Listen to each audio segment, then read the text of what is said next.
righty. Thank you, everybody, for your patience this morning. Holy moly.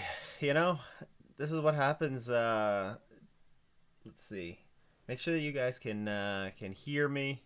Give me a nice thumbs up in the chat if you can. Well, I guess if you couldn't hear me, then you'd probably just say something anyways. But if I all right, this is what happens when you don't test out the stream stuff in the off season. Yeah, it's been since Road America last year that had a stream. So who is pumped for Sebring? This is exciting. We're finally we got some thumbs up in the chat. You'll love to see it. I don't know how many of you guys are going to be watching internationally, but this is also the first time, well, by internationally, outside of the United States. I guess that is, well, internationally if you're watching in the US.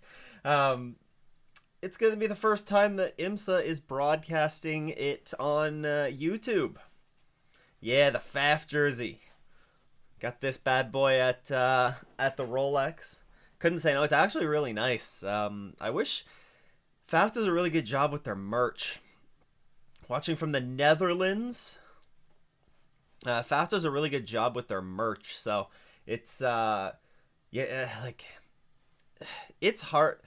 It's hard to find some good racing merch out there, and yeah, FAF and Toronto Motorsports is they're the ones that handle their merch, and man, they're just a cool group of people, and they have a ton of cool stuff, and they didn't even have all of it at the Rolex. I don't think. I think they were still waiting for some stuff to come in. So, what else we got? We got Christian watching from the Netherlands.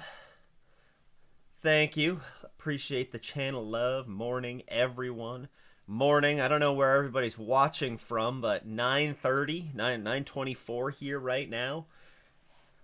Gonna do, we'll watch along until, what, probably, we'll watch like the first 3 hours, and then I'll come back on for the last 3 hours of the race. There's a lot of stuff, I think, a lot of stuff to follow along with here this year's race. I talked a little bit about it in some of the videos, which, if you guys are here, then you've probably watched some of those. Oh, did I not? I didn't put the proper thumbnail for this. Oh no. You know what? It's still a Sebring thumbnail. It's fine. I'll get the thumbnail sorted out for later. Oh, we got Peru. Have you tried timing 71 for live timing? I do have timing 71. But to be completely honest, since I was running behind already, I was like, you know what? I'll just fire up Alcamel and put that on. That's fine. I had so I have kind of a this streaming setup that I have is not really that good. It's from like it's kind of really just pieced together in OBS. And I'm not loving it too much. It has I think the cam link that I have for my camera doesn't connect all that consistently. So that certainly makes things interesting, and OBS doesn't play nice with it, and it was just kind of a pain in the butt. I restarted the computer, like 5 times. So it's I got it going though. We're here. So that's oh man, who else do we got here? 6:30. Time for some coffee. Heck yeah, Sebi. Time for some coffee. Alex from Tampa. Oh, we got Scott from Minnesota. Go JDC at the banana boat. They're fastest in, what was it, second practice, I think? It didn't seem like the cars were pushing that hard in second practice. But you gotta love to see that. Gotta love to see that. Oh yeah, I was gonna put this Gotta share the link out. What else we got here? Kelly, P1 Web Development. Kelly, certified supporter of the channel. I mean, everybody here that's tuning in, watching this morning, I appreciate it. Watching some endurance racing together. You're all certified supporters of the channel in my books, but we have Kelly here as well from PA, P1 Web Development in PA. Poland, Inter-Europol. Okay, yep. You know, you are definitely going to be cheering for Inter-Europol. Hard to miss that car on track. Very, very bright. Yeah, Timing 71 is great. I do enjoy Timing 71 for yeah, I do enjoy Timing 71. It's about all I gotta say. But yeah, Alchemil's fine too. I wish that. Oh, you know what? I gotta bring up the. I don't think I'll be able to. The stint energy. What? IMSA stint energy. They had it during the. Where was it? It's on the IMSA website. Does anybody remember where it is?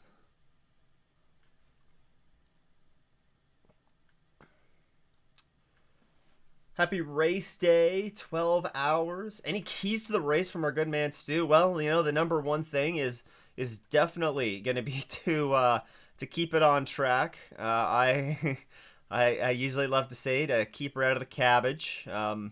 You don't want to be getting in trouble there. You know what else? Like, if you can survive Sebring, you're gonna have a shot to take home the win. But you know, surviving Sebring, saying that you're gonna survive Sebring and then actually surviving Sebring are two different things entirely. You'd think I'd know how to navigate the IMSA website a little bit better. If anybody has the link to the GTP, that energy, the energy graphic, they had it for the Rolex. I think it's on the IMSA scoring. Let's see, if I just go imsa.com/scoring, will that take me? Oh, wow, that's nailed it. But I don't see the GT. Maybe it'll pop up. Maybe it'll pop up once the race goes. What else do we got? Any more keys to the race? Yeah, it's survive, you know, survive, make it to the end, try and stay on the lead lap. Yeah, this is like, what is this? I think this is the largest grid that we've had at Sebring since the merger. So there's going to be a lot of cars on track. It's going to probably be pretty chaotic. We're going to see full course yellows, like, it's just gonna happen. So yeah, if you can survive the first 11 hours, 10.5 hours, and then bring this down to like a 1.5 hour sprint to the finish, then that's gonna be good. Tires are also gonna be an issue. It's hot in Sebring this weekend. It's hot, so you know, if you can conserve a set of tires, then go try and do that. That's gonna be easier said than done though. And then also, hopefully you have a car that is, you know, set up well for the evening conditions. Like, we're going to see towards the end of this race that there's going to be cars that are going to be strong at the beginning of the race, fall off. We saw it with, I think it was Porsche came on strong. The Acura was pretty strong all last year. But Porsche was really coming on at the end when the sun went down last year. So I keep an eye out for how teams have opted to set up their cars, because I think we're going to see some comers and goers in the last few hours of the race. Do you show the race or only stats, Caps? I can't show the race. Anybody who's streaming the race, other than IMSA, is you know, they're gonna get shut down for it. So this is just a place where you can gather. We can talk about what's going on in the race. You know, have the IMSA race up on your TV or on another screen, and you can follow along here. Just trying to, you know, create a community here where we can watch some of the races together. I'm gonna try and do this again as much as I can this year, and And yeah, just have a place for race fans, IMSA fans to all be together and watch this. What's the deal with quali penalties? Yeah, so Windward got a penalty after putting that car on pole. The Rolex 24 winners got a penalty. I can't recall what it was. Anybody know? Anybody remember what it was? I don't remember. It's not going to be on this. It's going to be on the notice board. Let me see. I wish I could. Whoa. The IMSA YouTube stream, which again, first time that.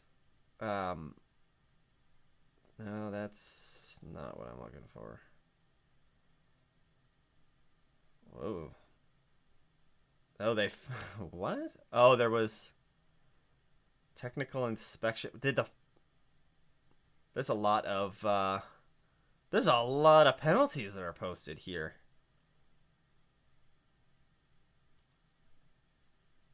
Technical, it's all non-compliant. So looks like all the Corvettes got hit with non-compliance. They failed tech. Does it say karma must not be modified? Just, it says infraction. Yeah, so we don't really have any details on what the penalties were, but something happened. Windward Racing penalty. Again, they just failed tech. Technical regulation 5.18.5b. Geez, I could go and look that up, but, you know, I'm not going to. There were a bunch of cars that failed tech, so, I mean, I'm not really reading that much into it, right? You know, we got cars out on track. They are moving around. They are moving around. We can see that on the handy-dandy Alcamel little map there. Where was I in the chat? I got really sidetracked there. IMSA needs to cut ties with Peacock and just stream the race live on their own YouTube channel. Peacock isn't free anymore, and it's a commercial fest anyways. That is true. I'm fortunate to be outside of the US, so either get to watch it on IMSA TV or for this race, YouTube. Hopefully they will be doing more races on YouTube as the season goes along. They did the Super Trofeo race yesterday, and that looked to be a pretty big success. As I said, I'm actually going to be watching the race on through their YouTube stream. So, race starts in 10 minutes. Yeah, so that's about 5 minutes now. Have they posted any BOP? Actually, greetings from Germany. Greetings. The race is in 1 hour and 30 minutes. No, the race is in 10 minutes. That's what those answers were for. Perfect. Oh, Christian, I don't know if you posted a link. YouTube probably blocked it. You might have to post it without, like, periods or something. Traffic will be something to be aware of. Definitely. Porsche last time was flying in the night. Yes. Sensor. I don't know if it was a sensor issue. I don't know if it was. Phil, watch the first WEC race. Now on to some IMSA. Fed up with F1 going stale. I think a lot of people are. Definitely noticed sort of, that drive to survive sort of effect has trickled down to IMSA. And I think we're reaping the rewards of it.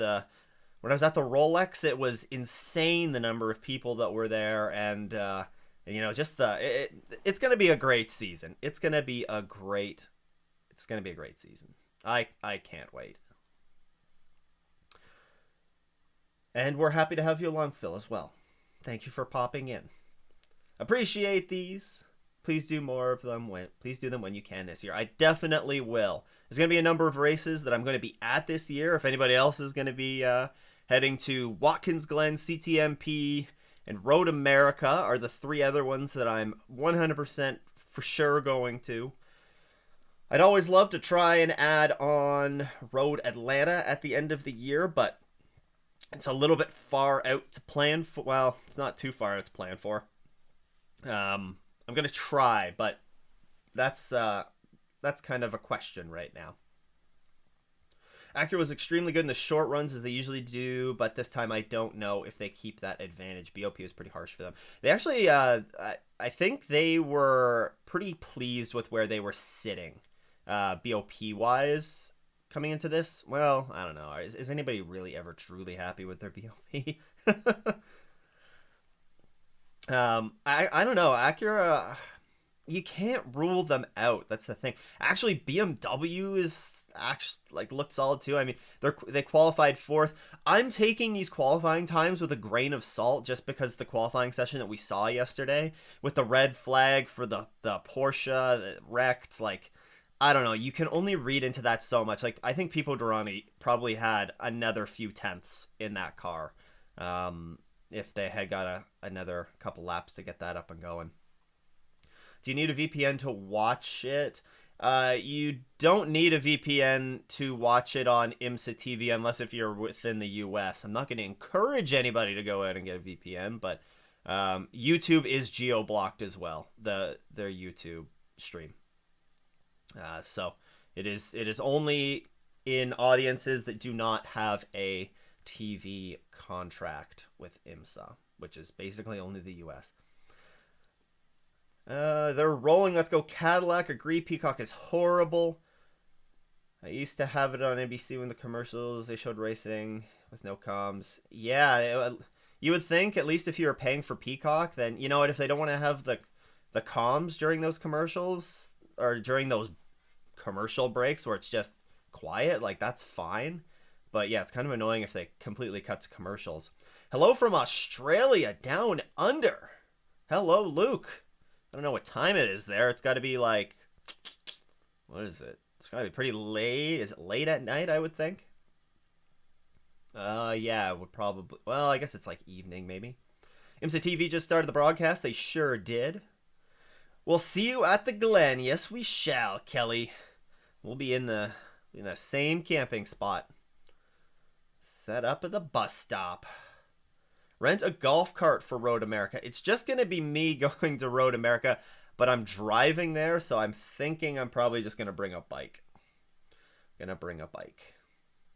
I'll be at CTMP, but bitter the whole time because no GTP.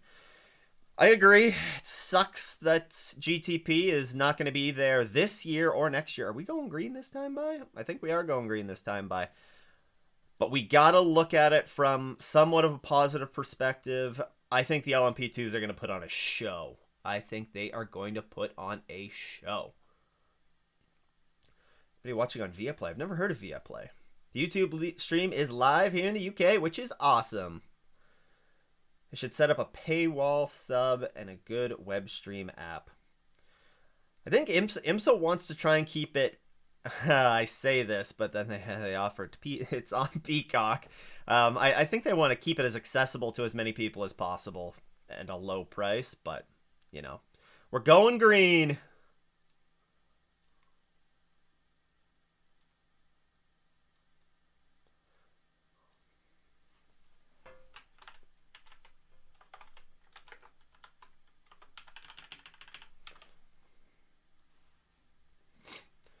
The early confirmation of no 2025 GTP was just a nail in the coffin. Yeah, it kind of sucks, but you know, I think, you know, it's still, the atmosphere is going to be great. Oh man, here we go. The 12 hours of Sebring. Got the VPN just in time for the start. Here we go. What happened? Did Bourdais got a terrible start. Either that or Pipo just nailed it. Oh, and the looks like a cleaner start. Oh, big lockup. That's Proton, I think, that locked up a bit. Oh man, the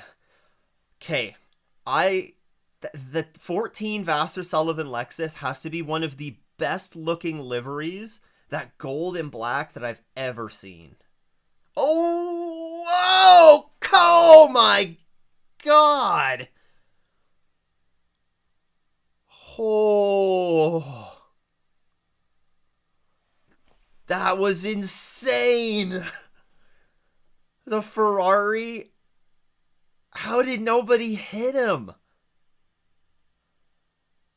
Oh, the what is it? The 120, the Porsche. Oh no, Faf! The 120 Porsche has damage too, but what happened to Faf? Show us the dang replay. Ah, they have a flat. You know what? It's okay. It's okay. It happened in the first minute and a half of the race. It happened in the first minute and a half of the race. There's plenty of time. They're probably gonna lose 2 laps, and they're gonna come back. It's gonna be fine. It's gonna be fine. But I'm kind of sad. Show us the dang replay.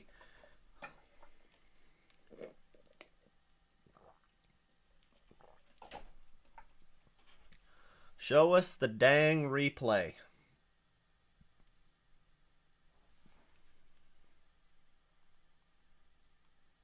Okay, here we go. Oh, oh, we got together with the Ford. Oh my goodness.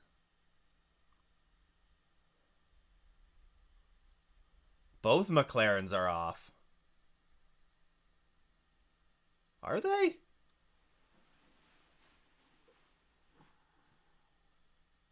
What happened to Faf? Where did they get this? Oh, oh no, McLaren on McLaren death.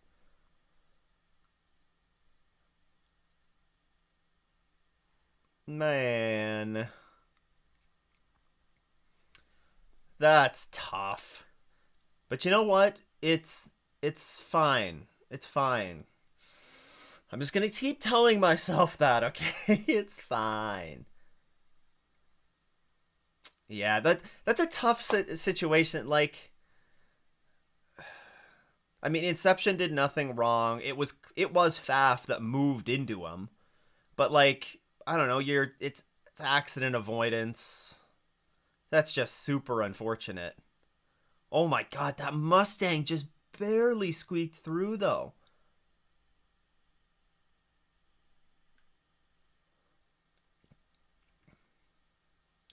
Lexus looks incredible. All the gold cars can just stay that way. There's not many things that are nicer than a gold race car, huh?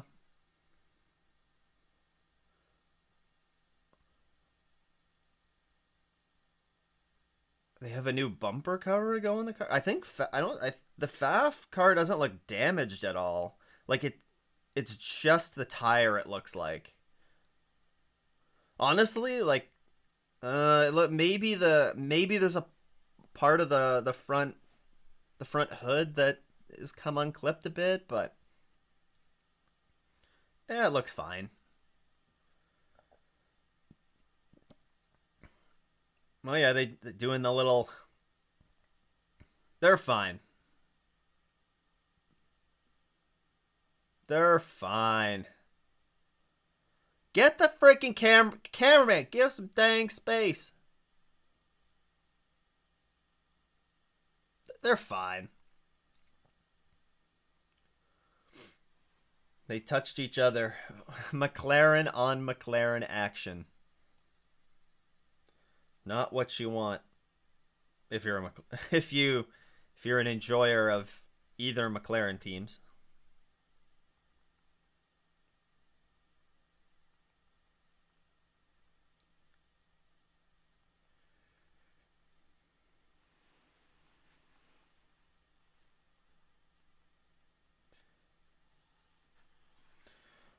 Risi competizione. And in the meantime, Pipo Derani has jumped out. Oh man, both the Cadillacs have kind of leaped out. Both McLarens are damaged. They should continue though. We don't know. Let's see. Do we know how many laps down? Faf is back out. AWA didn't start. Can't, like, those Corvettes have, like, just... AWA has had horrible luck with those. Yeah, there's the 120 Porsche. They're back out. They also got damage. Looks like they replaced the entire front bumper. Inception still isn't out of the pits, but Faf is back out on track, so that's good. Looks like a Lambo Ferrari lost it off a Lambo. A penalty. Changing tires after... Number 5, changing tires after the recon lap. So that is Proton getting a drive-through penalty. Hi Stu, I'm the guy from Malaysia, if you remember. Glad the race is on YouTube now. Hi Mohammed, yes, I do remember you from last year. Always staying up super late to watch the IMSA races. You love the commitment, and I hope you're doing well. Hope you're doing well. Anyone having loading issues on IMSA TV? Go and check, since you're trying to watch it on IMSA TV, try the IMSA YouTube channel. Try it. If anybody's having issues with IMSA TV, then try and watch it on the IMSA YouTube channel. One of the that's a good. I just saw this in the chat for the on the IMSA, the actual race stream. Somebody makes a good point. You can rewind the race now on the YouTube stream, which is clutch. Yeah, the YouTube stream is solid. Solid. And IMSA's now, I can't say how happy I am that this has happened. They're posting everything in 1080 now. 1080p HD. It's a good start. It's a good start. No more 720. I never ended up posting this link out.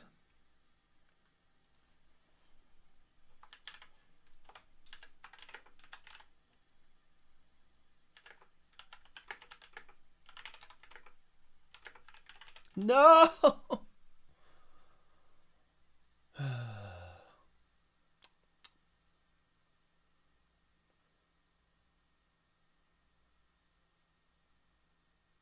Oh man, Faf going to the paddock. It looks like, oh my god, the paddock is so far away.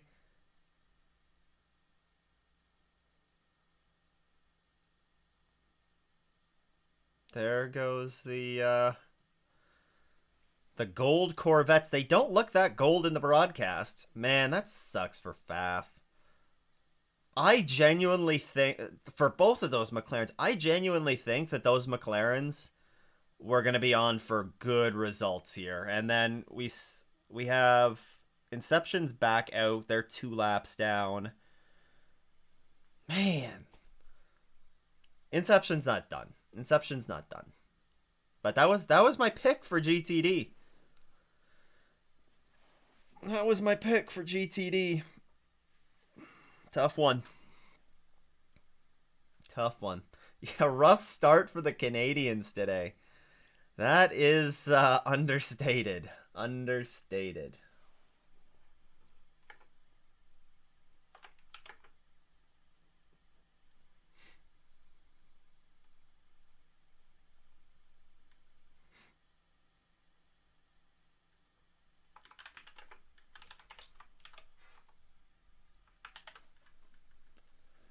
All right.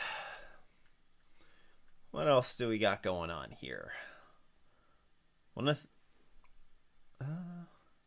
Okay, so both the Vassar Sullivans leading their classes. The 12 doesn't look as dominant, though, as the number 14 does. Like, the 14 has been on a whole other level this entire weekend.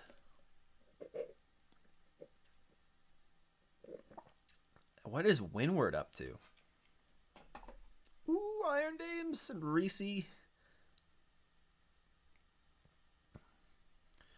See, Windward Racing is in 14th in the GTD class.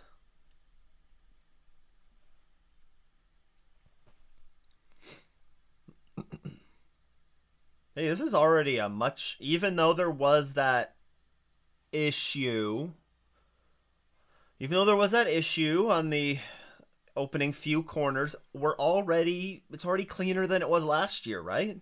At this point last year, we had the LMP3 that had lost it going into turn 1, and I think we were under full course yellow before the before the end of the first lap. So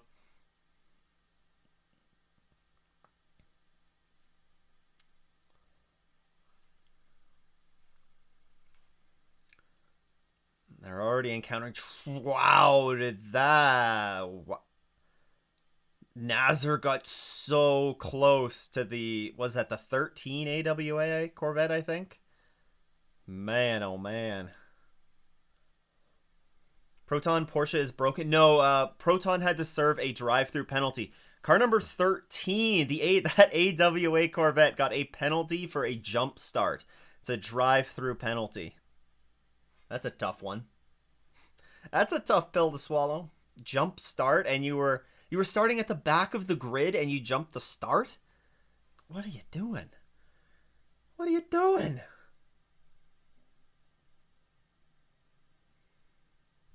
High 151s.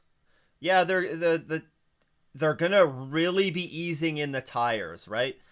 Like, again, there's no tire warmers in IMSA or anything like that, so you really gotta ease those tires in, especially with the concerns about AW or era. Ooh, buddy. Easy there, buddy. Dwight Merriman. Yeah, you really got to ease the tires into the window. So, at least IMSA makes you serve the drive-through penalties. Yeah, it is. I don't know what they do if you get like a drive-through penalty right at the end of the race, like how much time they add on, but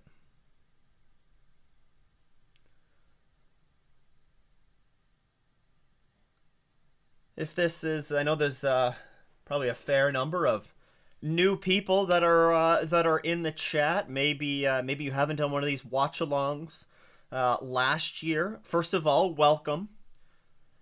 We're watching the 12 Hours of Sebring right now, which if you're located in the United States, you can catch on Peacock.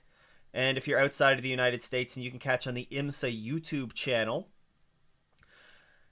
I think we're in for a good race here. Of course, I can't stream the race on this channel. It will get shut down. It will get shut down. That is inevitable.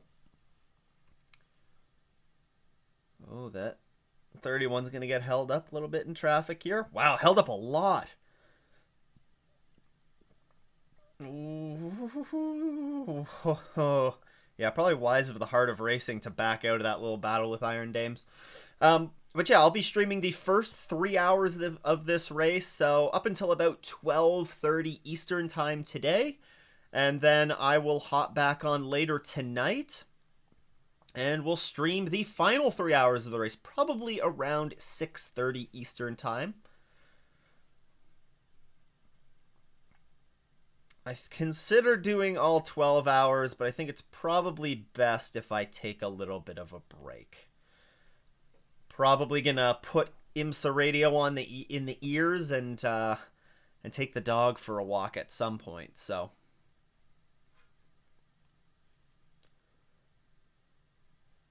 Is that timing site you're using free? Yes. If you I'll tell you what. I'll just fire the link in the chat, since as the host I can put links. Yeah, it's just the live timing by Alchemel. This is this is pretty great. Interesting that the 24 is coming. Why did the 24 come in?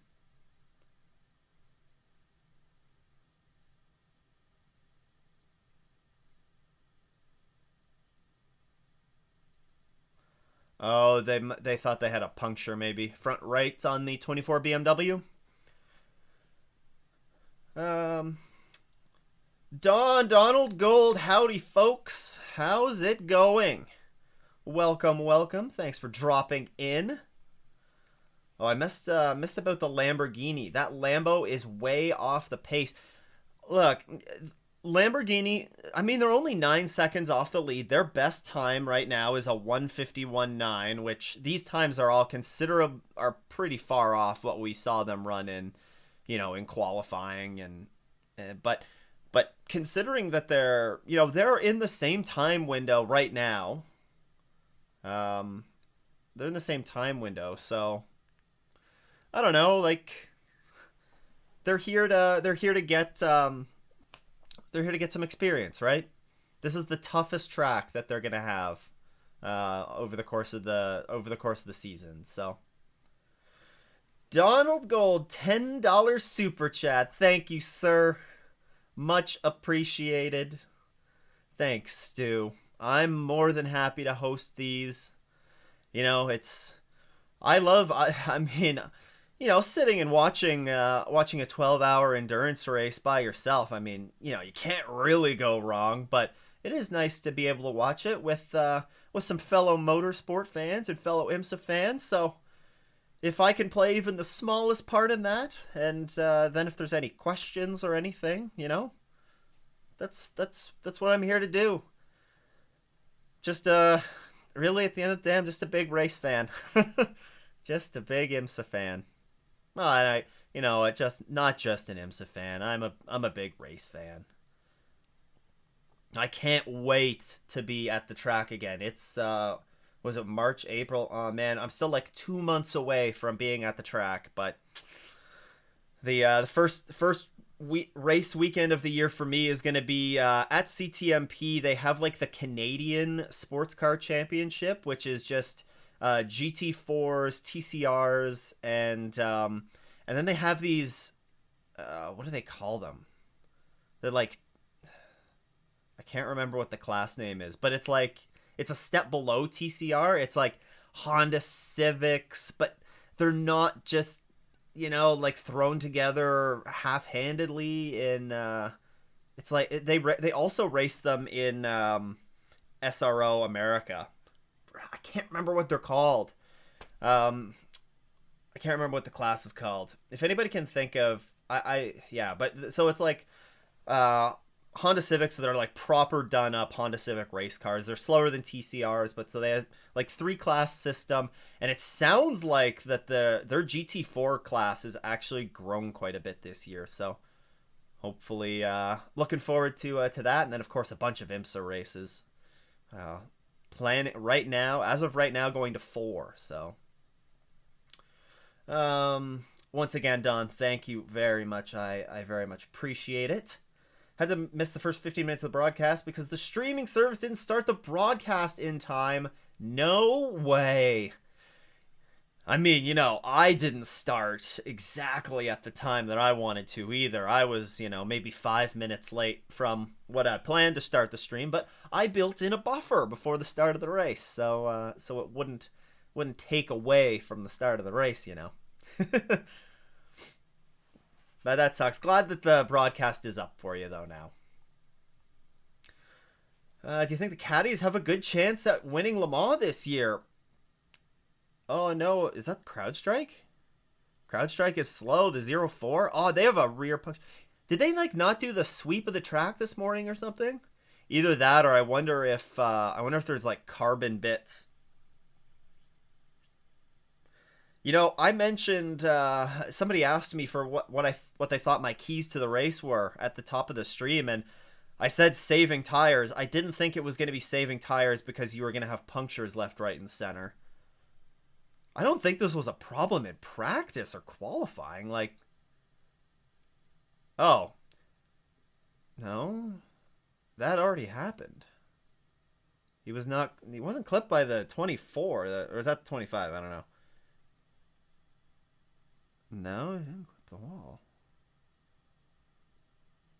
Maybe the BMW got into him. Oh, yep.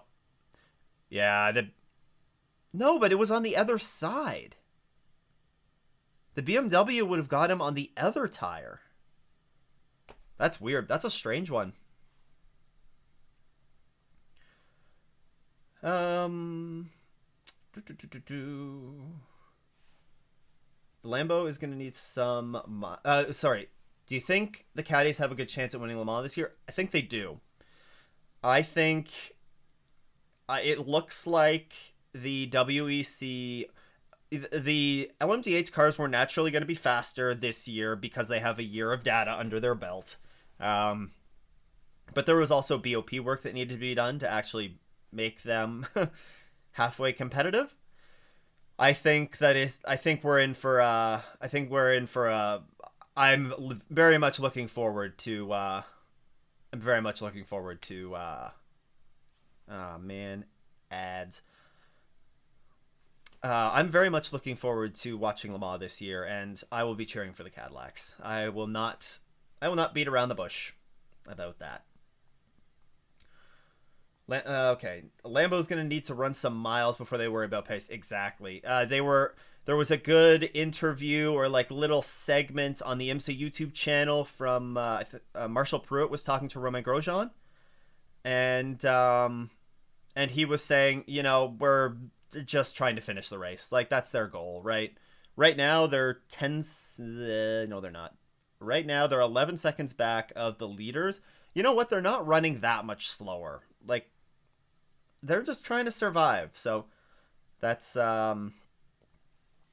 yeah, they're just trying to survive. Just trying to survive. I don't think they're going to be competitive. I don't think they're going to be on for a podium. So yeah, I think they'll be competitive. I think a lot of the LMDHs are going to be competitive. I think like I said, I'm really looking forward to watch it this year. IMSA TV wouldn't load for me. Thankfully, found it on YouTube. I hope they continue putting streaming these races on YouTube. I think that would really be great. Mohammed, I put a curse on Acura. They won't win until they announce the Honda WEC program.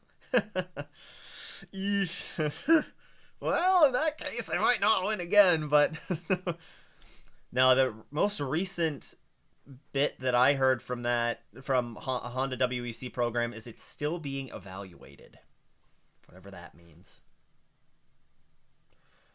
They run Super Production Challenge, which is much more grassroots. Yeah, Super Production Challenge can be good as well, but yes, Scaly nailed it. It is the TCA class that I was thinking of. TCA class, and I think they're going to have I think there's going to be some new cars in that as well. I don't know. I get the newsletter updates from FEL, which is what the Sports Car Championship is called. And yeah, it's great. So I got sidetracked there. I was looking at the battle between the Cadillacs.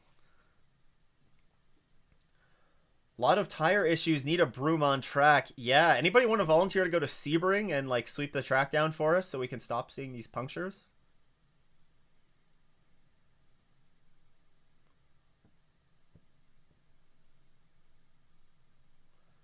Oh, so they were saying for CrowdStrike, they think there must have been contact somewhere because the rear wing structure was knocked loose as well. Tire blew. Yeah, the tire blew. They must have had contact with something or someone. Looks like it could have been the edge of the concrete, you think? You know what? I guess, yeah, it could have been debris as well, because maybe if the rear was running low, then maybe it could dislodge some of the rear wing structure. TCA is the class of those Honda Civics. Yes, that was it. What do I think about GM dropping Chip Ganassi from Cadillac? They don't seem to be backing out from WEC or IMSA, and the 40 went off. What happened? They brought a lot of debris on track.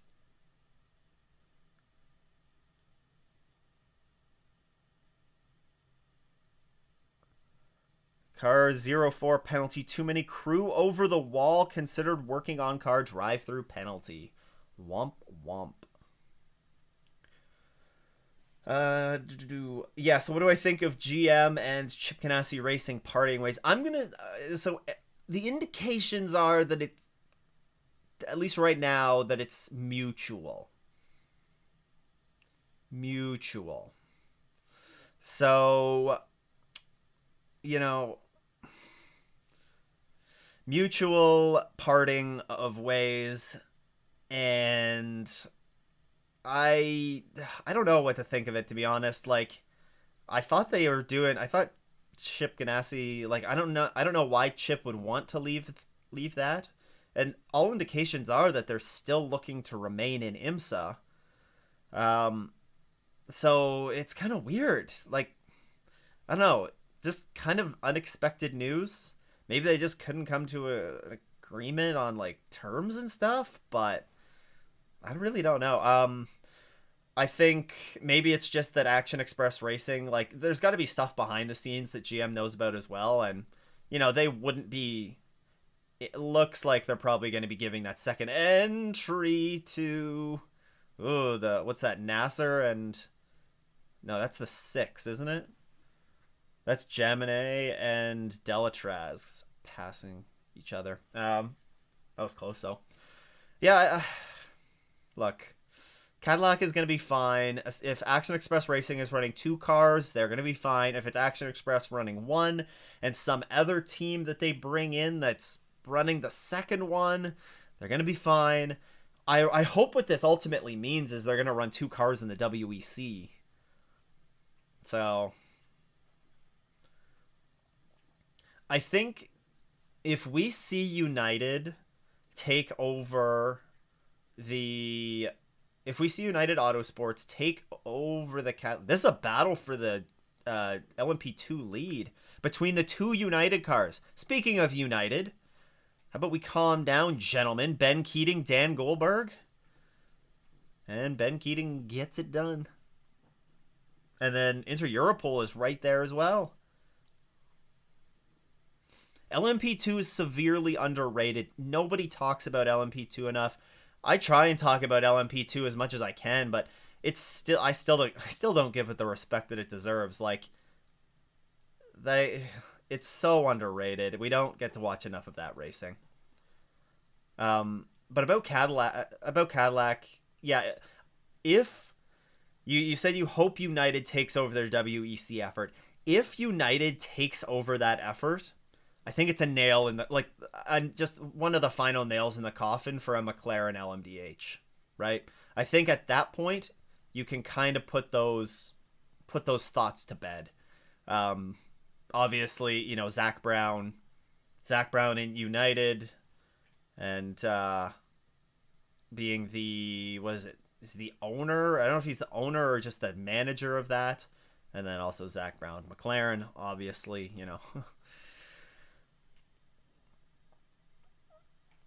Oh my goodness. Oh yeah, Dan Goldberg beat Inter Europol to the line by just a casual 1/1000th of a second. Save it for the end of the race, boys. Save it for the end of the race.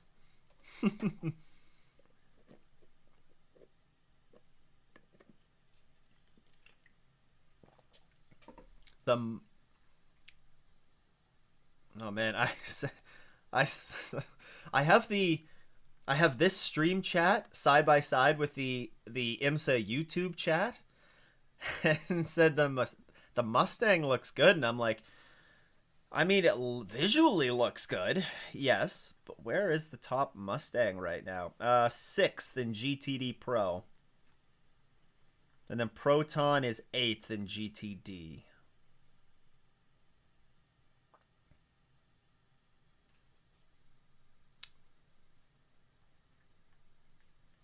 First retirement, and it's a Corvette. It is the... Are they officially retired? Yeah, they are. NR on the streaming. Or on the... Not on the streaming, the thing. So they got it going. They went out, ran 2 laps, and they're done.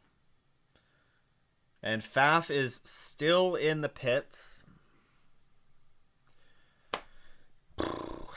Man, oh man. Tough day to be a Faf fan. Not a happy moment for GM fans. I'm kind of convinced Corvette has given AWA the lemons. They've given them the lemons. That's my tinfoil hat theory. They didn't give them the lemons. It just sucks. New car, you know, they're learning, but it seems like they've been plagued by technical issues. Good morning from Hawaii. Good morning from Toronto, Canada, Jackson. And Faf is coming back out.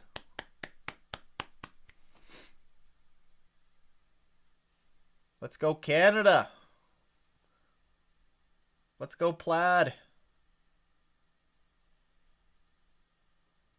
Friggin' RLL just leaving their golf cart there. Shame. The Faf is coming back out. Oh, we got some Porsche on Porsche action. Look, I know Inception is 2 laps down right now. Do not rule him out. Who are my picks for? I picked Inception, the 14 Vassar Sullivan for GTD Pro. LMP2, I picked Tower Motorsport, who just spun. They just spun. Let's go. But you know what? That's like a half spin. It's not even a spin. That's just a little bit of rally action, okay? But they wrecked that car in this race last year and still came back and won. They put it in the tire barriers on the exit of turn 1. So, you know, 04 is back in. Oh, that's the drive-through penalty. Okay. So I had the 8 in LMP2, and then in GTP, I think I picked the 31. Pretty sure I picked the 31. I know it isn't IMSA. Did you see? Okay, how do I pronounce it? Is it Peugeot? Peugeot? I think Peugeot is close enough. Did I see Peugeot's 2016 Toyota moment at Qatar? Was not expecting that. Yeah, that was a heartbreaker to see that. I did watch that race. I watched the second half of that race because I wasn't committed enough to wake up at 3 in the morning or whatever it was. So I watched the back half of that race. Yeah, watched the back half of that race, and it was heartbreaking to watch. I don't think you can see. Yeah, you can't see it here, but I do have, like on my shelf behind me. You can see it in the videos. I do have the Peugeot, that Lego, like the Lego model. Pretty sick. That thing took a long time to build. One of the best Christmas presents I think I've ever got, though. Faf is in the pits again because they were coming. I think in the regulations, like, you might have to stop in your pit box before you go back out on track. I don't know, but don't know. Where do I get the track map? Yeah, so if you go on, I think I can kind of, I might be able to kind of show you here. If you go on the Alcamel timing, which I'll post in the chat again, and you press, there's a little side arrow that pops out, and if you click positioning, then that comes up with that little map. So you can see where all the tracks are on map, and yeah. Hopefully that's helpful. When is start time? The race started about 35 minutes ago, so we have 11 hours and 24 minutes left. 11 hours and 24 minutes. Cincy Supercar. Track marshals gave you a spare vest. Yep, no, it's just my Faf jersey. Could be potentially treated. Where do they use orange? Where do the track marshals use orange vests? I know they do it at the Nürburgring. I think it's more of a European. We got a battle for the lead in GTP and all. We almost had Cadillac on Cadillac action. Yeah, yeah. I'm a Nurburgring track marshal now. It was brutal to watch. They've been slowly making gains, and they earned that result. They definitely did. It was, I mean, yeah, it was rough to see. But everybody, the thing that I don't understand is like, yes, okay, the wingless version of that car is going away, but they're essentially just doing an Evo. I like the car is largely, it's gonna be pretty darn similar to what what it is now. So it's not like gone. It's not gonna be gone completely. But I don't know. It was. I saw lots of like comments treating it like it was the funeral for the car, and it's like, yeah, it's the end of the wingless version of it. I hope that. I hope with the we got a full course yellow. Take a drink. Don't do that. That's that's Sebring. Probably not going to be a good idea. We haven't even seen it on the broadcast yet. I just know we know full course yellow because we got it flashing on the timing screen. But what is going on? Let's see.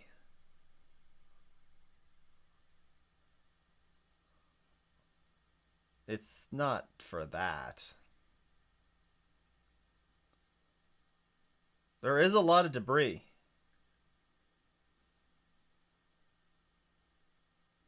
Oh, the 32.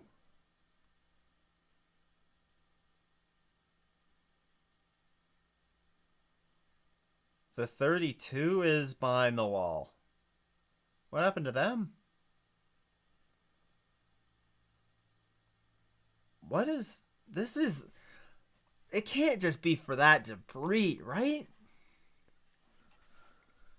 Oh man, if they threw that for that debris, I'm going to be kind of disappointed, but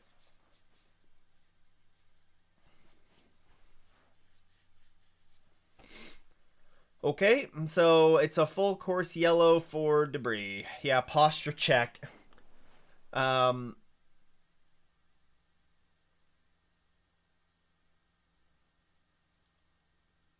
Potential engine problem for the 32.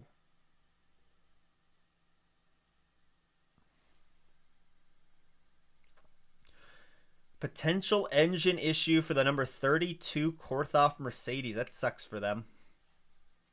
If you haven't seen it, actually, I'm gonna shout out. It's called Corsa Works. There's a YouTube channel called Corsa Works. Corsa, and I think it's Werks. They're doing a series on the 32 Korthoff Mercedes this year, like kind of a docu series. Um, they they do some incredible work. Like it's insane the quality of the video work that they do. Um, so if you haven't checked out their series, I think it's called 32 is what the series is called. They did one last year for an SRO driver and an SRO car that they followed. Definitely go and check them out. It is worth it. They really good guy as well, guys that are doing it.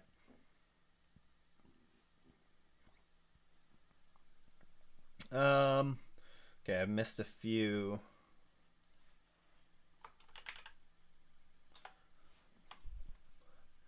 Okay, where was I? With Porsche winning the first two Le Mans hypercar races of the year. What do you think the chances they dominate the sport and kill it again? 200%, maybe 500%. Uh, I'm gonna look. Porsche dominated in that opening WEC race. There's absolutely no question about that. But, but they did not dominate at the Rolex. They had a really good pit stop. They weren't the fastest car over the course of that race. Um, but they hey, I mean like look, they pulled out a great win. They had a perfect pit stop and that's what racing is about. Like there's so much that goes into racing that you have to have go right and be perfect with, and you know what? They did it. I would not say that they dominated the Rolex. And yeah, I think that they are going to be very competitive in IMSA, but we'll have to see, right? I think this is a race where the next stretch coming up for Porsche is going to be key, right? You know, we're going to Sebring. We're at Sebring, a very rough track. They're going to be following that up by going to a street course in Long Beach, which, say what you will, I know Porsche won there last year, but they won there on strategy. They pulled off a killer strategy. If Ricky Taylor doesn't get too excited going into turn one, then you know, we're talking about a different winner probably. We're talking about Acura and Wayne Taylor Racing actually having a win in this GTP era. So I don't. I think it's very hard to pinpoint a favorite right now. If I had to pinpoint a favorite in IMSA, I think I'm pointing towards Cadillac. But I know Porsche is going to be very strong, especially the second half of the season. And you can't rule out Acura. And then heck, I mean, BMW, like the 25, they started like pretty far down in the running at the beginning of this race, and they've moved their way up. So I don't really want to pinpoint. I don't want to nail down anybody right now with a favorite. I think Porsche's stronger in the WEC right now than they are in IMSA, but I've said it plenty of times before too. They are much stronger on the on the IMSA broadcast. Cardboard cutout was something. I think Porsche looks strong in the WEC right now. But there's a lot. They also do well on flat tracks, as we know. So,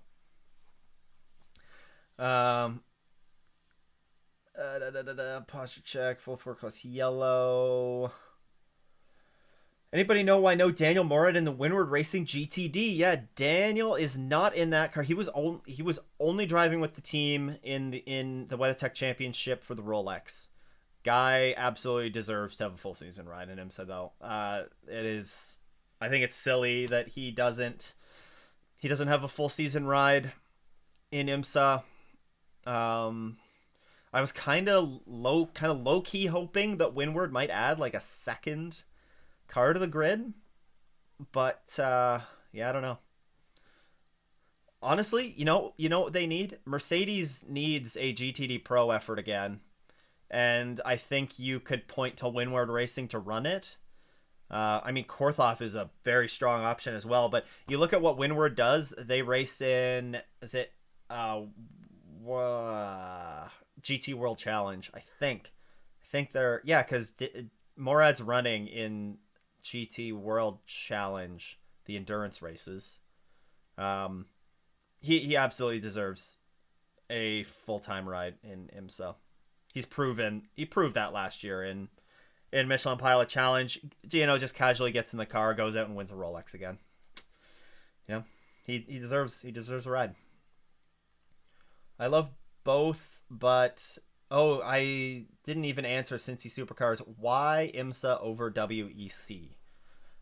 Well, I don't. Well, okay, yeah, I prefer IMSA to the WEC. The only thing I don't like about IMSA, and I think a lot of people are going to agree with this, is like full course yellow is like this. Now I don't know how, I don't know how much debris was actually all over the track here. We are clearly seeing multiple punctures. I want to see a virtual safety car is what they call it in F1. Code 60 is what they call it in WEC. We're going to be seeing pit stops here, I think, right? Pits open for the prototypes.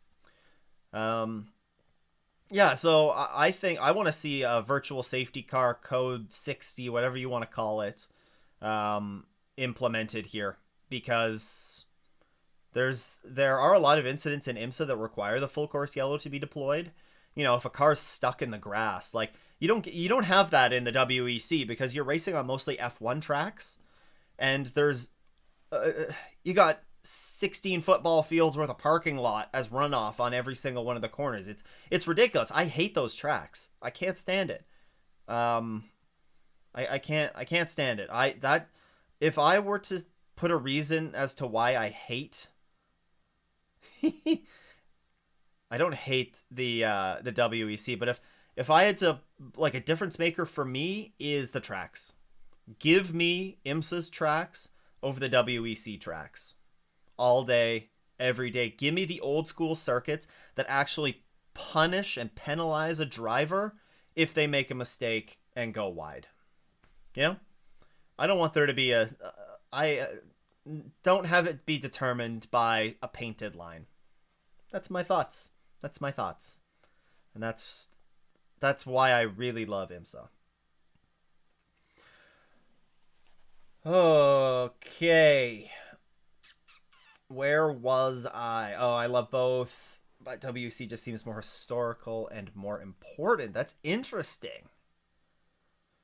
To me, all the best IMSA races are just the endurance races. That's interesting that you point out historical. I would argue whoa, that number 6 got really close to the 7. Oh, they were outside the box.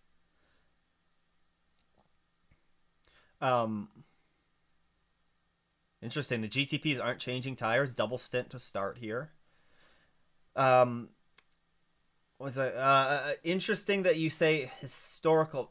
The only race in the WEC that I actually view as historic at all is Le Mans. So outside of Le Mans, I don't see really any historical significance in many of those races. Yeah, you can argue Spa, but like, yeah, like, yeah, I don't know what to say. I think that the 12 hours of Sebring, 6 hours of the Glen, the Rolex 24. I know Petit Le Mans is a fairly new race, but I think I would put most of those races above. Like, I think Le Mans is definitely at the top between the two championships, but yeah. And then you look at the other tracks that IMSA's racing at as well. You know, Road America, tons of history behind Road America, and I don't know. I completely anybody who enjoys WEC over IMSA, I completely respect it. And I think we're so fortunate to have two incredible series right now to watch. But personally, I prefer IMSA and I prefer the tracks. I've fallen behind. Sebring proving why it's so brutal yet again. Yes, lots of debris causing tire issues. So yeah, the full course yellow does make a bit sense. It's just unfortunate how long this full course yellow is to clean up the debris, but at least it's not the NASCAR Phantom caution. Yeah, there's a good video. I think it's Ellie Productions is called. Yeah, Ellie Productions, and he has a good video on Phantom cautions in NASCAR. Do you know Ben Keating's backstory? How old did he start racing, and how did he become so good as a gentleman driver? Lots of practice. He's been, I think he's been racing in IMSA. Well, I think it was Grand Am that he started in since like 2011, 2012. He got started pretty late in life at racing. Of course, he owns like a big Texas car dealership chain, and yeah, he started pretty late in life, but just commitment to it, and you got to have some natural ability to be as good as that as well. Geez, the 14 almost running over a team member. That was close.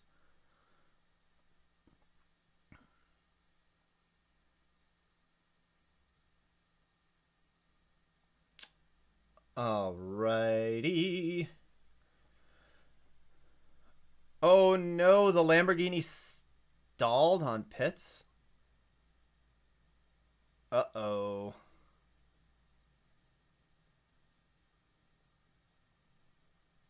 We got the cameraman running down pit road.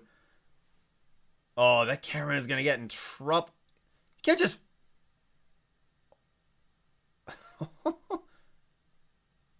Jeez. All right, where are we? Where am I going back to here? Do I know? Yeah, so Ben Keating, I don't know his whole backstory, but I know he's been racing for a long time. Caddy always Porsche's not always cheating, Sebi. Come on now. Porsche's just been very strong. Hey, how do we think the American cars are going to do? Mustangs and Corvettes starting towards the back. How do we think they'll do? I'm not holding my breath for them. If I'm being completely honest with you, I think there's been lots of reliability issues with both of those cars. I think they need to finish the laps. If they can finish the race, that's what they need. That's their goal. You can never rule Cadillac out, or not Cadillac, Corvette out at Sebring, but we already have one Corvette that's retired, and it's one of the customer ones. But and then also you can't forget about Cadillac, another American brand. They're my pick to win GTP. What's the driver requirement this race? They'll only be using 3 drivers. It's a minimum. I think there is a minimum requirement. I think they have to use 3 this race. So everybody's going to use 3. The drive times are all different based on the different classes. I don't know them off the top of my head. But yeah. Yeah, there's 3 drivers for every single one of the cars there in this race. Interesting point of view. I actually dismiss IMSA for the fact that they race at like VIR or Lime Rock for 2 hours compared to a Spa. Fair enough. That's fair. VIR is a pretty sweet track. I think it maybe has some not negative sort of thoughts around it. Maybe it doesn't give off as I don't want to say that it doesn't give off a professional vibe. Like, it does. It is a great track, but because you don't have the spectator areas around it, it's very wide open. Maybe that's why I can see where that sort of feeling is coming from, though. I can see where that's coming from. But yeah, I mean, we're not racing at Lime Rock anymore right now. At least not until at least 2026 for the WeatherTech Championship, if they do go back. But I mean, you can make the argument about Qatar. Like, there's just as many tracks you can make an argument for in the WEC as well, right? Like, Qatar was kind of a turd of a track. I was not a fan of it. It's a motorcycle track, right? So it's flat. Tons of runoff. Although I will say the race was actually fine. The WEC opener was pretty solid. If it was the ALMS days, Code 60 would happen. NASCAR own series not happening. Maybe. I don't know. I think NASCAR does have a they're obviously very close. They have very close ties with IMSA, obviously owning them, but I think that IMSA can, if they deem that there was something that they need to do to better the series like that, then they'd have the okay for it.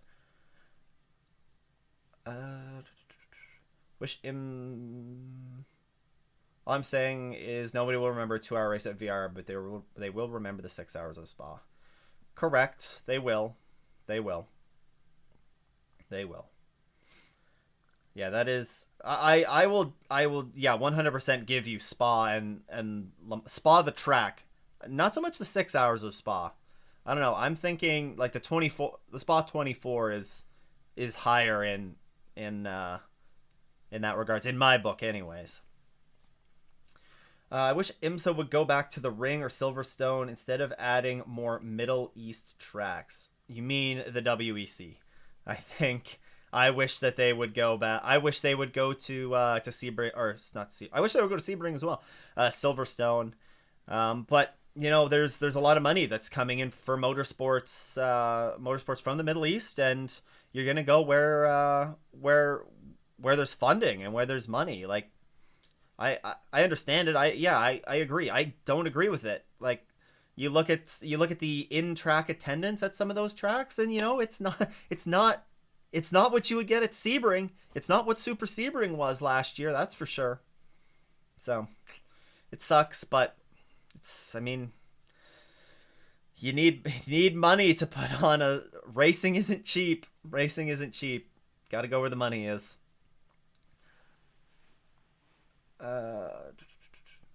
They're probably, yeah, you just followed. Oh, you corrected yourself on both those right there. IMSA, I mean WEC, and yeah, for the funding, exactly. Thoughts on Connor Zilic? You know what? As the days go by, I get sadder and sadder, more knowing that Connor Zilic is probably going to end up being in NASCAR in a few years, and we're not going to see him in IMSA that much. That's gonna be a struggle for me to get a hold of. The guy is such a talent. Like, he's a talent. He's just a really good guy too. The interactions that I've had with him have all been really great, and he's gonna be a very fun guy to watch what he can accomplish. Like, you got to keep a close eye on him. I'm glad IMSA's going to Indy for endurance. Yeah, I don't really like the Indy track. Glad they're going there. I think I echo a lot of IMSA fans when I say this, that I wish that extra Michelin Endurance Cup race would have been at Road America, though. How could you not want an endurance race at Road America? Like, poof, sign me up for that in an instant. I'm actually excited to be going to Road America for my first time this year. So, oh my goodness, look at this gaggle of LMP2s. Do we call them a gaggle or a flock? A flock of P2s? Flying south for the winter? Well, they're starting to fly back north. The winter's winding down.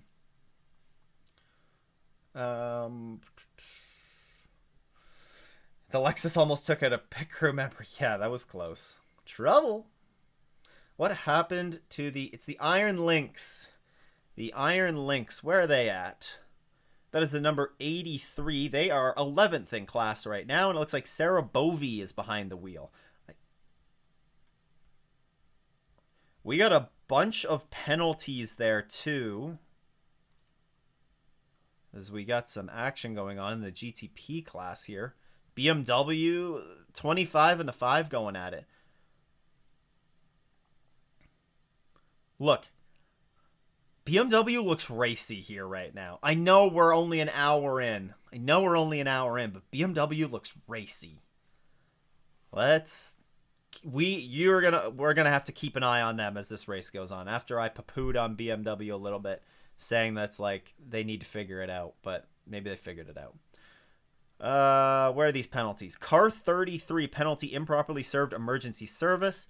Car 52, penalty failure to adhere to minimum refueling time drive-through. Car 11, minimum refueling time drive-through. TDS Racing in LMP2, that is Inter-Europol in that is the leader in LMP2 that got a drive-through.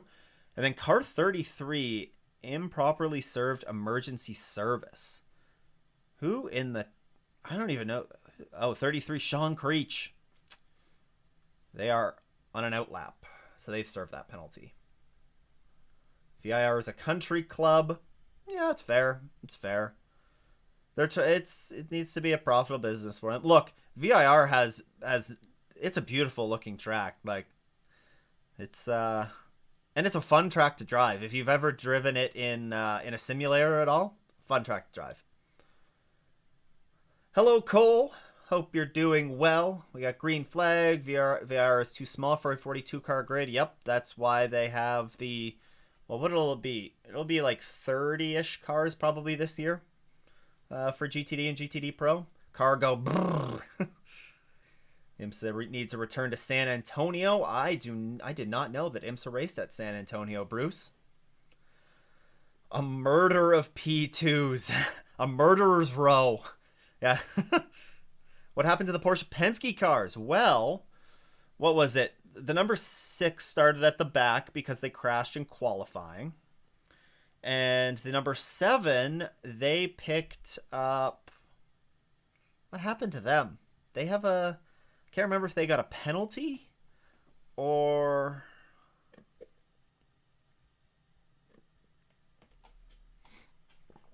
Yeah, I don't remember what happened to the 7. A party of P2s, a P2 party. Yeah, sometimes they party pretty hard. They get a little too wild. That does make sense. I say gaggle because it sounds funny. Yeah, gaggle's a fun word to say. So, anyone remember the ALMS days? I vaguely remember. I like actually no, I can't say that I do remember the ALMS days because I didn't.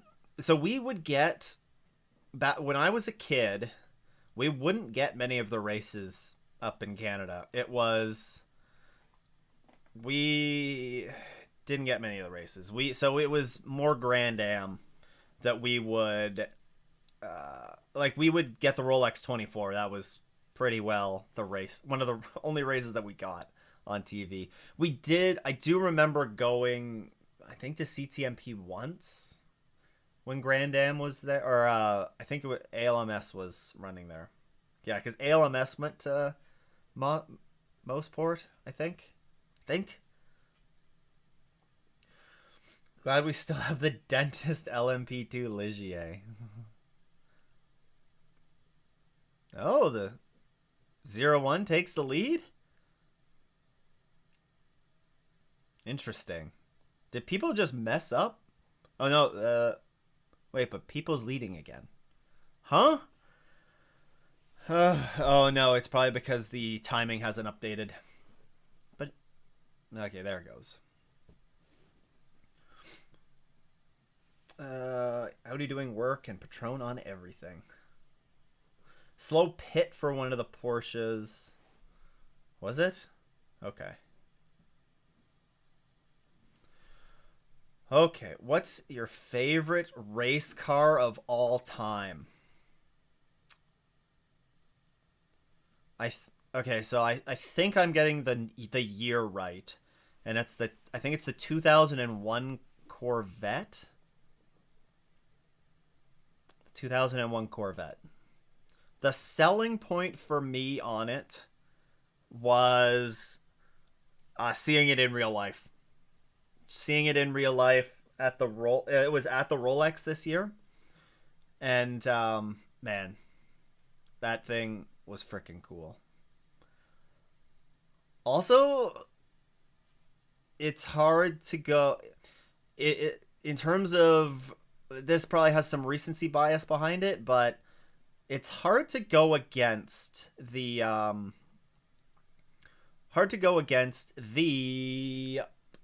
Garage 56. That's pretty sick car too. Pretty sick car.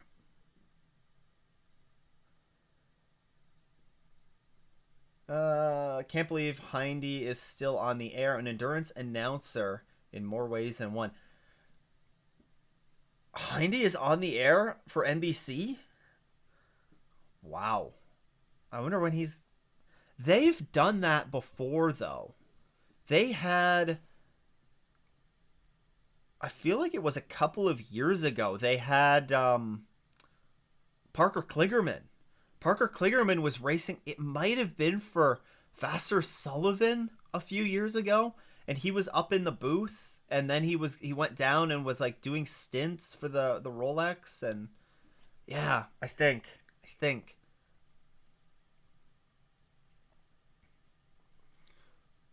Jaguar D Type. That's a good choice. Can't go wrong with a Jag. Favorite Panos LMP Big Boom off Sunset. Oh, it shook your insides. Panos, not Panos, I don't think. Car 14.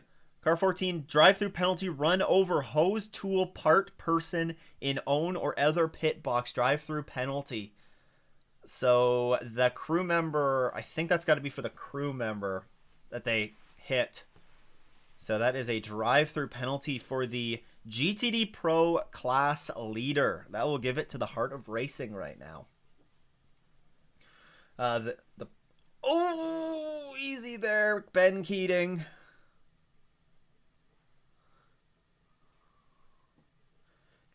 Yeah, Ben.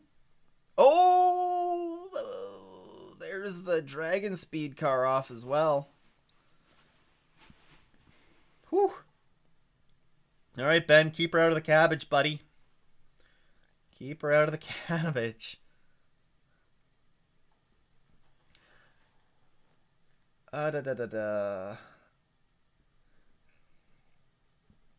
Okay, where was I here? The 919 LMP1 Evo. Yep, that's a pretty sick car too. Must do, must see at 6 hours of the Glen. What do you gotta do? If you have time, check out the state park. The state park is pretty cool. I think kind of my must-dos at the track are... You got... Oh, no, there's no MX-5 race this year, so that can't be a must-do, must-see. Be there for the grid walk. Be there early for the grid walk. Like, seriously, get there early for the grid walk. Like,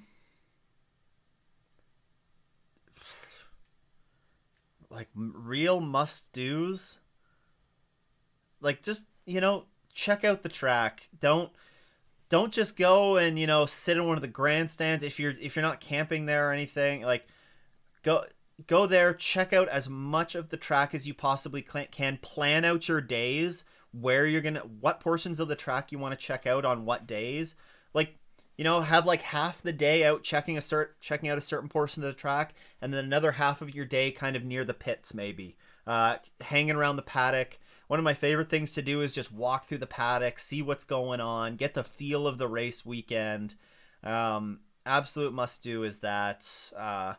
The grid walk is also insane. Like, it's so cool that IMSA has things like the grid walk, like just the access to the paddock that you get as well. Like, that's what you got to take advantage of. The town is also buzzing. Like, it's just a really cool event for like a small town like that.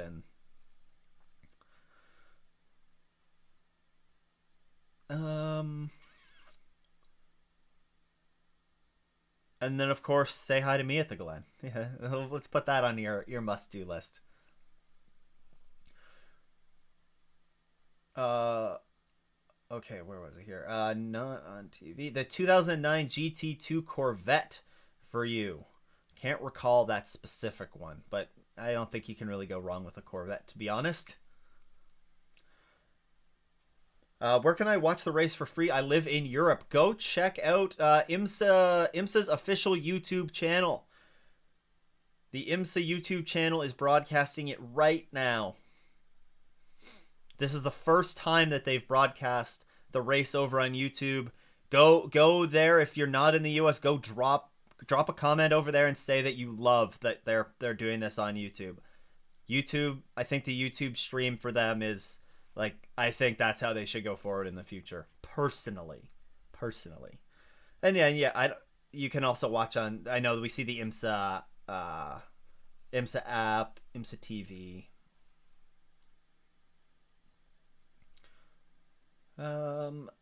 Corvette and NASCAR, your all-time favorites, and you're Canadian? Maybe there is hope for you guys. And guns. Oh, man.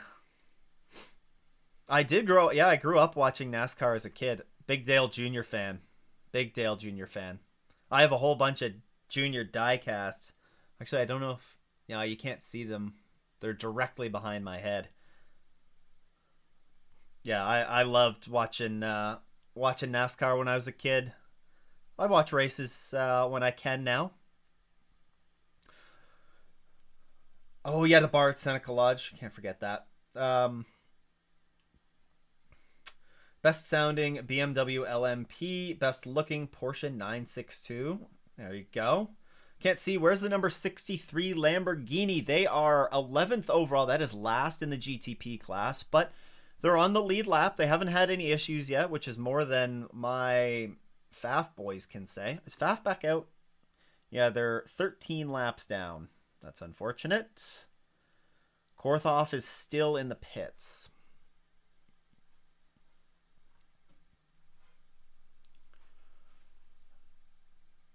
That was, yes. So, specifically, so many penalties. Yeah, there have been a lot of penalties. That was close, Ben. You've been to Sebring, 2002. First race ever, San Antonio, 1985. Man, oh man. Bruce, you've watched a lot of endurance racing, sports car racing. I love sports car racing. I can't say enough. Ugh. Seriously hooked. You can't find the live stream on YouTube. Here, I'll post it for you. Yeah, Kenzie, as long, or sorry, maybe it's Kizzy.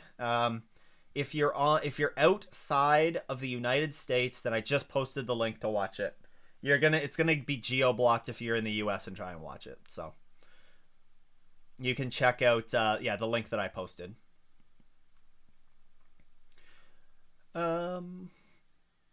Oh, the Motor Racing Museum in downtown Watkins Glen. I actually haven't been to the Motor Racing Museum. I might have to check that out this year. And the bar at Seneca Lodge. Yes. Iconic. Did you go to the IMSA website? Oh, yeah. Okay, so I posted the link, so we should have taken care of that. Corvette is in the lead. And after I said that Corvette, I was hesitant to say how Corvette was going to do. Sports car races have the best fan access of any motorsport, 100%. Oh yeah, Sebi, the link that I'm the only one that can post links. It's so we don't get somebody coming in here trying to sell you, a life-changing course and charging you in Bitcoin and stuff. It helps keep the spam down if I have links off. So.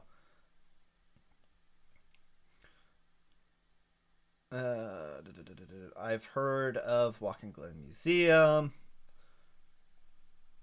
Where will I be at the Glen? We are camped out in the bus stop, outside of the bus stop. But we'll be wandering around all weekend. If I'll also do a meetup at some point as well, during probably one of the support series races. Last year we did it ironically in the S's grandstand, so probably going to do something similar to that this year. Something similar to that.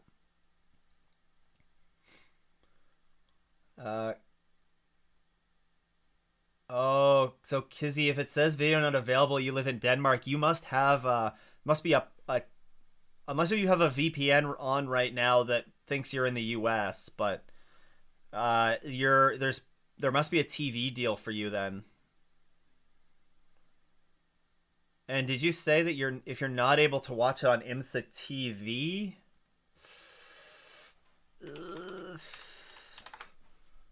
Here, I'll post the link for IMSA TV. Hopefully that works for you. Otherwise, it seems like you might be out of luck, which would be very unfortunate. Best way to watch is a VPN. I will not comment on that. I don't want to encourage VPN use. So yeah, support Peacock, guys. Support Peacock.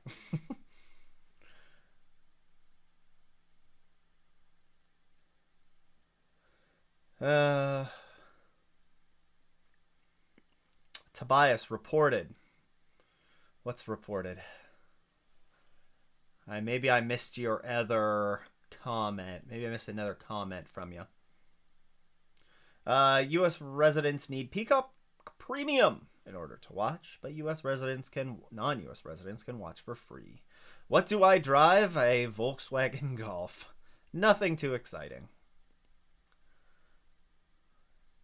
Yeah, there GT Rain, and he's right there. There are other blocked reads, but it says on the IMSA live stream, this live stream is for international audiences only per our rights agreements. If you can access on IMSA TV, you will be able to view on YouTube. So, yeah, that sucks. Hopefully you find it in Denmark. Hopefully you find it in Denmark. All right. We got Dan Goldberg. Okay, so Keating has kind of settled down now. Oh, what do you know? The Madison Snow making his way to the front of GTD Pro. We have heard this before. Honestly, the Aston Martin's looking pretty solid here in the early going.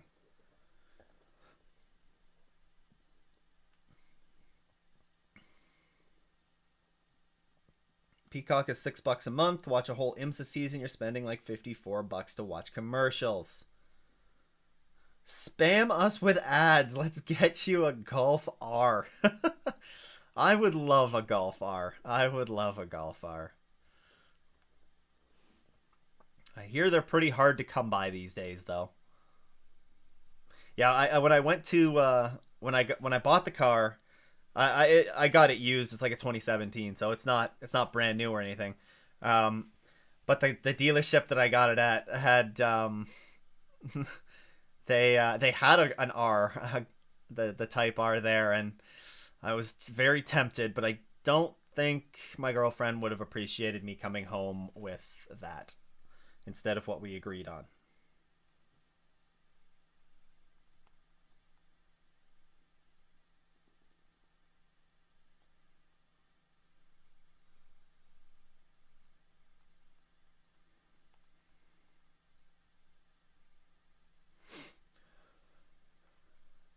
What super chat do I need to hit you with to go to Le Mans next year? I don't know if you have to hit it all with a super chat. We don't have the date confirmed for that yet, do we? That would be a hell of a stretch. It would. I definitely do want to do Le Mans at some point. I definitely want to do Le Mans at some point. Let's let's table those thoughts. Let's table those talks for now. Let's table those talks for now, and I'm gonna let that. I'm gonna let that. What's the word I want to look for? Percolate. Percolate in my mind. You know, see how I could think about making that work. The only way in Denmark to watch is via Play, and that's almost $100 a month.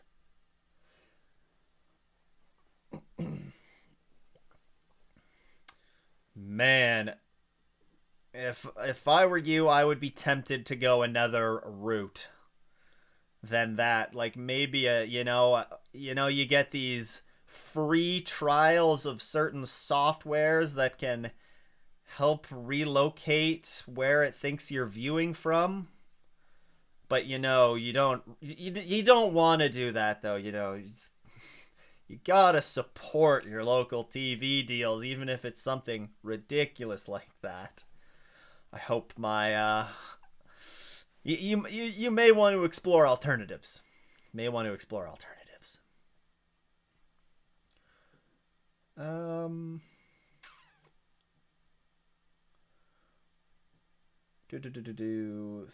Thoughts on Porsche dropping back strategy, fuel saving. Look, I mentioned it a little bit off the top. I think Porsche. Well, okay.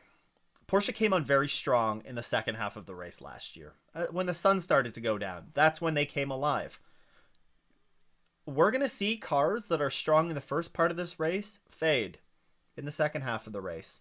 It's just the way it goes. It's just the way it goes.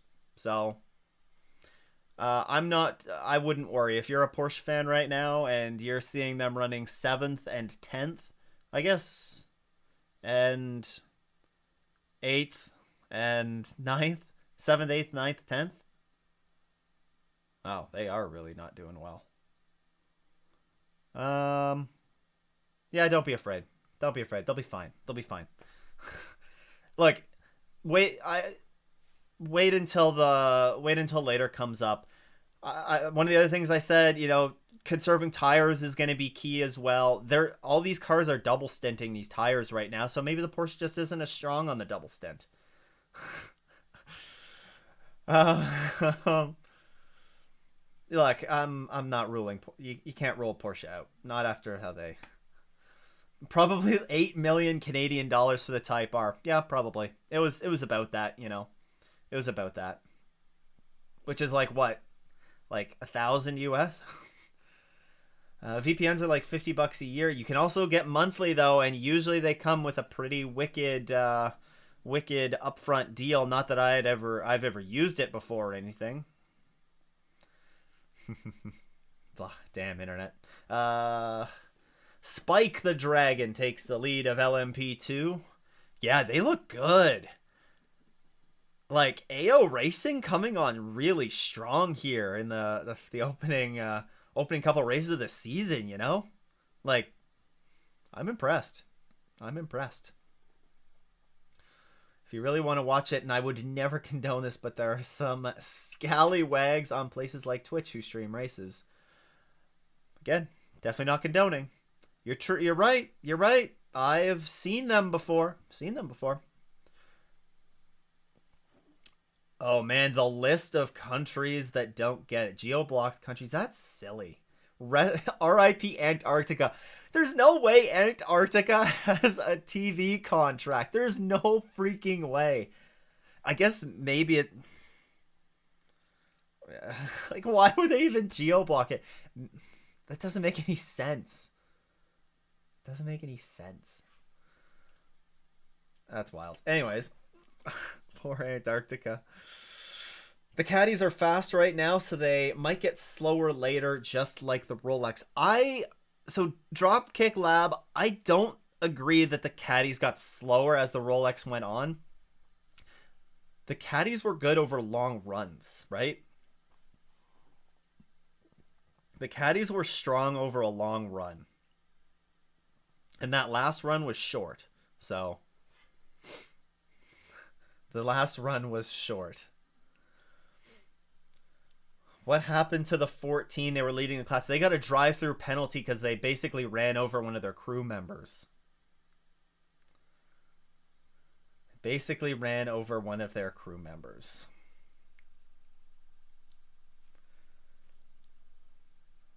Yeah, they did. The crew member is okay. Like, they just bumped them leaving the pits. So yeah, that's what was going on there. HBO Max will have 24 hours of Le Mans straight 4K as free. Oh, for $25 a month. Yeah, HBO Max. For a lot of people, I know there was a lot of people in the States that were giving the 2 thumbs up for HBO Max. Oh, you can't get timing 77 to load? Or 71? The dog cam. The dog is fast asleep right now. The dog is fast asleep right now. She is she's snoozing. I was thinking that I should get like yeah, we do have a puppy crew member, a Boston Terrier. I'm sure at some point during the stream she's gonna pop up into my lap, and she'll every once in a while, if you watch the the podcast that GT Rain and myself do, the Rain Race podcast, if you've ever watched that before on YouTube, every once in a while she'll hop up into my lap and you'll see like an ear like pop up right about where my fingers are here, or maybe the top of her head, just barely. And yeah, she just creeps up. She wants to be loved. Okay, she's kind of looking at me now. Hey puppy, come here, come up. No, she just looked at me and she's like, "F you! I'm not getting up to go and sit on your lap."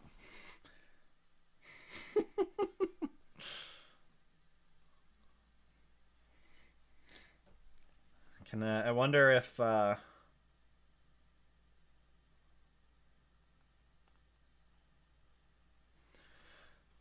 right, show us the dog. Oh my god, I'm gonna have to get her up. I'm gonna have to get her up. She's gonna be annoyed. Let's see. Puppy, come here. Come here. Oh, she's smelly. Let's see. All right, I gotta take. I was having trouble with the camera this morning, so. All right, let me. What other comments do we have before I show the dog? Since everybody just wants to see the dog, like, okay, fine, guys. You know, like, nobody wants to see me anymore. It's fine. I get it. Okay, apart from IMSA and WEC, what other series championships do you watch, if any? I watch those two. I'll watch the big SRO races. I don't watch that much SRO, to be honest. But I'll watch it if I'm not doing anything else. I'll have it on. Okay, yes, I'll get the dog show in here in just a sec. Okay. FEL, the FEL Sports Car Championship is the Canadian championship. It's TCR, GT4, and TCA, which are just slower. They're a bit slower than TCR cars are. Going to be going to a couple of races for them this year, and yeah, I love that championship. It's like the Canadian Michelin Pilot Challenge, basically. And they're actually growing at a pretty good rate as well. Yes, we have Puppy Crew member. Do that in a sec. Do you watch the IMSA TV stream or Peacock? Not sure if you are limited in Canada like we are in the States. So Canada doesn't have any TV deal technically, even though it is on. We have a service called Rev TV, which is like a racing channel. It is available on there, but I'm watching it on the IMSA YouTube channel right now. Usually I watch it on IMSA TV. I'm loving the YouTube channel stuff. Show the dog. I know I asked this earlier, but I don't think you answered. Oh yeah, sorry, Black Hat. I didn't mean to miss your question there. All right, it's dog time. It's dog time. See, I didn't clean up the rest of the room, so you know. All right. Let's see. There she is. Let's see, so you can get the zoom in. There you go. I'll move my arm out of the way. See, she's snoozing. Poppy. Puppy, look. Hi. Oh, now you're going to get up, huh? Now you're going to get up. Let's zoom back out a bit there, girl. Yeah, there you go. There she is. Every time if I'm editing videos or, you know, no matter what I'm doing, right now, like I'm sitting in the racing rig. And if I'm editing videos or something, she is snoozing in this beanbag chair that we bought, not for her, but she's claimed it as her own. So every time she's in here with me, you know, she's probably snoozing in that beanbag chair. And yeah, she's a race fan actually. She loves watching the races. Very interested in watching them. Peak content. There we go. Everybody's happy that we got to see the dog, okay? The dog will probably make an appearance at some point later on. Except in my lap. Sorry, I woke you up. Don't be too mad at me, okay? Yeah, what other championships does everybody else watch? Like, is there anything that we're sleeping on? Okay, also, I can't believe I didn't even mention this, although it is technically IMSA. If you're not watching the MX-5 Cup, man, if you're not watching the MX-5 Cup, that's like must-watch racing right there. I have Peacock Stream up since I pay for that, and then a less legal option to switch to for commercials. There you go. So stupid that the stream from online is better quality than Peacock. Yeah. Yeah. I'm since just with how closely tied NASCAR and IMSA are, with NASCAR's TV rights deals sort of changing, I kind of wonder how it might affect the IMSA broadcast, if at all. If at all. I watch all the SRO, IMSA, ALMS, WEC, ELMS. Just watch the 12 hours of Sepang, NASCAR Cup, and IndyCar. Okay, yep, I've definitely dabbled in lots of those. I don't follow all of them super close, but like last weekend, I was watching VP Challenge, watching the NASCAR races, and then watching IndyCar as well. It was just kind of like watching everything. I mean, tomorrow I'll probably have the NASCAR race on. We have Ron Fellows in the I didn't even. Oh man, I didn't even know that Ron Fellows was in the booth right now. That's great. Man, Ron. Okay, so I said earlier the 2001 Corvette is one of my favorites. Part of the reason for that is because of Ron Fellows. I'm sure there's millions of Formula E fans in the chat right now. Oh, Formula E. Wild finish in the MX5 Cup Race 2 yesterday. Yes, it was. I posted I turned it into a bit of a meme, I guess. It's the corporate needs you to find the difference between these two pictures. And it's the cars finish where Lightning McQueen has his tongue sticking out, and it's a three-way tie across the finish line. And it's the MX5 finish from yesterday.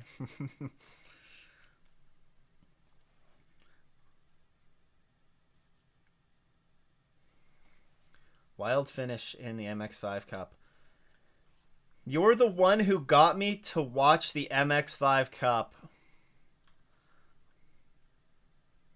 I gotta screenshot that and then give that to the MX5 Cup and be like, hey, oh no, and be like, hey, you guys need to get me to do stuff for you. Have me do like a pre-race show for you guys.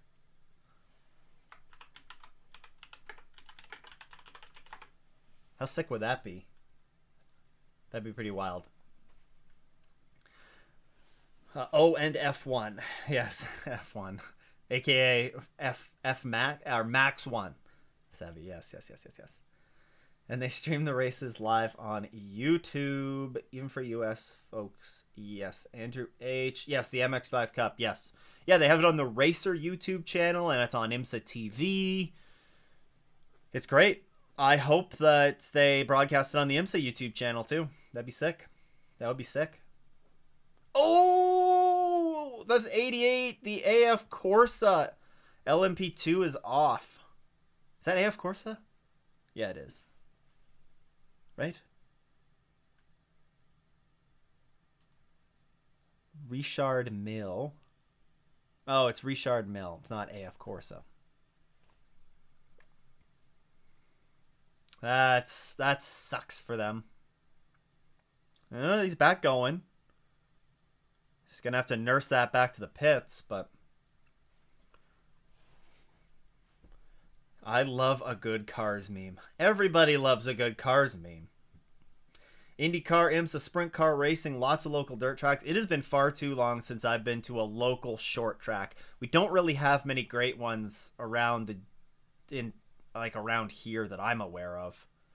Where I grew up, we used to have a couple of dirt tracks that were kicking around, and the World of Outlaws would. Is it the World of Outlaws? Yeah, World of Outlaws would come up. Oh man.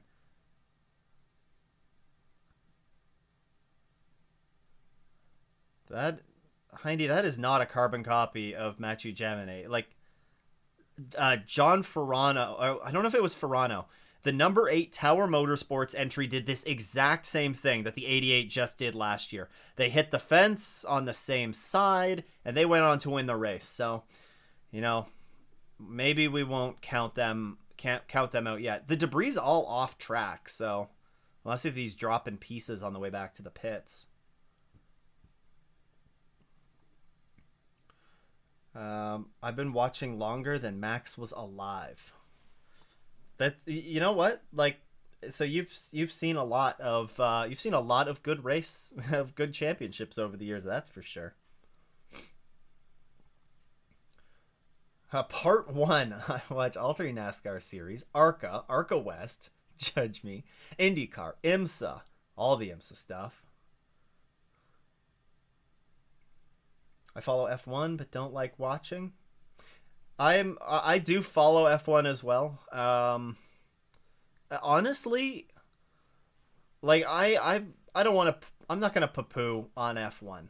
I don't want to poo all over them. You know, Formula One is, those cars are still incredible.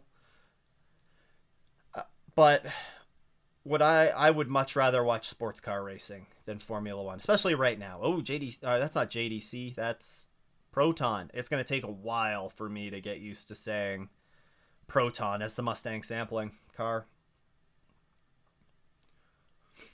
LMP trouble, turn whatever that is. Turn 1 it was, I think. Yeah, it is. It's pretty insane that they were just able to keep going. They build those Orcas strong. Build them strong. Hello, Cole. Hello. Corvette go brrr. Yes, the Corvette has gone brrr, right to the lead. But they're in a battle, actually, with BMW, so. Occasionally the VP Challenge. Porsche Carrera Cup. Really bored. If I'm really bored, Super Trofeo. Super Trofeo might be better this year. It might be better this year. I think they might have more battles in the pro class. WEC, SRO stuff, American Flat Track. Holy moly, you literally watch it all, eh? I forgot that Yoss competed in F1. I forgot about that. Corvette go brrr.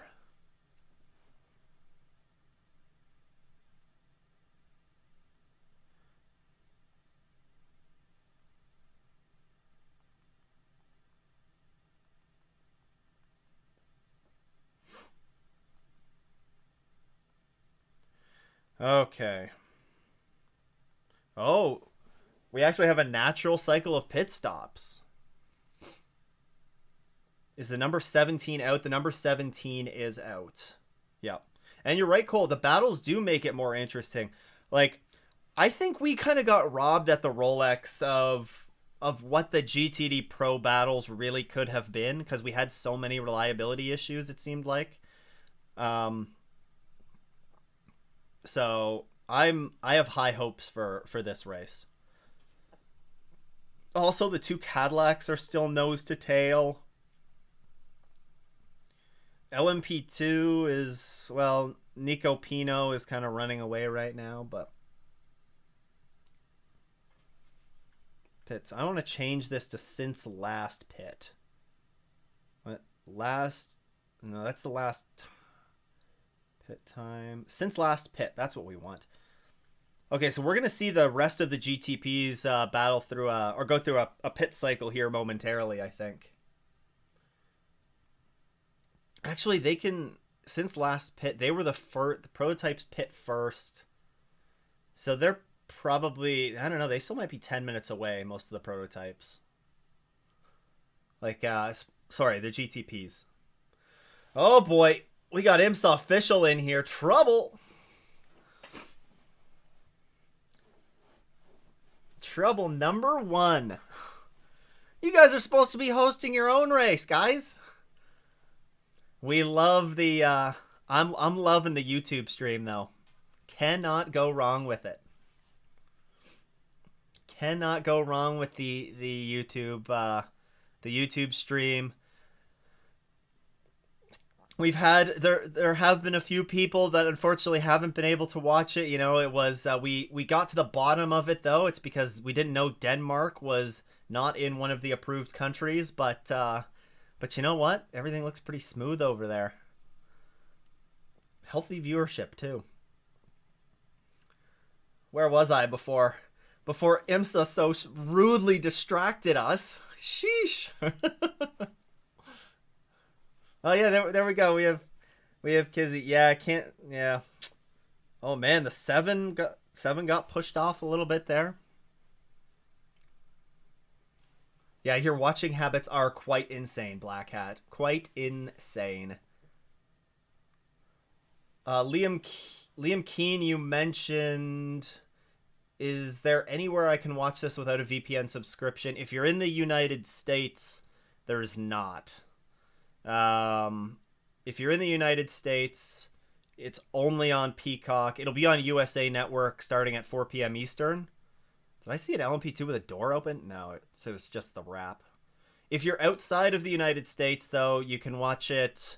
Well, most people can watch it on the IMSA YouTube channel or on IMSA TV, unless if there's an existing TV deal in your country.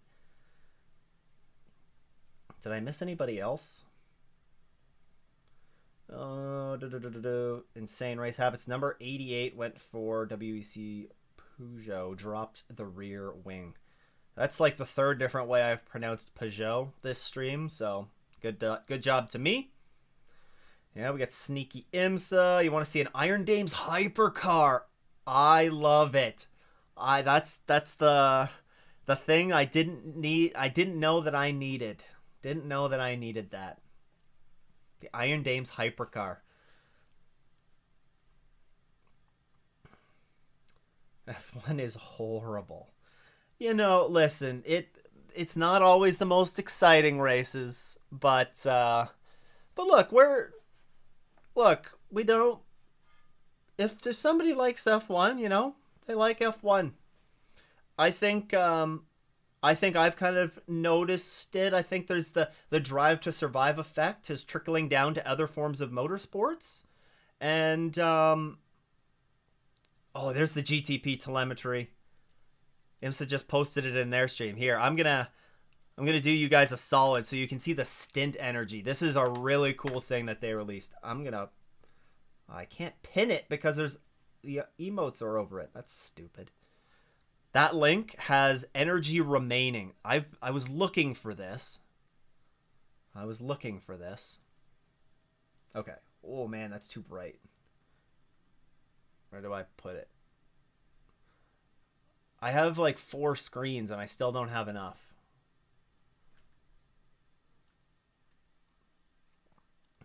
Okay, where was I?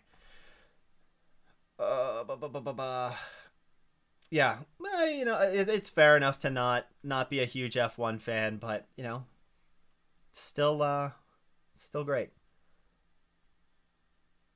It's not great. I mean, the racing hasn't been great, but you know, there's been a lot of people that have their gateway into motorsports was F1, and there's a ton of fans that, you know, have come in and they're enjoying other forms of motorsports, you know, whether it be the WEC, IMSA, you know, anywhere like that, as we're going through a pit stop cycle now. Bourdais has 5% energy left. Top 4 all have 5. What's up with the YouTube stream? Why can I not see the race? I feel bad for Kizzy.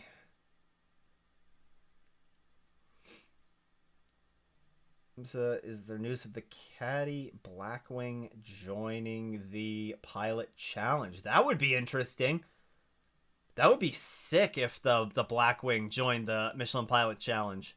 I don't know. I haven't heard anything of GM developing a GT4 car though, but they should. That would be a sick car, actually.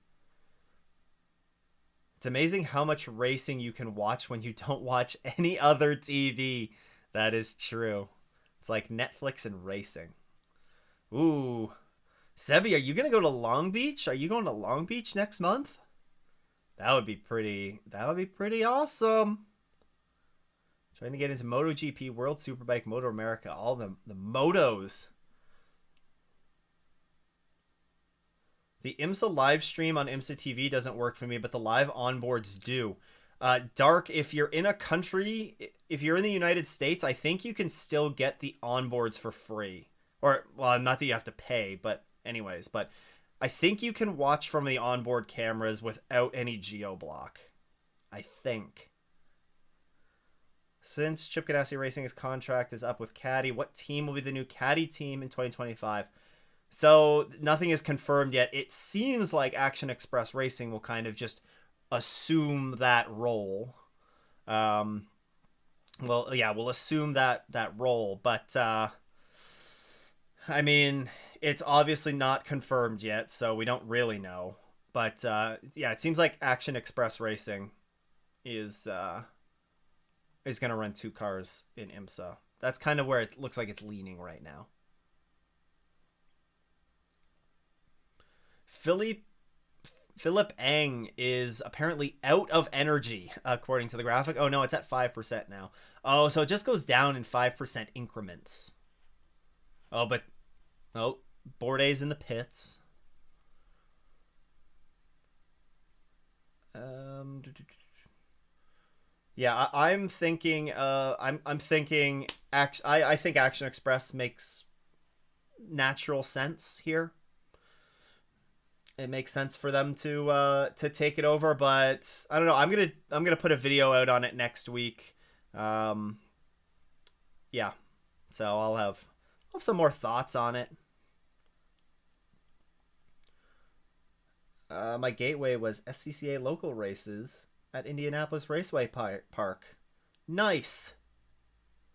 Oh yeah, Aussie V8 supercars and World TCR. I watched my first World TCR race at, oh man, Macau.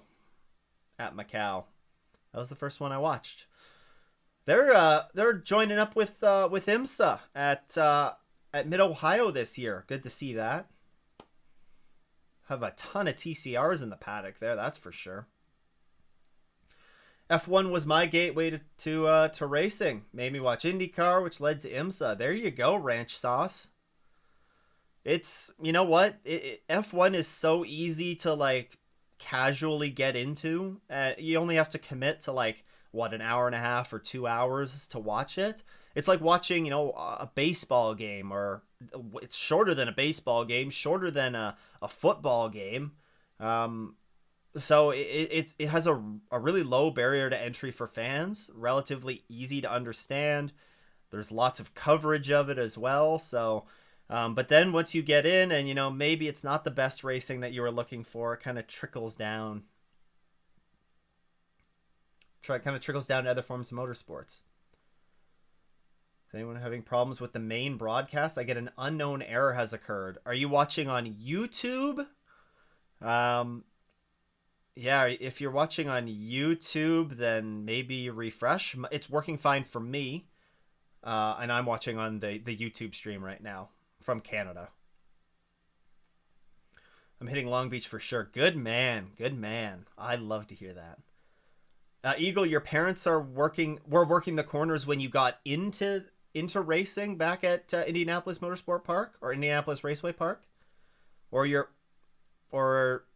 I assume that probably goes together with what you said. It felt good. Also kind of sad to be one of the few NASCAR fans that knew about Shane Van Gisbergen. I think I got the pronunciation right there. Not the 6 to 8 hours to watch a NASCAR race. Some of the NASCAR races can drag on for quite a while. So far I get to racing with NASCAR, IndyCar, IMSA, WEC, and looking into GT World Challenge. Yeah, there's going to be some good GT World Challenge races there.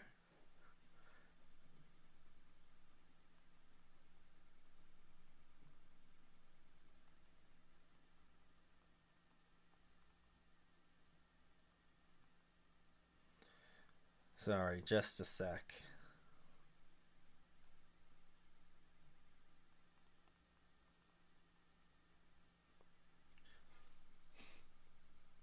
Poppy has assumed her position of fast asleep.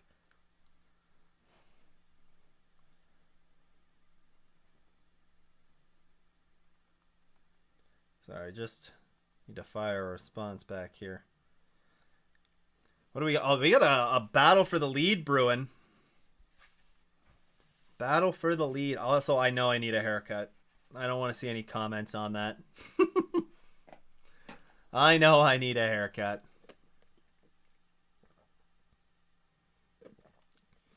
Your corner.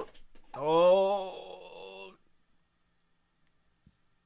That is a sketchy spot. Oh, they touch. It's okay. They both got away with it as long as there's no puncture.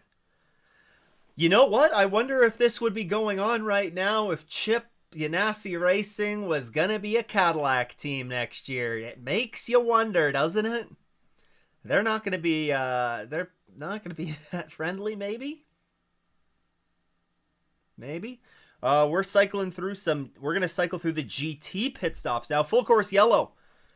What do we have a full course yellow for? Oh, Sebi. Where can I get that hat? Merch site. I'll get the link in a sec while we're under full course yellow. How about that? Your parents were corner workers.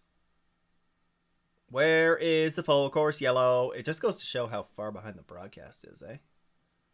We're about 30 seconds behind with the YouTube stream. Oh no, that was my pick. Tower Motorsport off in Tower. All right, I hope nobody was expecting the 14 Vassar Sullivan Lexus to win or the number 31 Action Express Racing, because what did I do? I picked the 70 Inception Racing. They got together with the Pfaff Porsche, Pfaff McLaren on the first lap, and they got some damage. Now Tower Motorsports looks like they might be out. Who's next? The 14 got a drive-through penalty. The 31's the only one I haven't jinxed yet, so that's good. Caddy versus Caddy. I'm in the US, but VPN to Canada. Rolex worked fine, and Carrera Cup last night was great. Where can I find the That's a hard hit. Holy. That was a hit. Who's in the car right now? Michael Dion. That's a tough one.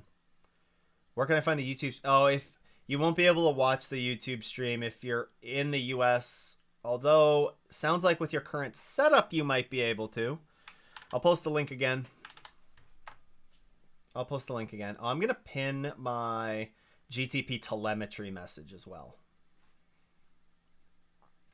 Can I explain how to fix IMSA and YouTube live stream problem? You can go ahead and explain it. Go ahead, Kizzy. Payne as a McLaughlin fan, even though he's not in the car this weekend. Yeah. Scotty Mac is not in the car this weekend.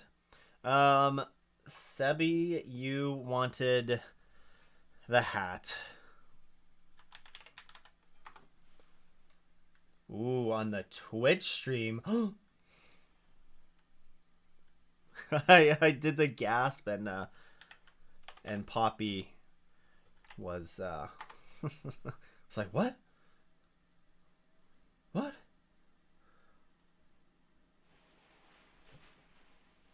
Oh, I think we're gonna get a dog appearance potentially. Okay, I gotta find the link to the store. Here it is. Caps and hats. Caps and hats.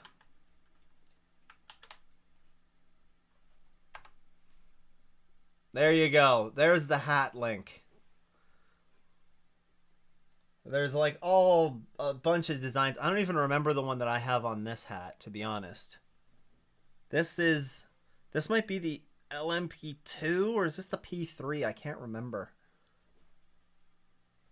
I think this is the LMP3 cap. Yeah, it is. It's like low-key LMP3, you know? Is the race free on YouTube this time? If you're outside of the United States and not, unfortunately, in another country that also has a TV deal, then yes, it is free on YouTube. No, yeah, here's the dog. The dog's back.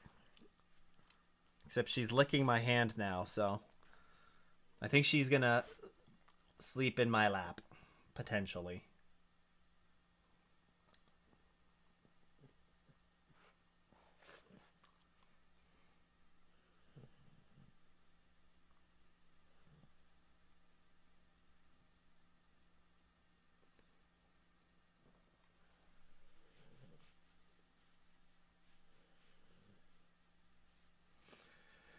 What else do we got? Nice dog. My sister gifted the family a Peacock subscription this year so I can actually watch all the races legally. That's a great Christmas present. Or a birthday present, or like just a gift. Like, that's great. That's actually a really good idea for a race fan. There you go.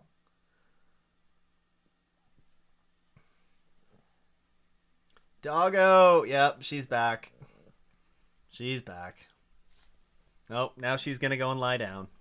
Oh, no. She's going to lick my neck. No, Poppy. Where was I? Makes sense on a VPN. Doggo. So my phone works, but PC doesn't. Weird. That is weird. Yeah, you could just cast it from your phone to a TV or something. Justice for Antarctica.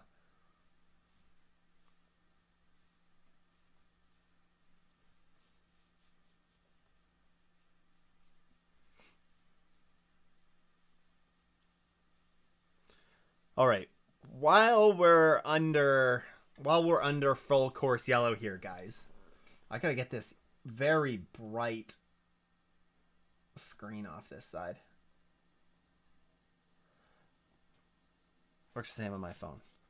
All right. Entertain yourselves for like a minute here, okay? Everybody has to make pit stops. It's a full course yellow, so it's time. I'm being told the radio message to box. So I'll be back in just a sec here.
He leaves the stream to make a stream.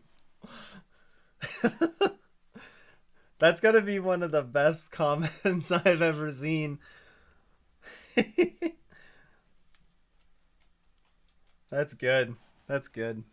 Sometimes I'm in my like the sim racing rig right now, and sometimes if I leave and then Poppy takes the chair from me. So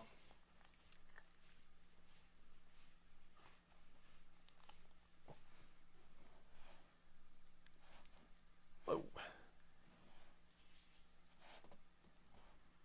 No, Poppy, you can't eat the headphone.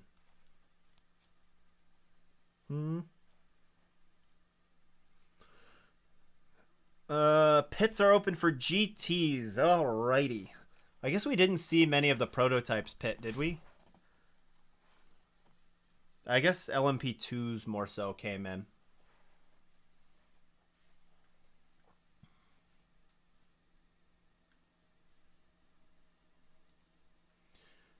Okie dokie.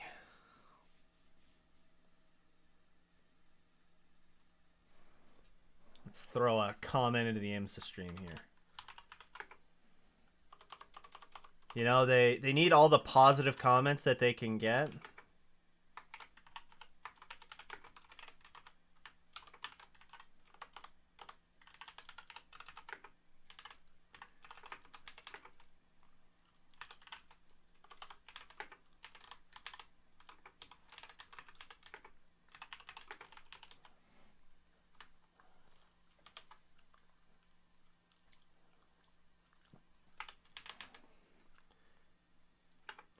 Okay. I expect the doggo at the Glen. No, we can't. It would be way too loud for her.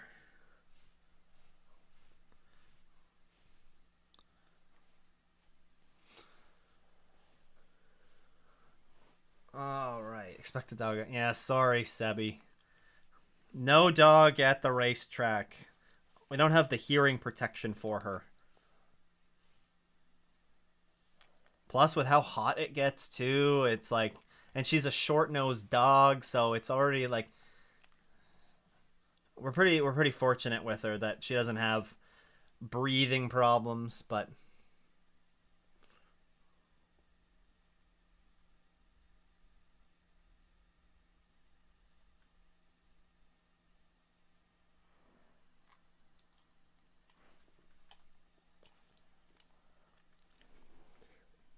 oh my god, I can't.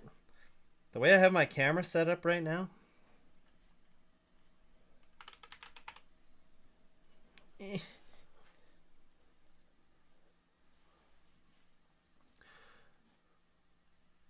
Okay. What other motorsports YouTubers do you watch slash recommend? So there's a ton that I watch. Okay.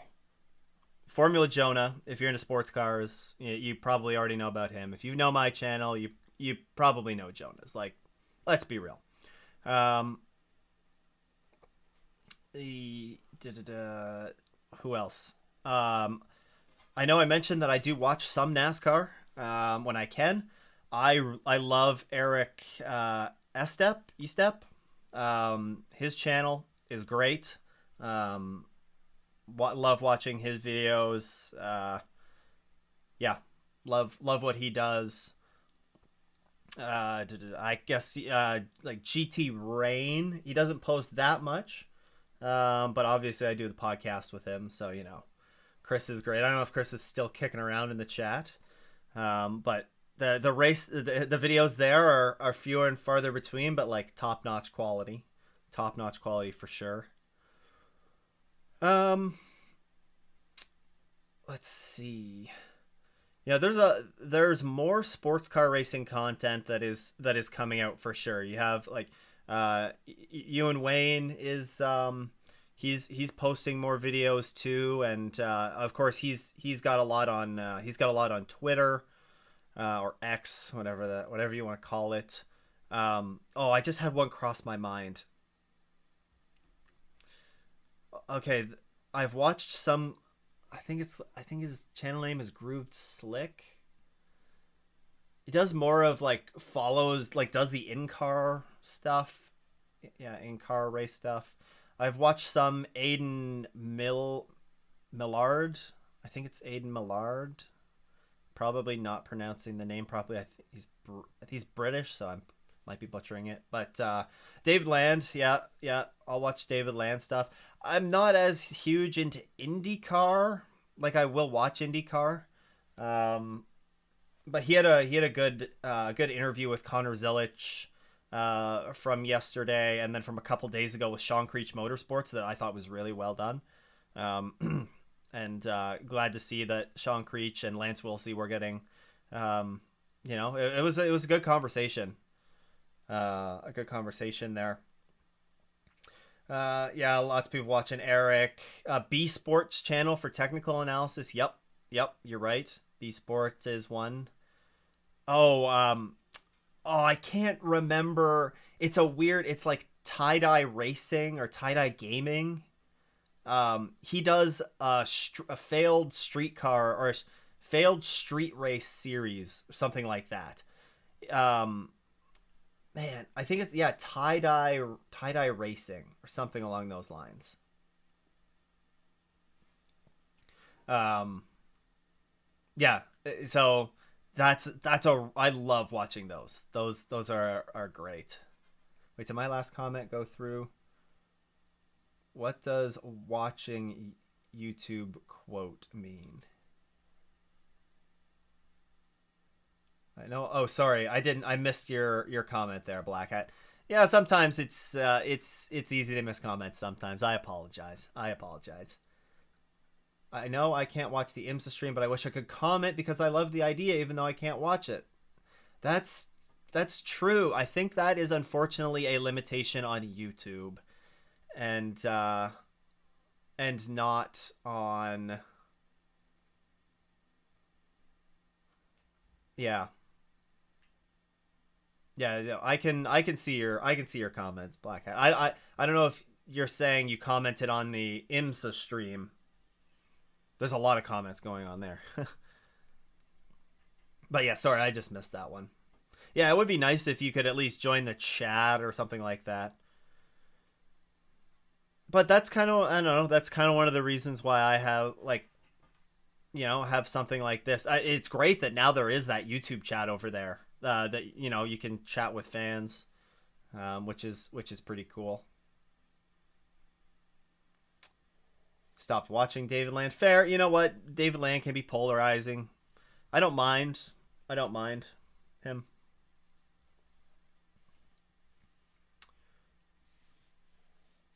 I haven't personally met David, so one of these days, maybe we'll cross paths at the Glen or something.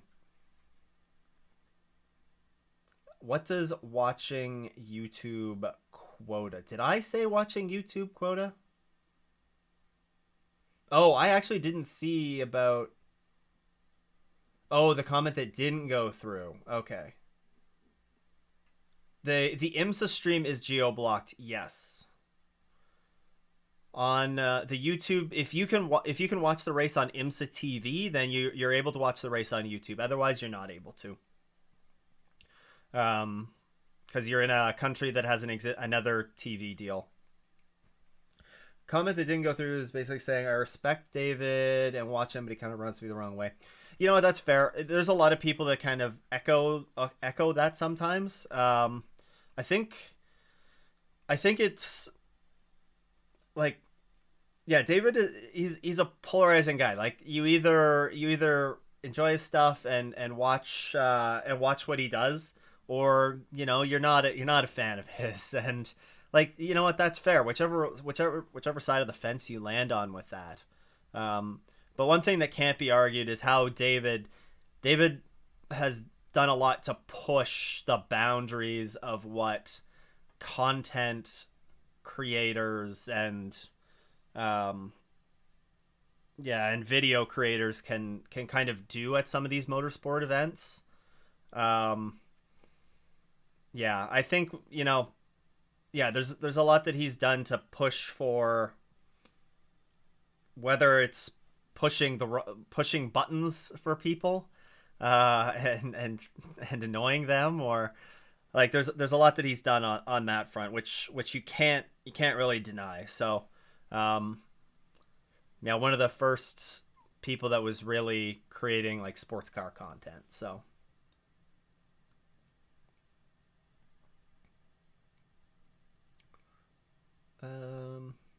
yeah, he did that Zilich interview was great. Yeah, it is unfortunate that it's geo blocked. You know what? Hopefully, let. I mean, again, I mentioned it earlier. I don't know what the TV deals are like with IMSA and NBC. I sure would hope though in the next TV deal that like look at how some other championships are doing things. Look at the SRO. Like look at the SRO's YouTube channel. They stream all their races on YouTube, and you know, like, it would be amazing if you could have, you know, the stream be on YouTube, right? Yeah, that would be great. That would be great. And if IMSA truly owned that broadcast, right? Like, you didn't have to worry about broadcasting rights with NBC and all this stuff. Like, it opens up so much. You see what the SRO does. Like, the SRO does have some really good broadcasts. I'll hand that to them.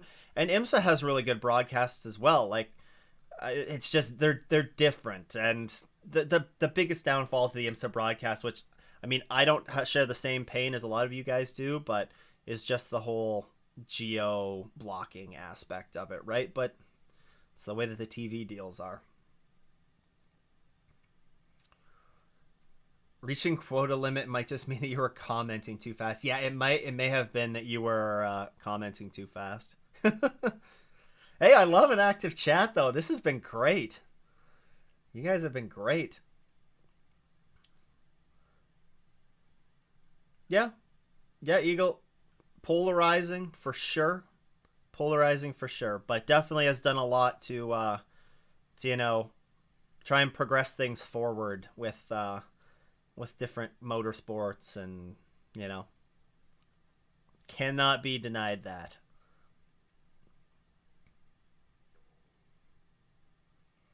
Oh, something worked. Ranch sauce. We got a big thank you for ranch sauce.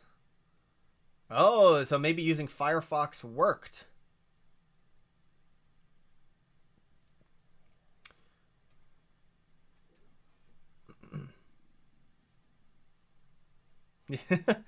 Yeah, we don't want to. Yeah, we don't want to. We're not here to bash on David. Definitely don't want to. You know, it's like, got to respect what he's doing. You don't have to agree with all of his takes, right? Don't have to agree with all of his takes. You're not going to agree with everybody's takes, right? That's what makes everybody unique. It would be really boring. Be really boring if everybody just agreed with one another all the time. Like, that would be boring. It's pretty easy to go around the geo block anyways. Well, yeah, but I mean, it is easy to, but there's still such a limited number of people that are still going to go around that geo block, right? It makes you wonder what the TV viewership numbers are for countries that have it, right? Because, like, yeah, it's interesting. I like the IMSA radio cast. The Peacock is so-so. Hating all the NASCAR guys at Daytona. Yeah, that's definitely something I've heard echoed. Get some sports car guys in there. Oh, Ferrari and Corvette making contact. Robin's racing.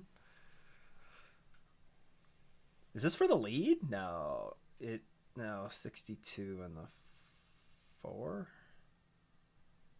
62 in the 4.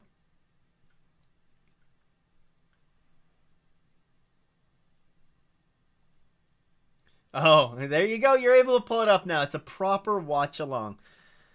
How long have I been live for? This is we got like 40. Yeah, in like 45 minutes to an hour is I'll probably sign off, and then I'll be back for the final 3 hours of the race for sure.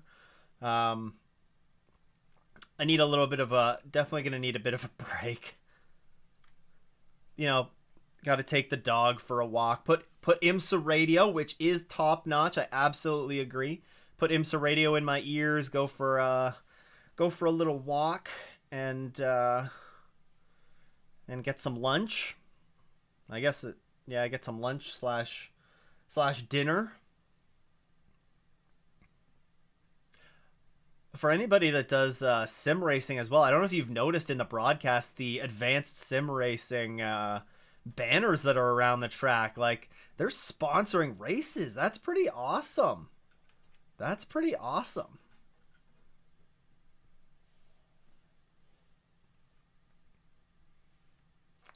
I'm excited to see Lee Diffie in the NASCAR broadcast. Yeah. Yep. Lee Diffie is a top-notch commentator. Sebi has deleted his message.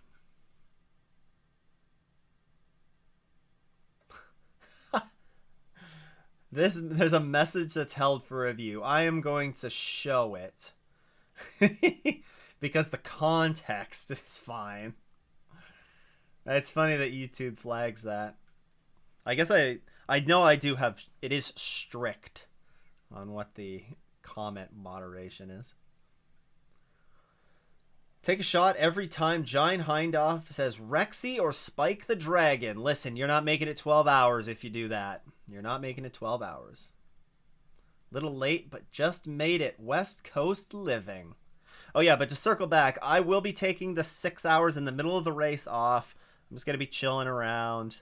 But I will be back on for the final 3 hours of the race. So I am, yeah, I'll be back on for the last 3 hours. I just don't think I could do 12. I don't think I can do all 12. I don't think I'd have a voice by tomorrow. Yeah, you get tired of the ads, would only watch for Lee Diffie. Huh?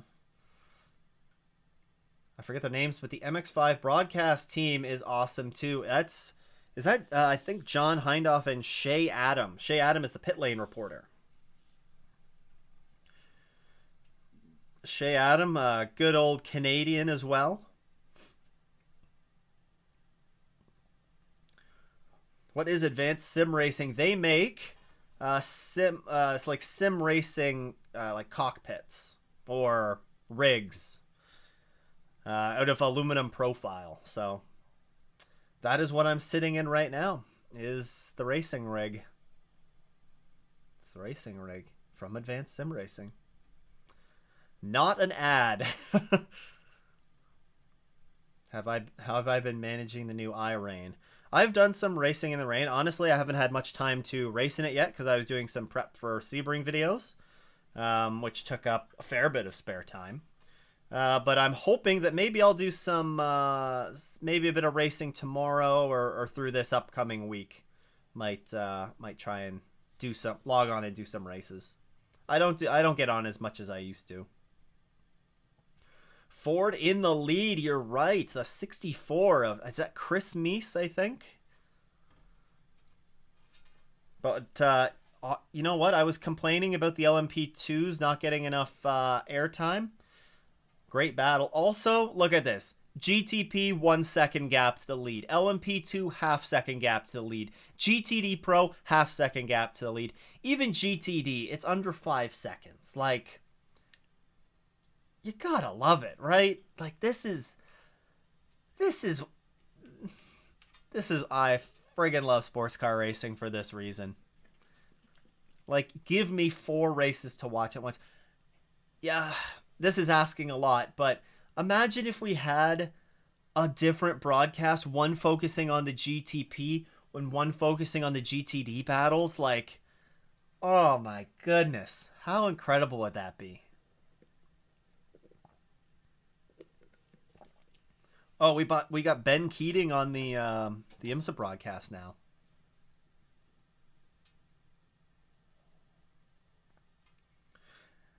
Hear about the new endurance game coming out next year. I'm blanking on the name. I don't know the one that you're actually talking about. No.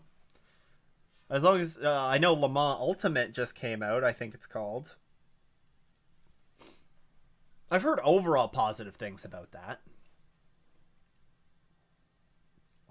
Heard overall positive things. How's Lamborghini doing? We haven't checked in on them in a little while. Hey, you know what? They're 14 seconds behind the leaders right now, and we're halfway through a stint. Like, it's been a little while since we went back green, I guess. So, I mean, look, like, everything that we're seeing from Lamborghini right now, I think you got to call that it's a win. They're surviving. They're out there running laps. That's what they need to do.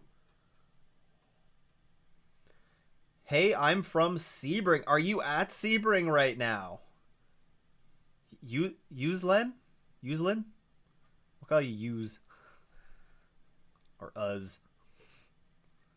Are you at the track right now? Jaguar, Nissan, and Toyota GTP days. I've been meaning to go back and watch some old races too. I kind of thought that I would do that more in the off season. Didn't didn't end up doing it. Didn't end up doing it.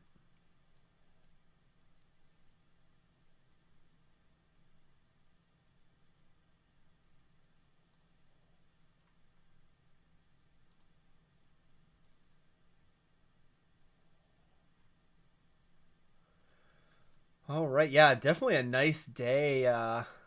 Nice day at Come By My Bar. Oh, you're running a bar there.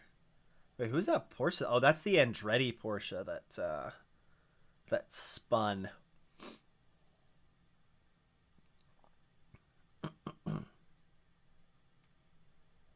A gaggle of cars, Hindy. What's up? What's up, Blue Moon? Hope we can watch the whole 12 hours this time. If not, I can take cat nap for like an hour. There you go. Have a little afternoon snooze. You know what? If you get a full course yellow, you can take a 20-minute nap, you know? You can get a power nap in there. Shout out to my son who's working tires for both Vassar Sullivan cars. Wishing them the best. That's awesome, Henry. That's awesome.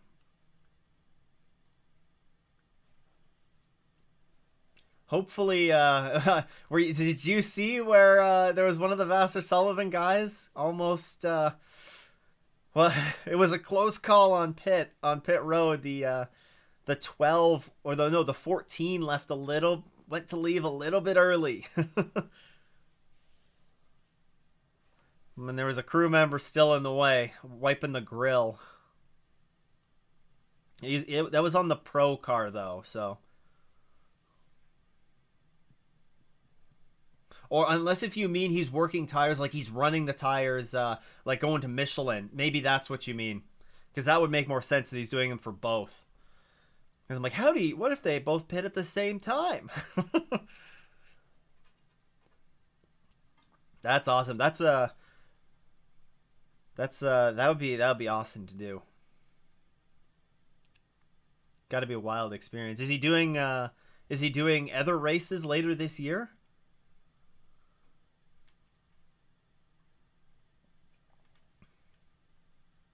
Oh, here we. Oh, we got a. Oh, was that the 21? The AF Corsa. Just a little, stop and restart.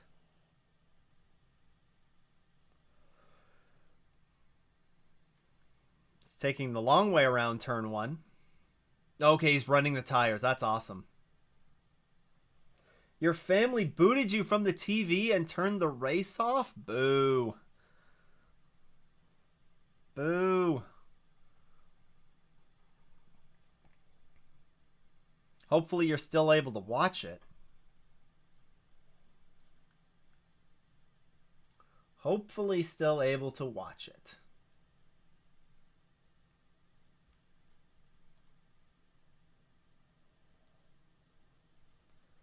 Oh, something's under review. Incident between 21 and 66. The 66 is the Gradient Racing Acura. Where on earth are they in the running order? Catherine Legg is behind the wheel right now, and they are in 12th place in class. Also notable, Korthoff is still... They are 47 laps down. They're still in the pits. And it looks like, I think that number 8 Tower Motorsport is probably done. Probably done.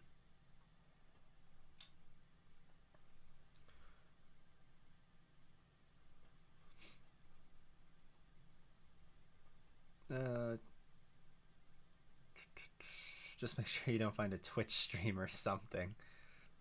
Oh yeah, don't do that. Peacock in commercial, I got IMSA Radio on for backup. IMSA Radio's clutch. It is clutch. Having a radio feed, especially there, look, like there's sometimes stuff stuff in your life comes up, and I had to. There was a couple races last year that I was just not able to watch. I didn't have an internet connection that could support like watching the race. Oh, the 66 and the 21 got together. IMSA radio, perfect for that. Perfect for those scenarios. You can still follow along with the race. It's great. You guys in the US pay for Peacock and still get ads. Yep. I remember, didn't Peacock introduce like a tier 2? Like an additional tier that was supposed to be no ads Peacock?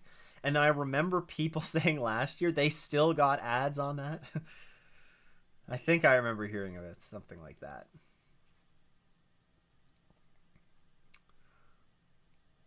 He's done the Rolex and Petit Le Mans with them and with the former Mazda group. Okay. That's awesome. That's awesome. There's nothing better than being at the track. Nothing better.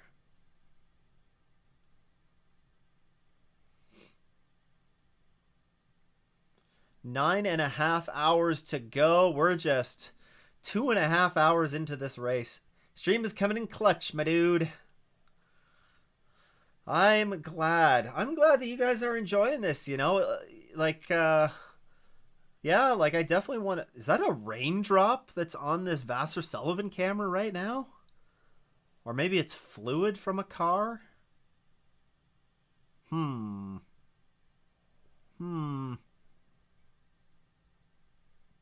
Yeah, I'm going to do these as much as I can, like, if I'm available the weekend that the race is on and I'm home and able to be here, then I'm more than happy to host a stream like this. Again, there's lots of communities for other different sports fans to go and be part of. The motorsport community, especially something as niche down as endurance sports car racing, can be difficult. So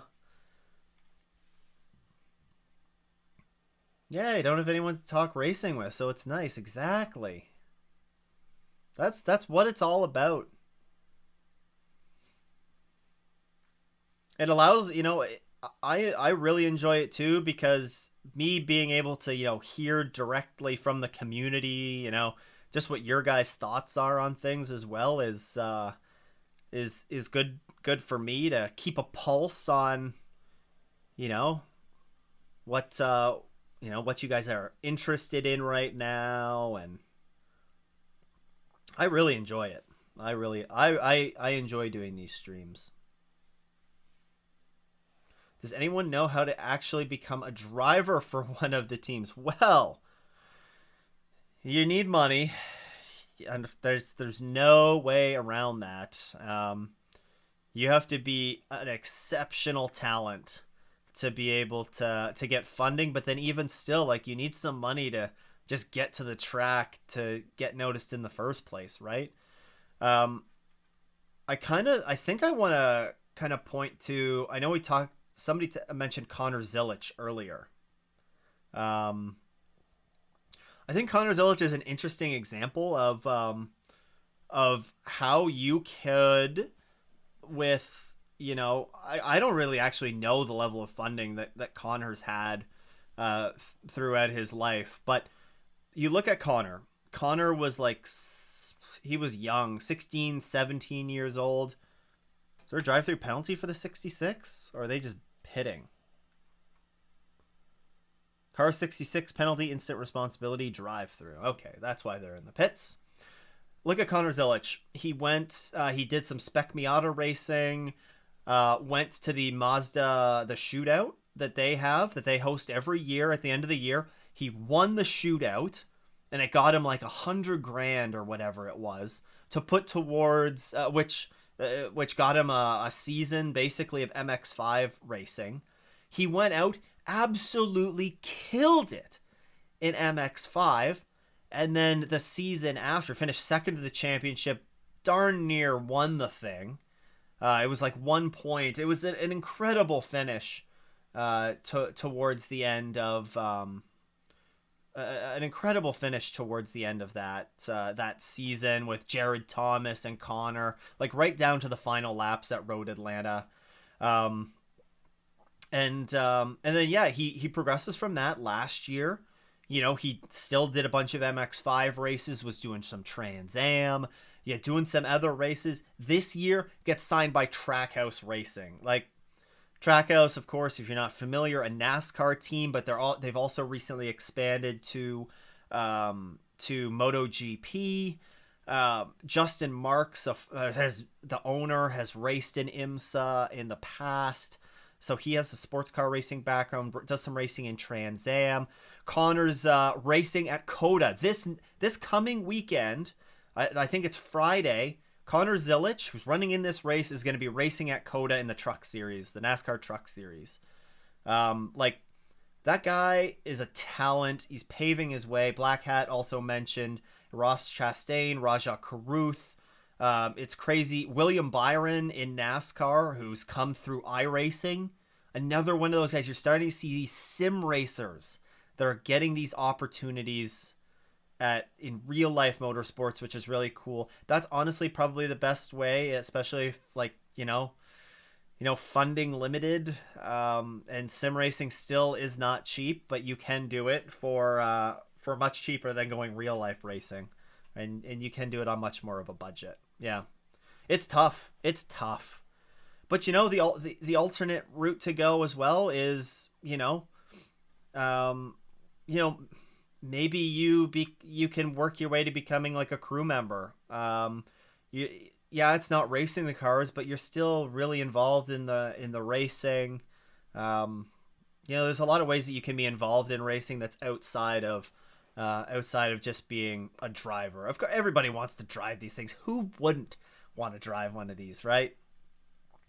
Or you could just, focus on a career, like put it all into your career, and then maybe you can become like a gentleman driver. Or even if you're not racing in IMSA, if you could be, focus on a career, and you could race even Spec MX5, Spec Miata. You still need a good budget to be able to go out and do that, but there's lots of affordable racing series. That was a lot of talking from me. There's the WEC subreddit Discord. The WEC subreddit. There's also an IMSA. The WEC Discord. There's also the IMSA Discord. Biscotti mentioned Formula Jonas Discord, which is Endurance Center. There's some good communities kicking around there as well. David Pittard, I that's how I hear it pronounced in the broadcast, so I'm gonna roll with that. I did not know that he was one of the sort of sim racing drivers that's come up. Do you guys believe that sim racing is pay to win? I don't think it has to. No, I don't think it is. I don't think it is. If you truly have speed, then a really good sim racer can jump on like a super budget wheel and pedals and everything and be good. They're going to adapt. I think that having some good equipment definitely helps with the immersion. It definitely helps you to immerse yourself more in the experience. But it's definitely not necessary. And then, I know we talked a little bit about iRacing before. Whether you race on iRacing, Assetto Corsa, GT Gran Turismo, whatever it is, if you're going on and you're enjoying yourself, that's what it's all about, right? It's just, you gotta have fun. It's all about having fun.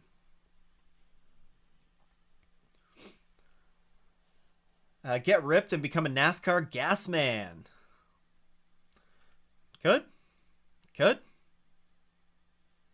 Those guys are like NFL linebackers though, but or college Lots of them are college football players. It's just I love one of the things that NASCAR has done. I know we're watching IMSA, but one of the things that NASCAR has done really well, and I hope this translates down to some IMSA stuff eventually. How they focus on the crews. They have done a really, yeah, they're doing a good job highlighting some of the crews. They go and they talk to the crews on pit road, like after a big pit stop or even a bad pit stop last week. They were right there talking to them, getting their feedback. I love that. Like the crews are so underrated. So underrated. Getting a ride takes a combination of talent, dedication, and marketability. Nailed it. Nailed it. 100%. 100%. If you don't have pretty much, all three of those, it's going to be pretty tough to break through. Obviously, if you don't have talent. Well, if actually, if you have really good marketability and are dedicated, you can still maybe break through.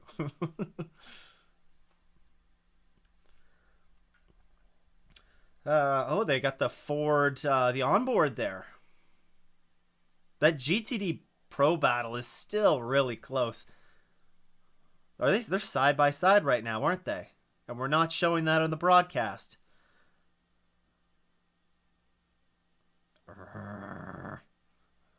Come on. Come on, NASCAR broadcast. Let's figure this out, okay? Timmy Hill's a sim race where he's using the $200 wheel with an office chair and was in the Daytona 500. Yep.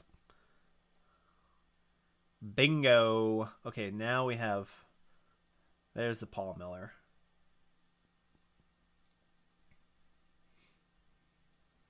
Former racer commentator Bill Adam. Welcome, welcome. NASCAR gas men are in better shape than the drivers. Some of the drivers are in really good shape. But like Brad Keselowski, Dad Brad. WEC at Le Mans showing crew members sleeping is one of my favorite things about Le Mans. Yeah, you see them and they're snoozing on a tire or something like that. It's pretty funny. Father-in-law and his friend used to race 20 years ago, but are too old, fat, and broken to race anymore. Luckily, they have a ton of knowledge and do that to help you. That's awesome. That's awesome. Oh yeah, the warm-ups that some of the crews do, the Toyota takes everything very seriously, right? So yeah, it is cool to see them, warm up and just doing their thing.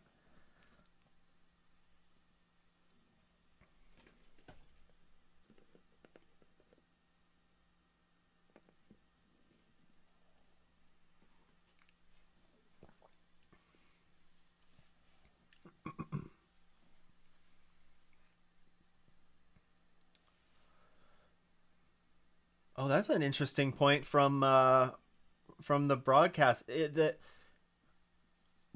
One of the things IMSA, like, look, you got to give credit where credit is due here. I think they did a really actually, you know what? I'm not even gonna say that. IMSA nailed the BOP especially for the GT classes here. Like they have nailed it. Like you have a Mercedes leading GTD. You have Ford, BMW, Corvette, Ferrari. Like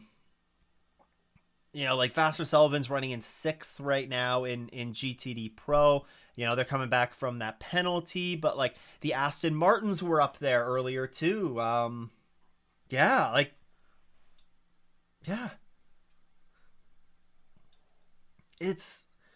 There does not look good luck picking a winner in GTD in the GTD classes right now because all of those cars are looking pretty good. GTP, it's tough to say so early. What do we got? We have obviously the two Cadillacs look very strong, I think. But we'll see what happens when the sun goes down. BMW is also there. You got to talk about BMW. Acura looks good. Porsche has kind of dropped back a little bit. I'm kind of surprised. Kind of surprised.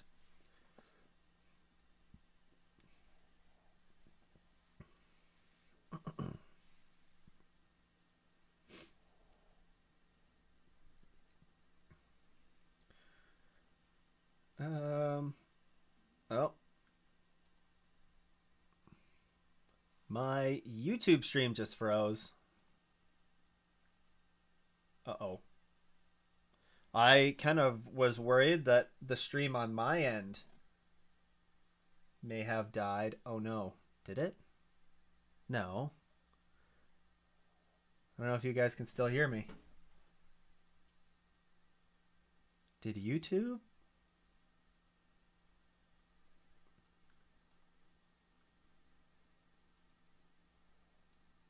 Oh no.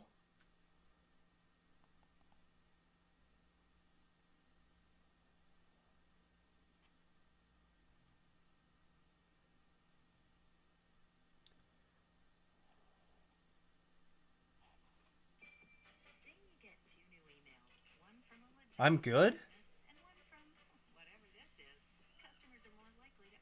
Really?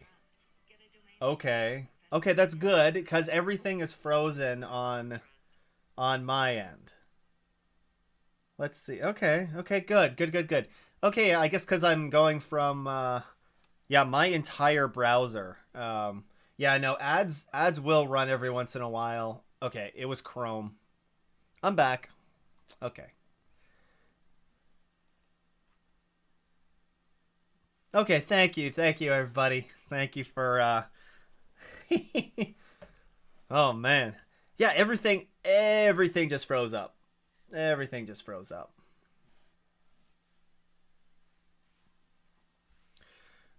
All right, perfect. I'm thinking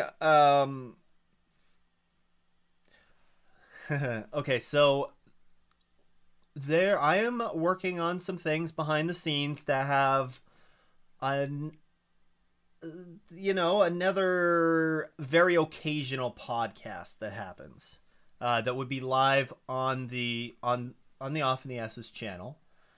Um, and so I'm currently in the process of looking through some different streaming, some web-based streaming platforms, and that has like a backup. So in case, because right now I'm running off OBS, and if OBS dies, then the stream just cuts out.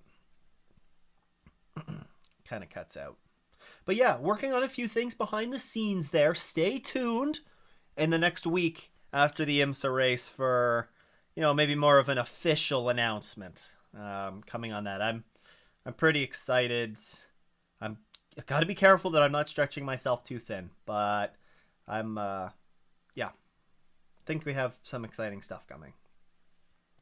Where was I? Okay. Some stuff here. As a big Team Penske fan, Dad Brad speaks to me far too much. Yep. On that note, though, RFK potentially coming to IMSA. There was a tweet from Brad talking about how he would love to own a GT or have a GTP program. Look, there are a lot of stars that are potentially lining up. This is me. I have absolutely no insight on any of this. This is just me naturally thinking through some things in my head. You have RFK, a Ford NASCAR team. Brad Keselowski has expressed interest in a GTP program. RFK is Roush Fenway Keselowski. It's a NASCAR team. They run Fords in NASCAR, formerly Roush Racing. Which, if you guys know, like Jack Roush did a lot of Trans Am racing, I think it was, early on when he owned a team. Yeah, lots of Trans Am racing. Was it like the 70s, 80s, 90s, that sort of era? So there's no more partners on board now. Brad Keselowski is one of them. So hence this RFK now. So Keselowski has said he's interested in owning a GTP team, or is whoa, what happened to the 43 Porsche? He rear-ended somebody. Yeah, so expressed interest in a GTP program. You have you have a little bit of uncertainty in what Ford's role is in Formula One. I think that commitment is still very well there, but Ford is seeming to be pretty committed to sports car racing as well with the brand new GT or the Mustang GT3 car that they're now producing. If you have RFK, oh, and then also this week, Chip Ganassi Racing and Cadillac not renewing. Chip Ganassi Racing has a pretty solid history with Ford running in sports cars, dating back to the Daytona prototype era. They were running, Ford badged turtles, right? The proto turtles. We got another full course yellow here. That's good. Okay, so full course yellow, but we'll have to see what that's for. Look, there's a lot of these. It's that number 88. Why is the driver's hustling pretty good to get out of there?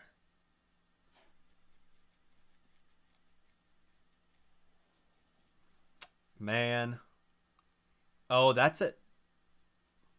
That's at the end of the straightaway, right? That's at the because that's like the alternate to the hairpin. I don't remember what that is. Turn 7, I think. Yeah, I just genuinely wonder. Like, I'm just thinking things in my head. Like I wonder if there's a fire or something in that car because the driver seems was in a hurry to get out of there.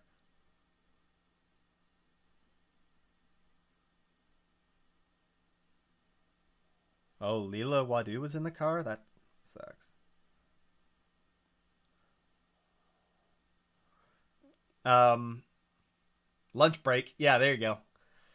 But like I don't know. I have no ins. Like, could we maybe see something there, like RFK working together with Chip Ganassi? I mean, right? I don't know. I don't know. Like, that's more of a.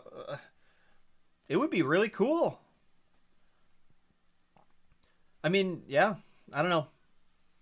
There's kind of a lot of stars aligning there, but I mean, we'll find out soon enough, right? We'll find out. We'll probably find out more after this weekend too. Like there's a lot of guys that have a have a pretty good pulse on the paddock, and you know we'll get some more information soon. But it would be really cool, a Ford GTP program and that yeah, Ford GT. I don't know if Ford GT would come as in the form of a hypercar, but I mean, it just has to have styling of that, right? If you wanted to do like a GTP car, it just has to have the styling of Ford. How tall is Leila Wadu? I I saw her in the paddock at Daytona, and definitely not very tall. Leila Wadu. Is it listed on? Let's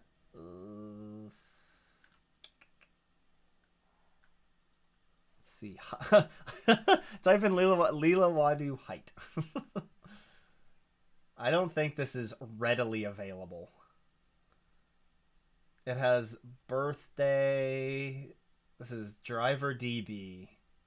What do we got? No height. Not too tall though.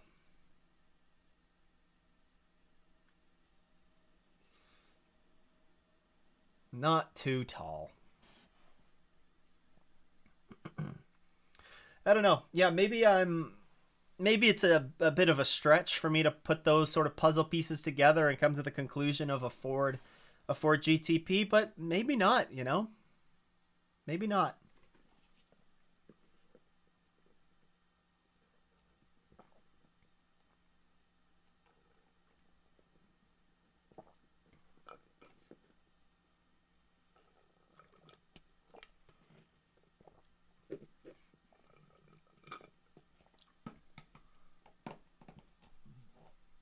Race Tribe made a video showcasing how the Ford GT needed little to no mods to be a hypercar. And I believe some form of Ford GT hypercar ran some laps at Coda. They did. They broke the GT track record. Or like the closed wheel or something. I don't know. Something along those lines. But like, what is the point of that car? Unless I don't know. I mean, maybe it could be disguised as hiding. I think that's probably a little bit of a stretch, but maybe not. Maybe not.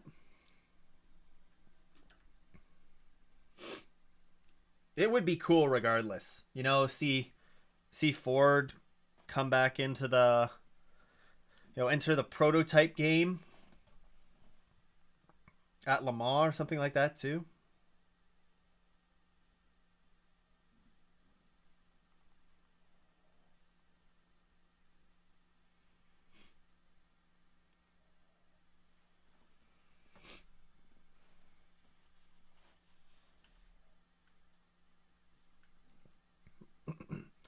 Oh no.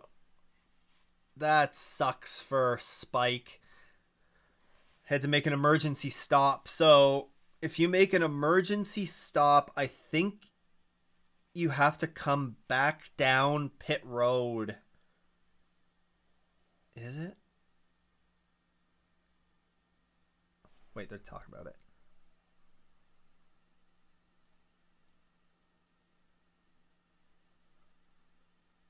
Hindy's explaining it.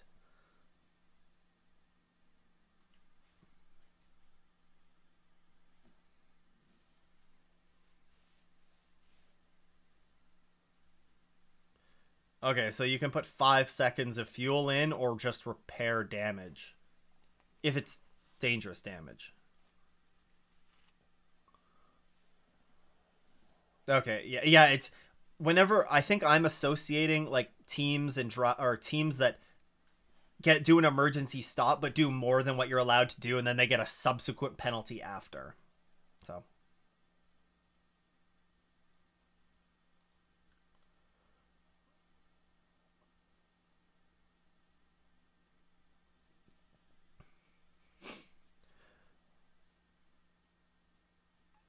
you think Ganassi's going to pull out of sports car racing entirely?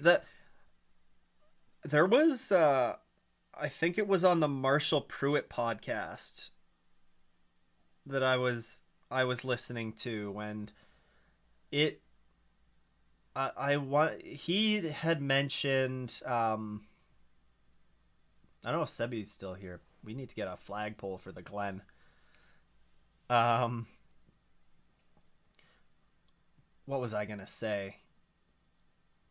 Marshall Pruitt, they were talking about like there's a lot of employees that Ganassi has, and he's gonna try and find some sort of a racing program, for them to compete in. You know, it's we'll see. I hope that they still stay on the grid. They've been on the grid for in one form or another in IMSA for a long time. So flagpole check.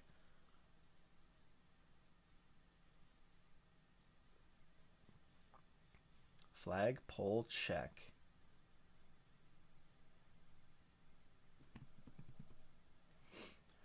All right. How long are we at here? We've been live. It is 12:35. We've been live for over 3 hours.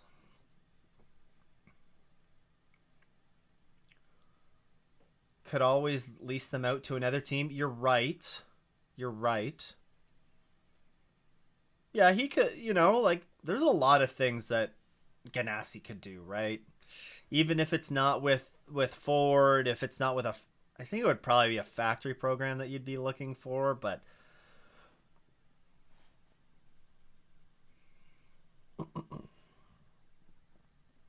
it'll be interesting to see. Be interesting to see. Pete stop?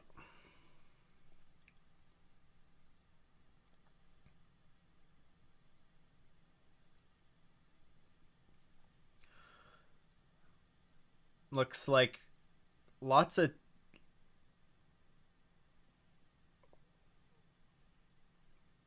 So it sounds like there's lots of cars and not changing tires in GTP, double stinting. 9 more hours to stream, right? Yeah. Look, I'll probably go for like another 45 minutes or so. At least I want the full course yellow to end, and then let the full course yellow end. Let things kind of sort out on that front. Why is the number 7 in front of the 2 caddies? The 25 BMW didn't pit? The 25 BMW didn't pit. It's weird. Okay. Okay. That's strange. Yeah, 9 more hours of stream. I'll probably stay live here for another, 45 minutes or so, and then I'm gonna go live again for I don't know, the last 3 hours or so of the race. So that would mean we started at 9:40 this morning. I'll probably go live around 6:30, between 6 and 6:30. Because I have to, make lunch. I want to take the dog for a walk as well. Listen to some IMSA radio on the walk.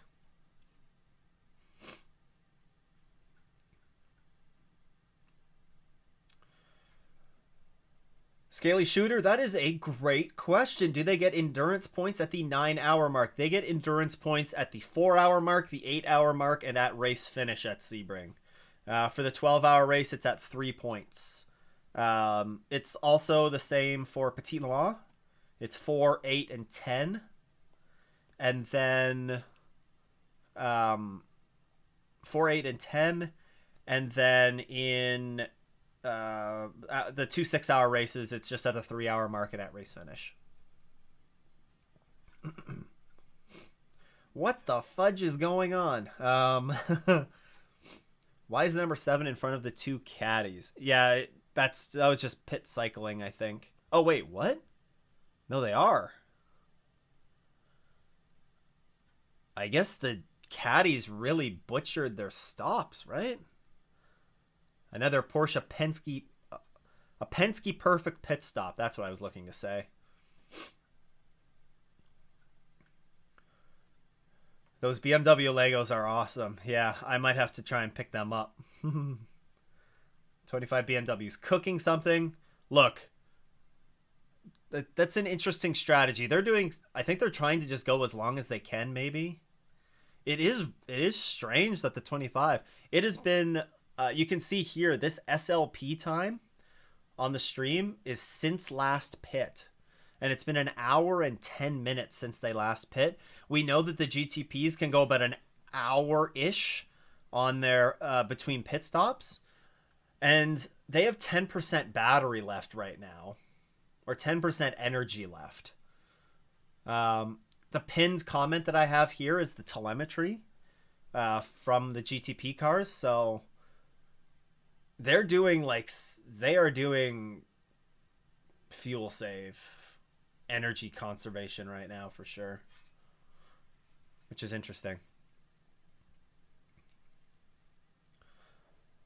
I just can't see him going down to LMP2 or the GTD categories.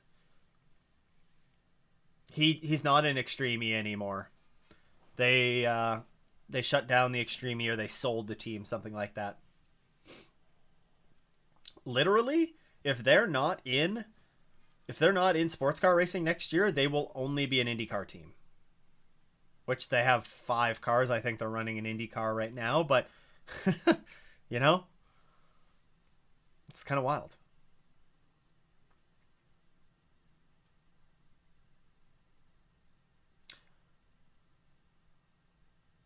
Interesting. Okay, so the number 7 car, remember it dropped to the back during the first pit stop of the race. They had an issue with their data logger on the car, and they had to restart the car, do a complete restart.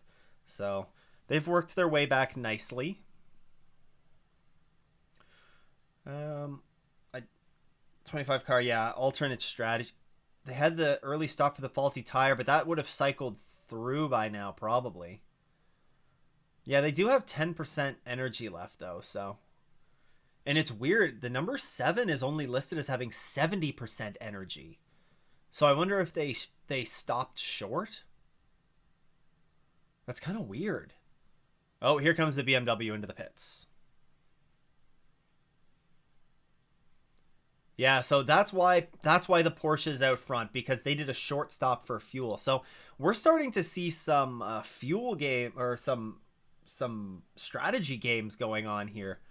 Maybe they just wanted to try and get to the front and maybe have a bit of clear racetrack. I don't know.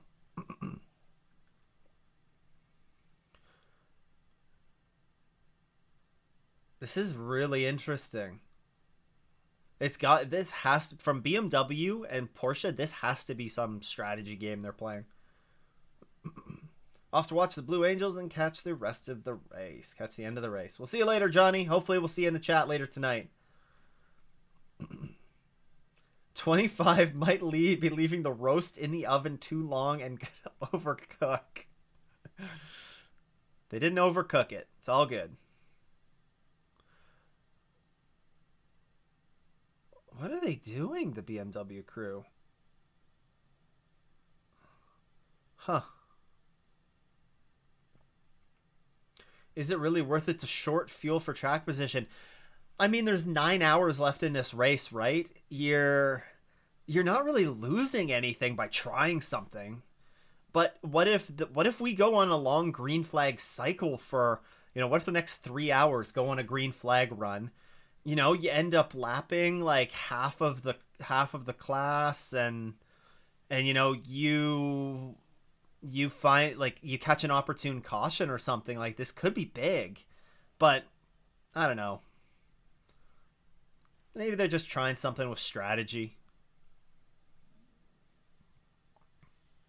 You know what it does mean? It means that they're going to have, right now, according to the IMSA thingamathing, they have 10% more energy than some of the other GTP cars.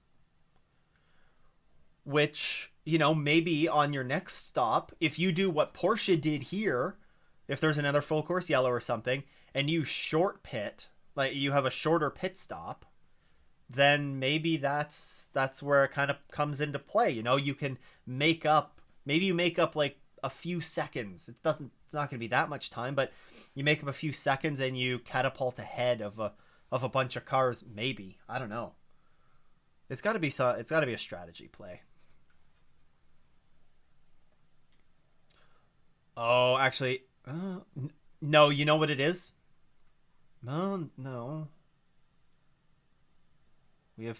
You know what I bet it is? This is a play for Michelin Endurance Cup points. That's what it is. Because there's going to be a question mark around, can the GTPs make it, but without making a pit stop, to the 8 hour to go mark, the 4 hour mark of the race, because that's when they're handing out Michelin Endurance Cup points. Boom. Boom.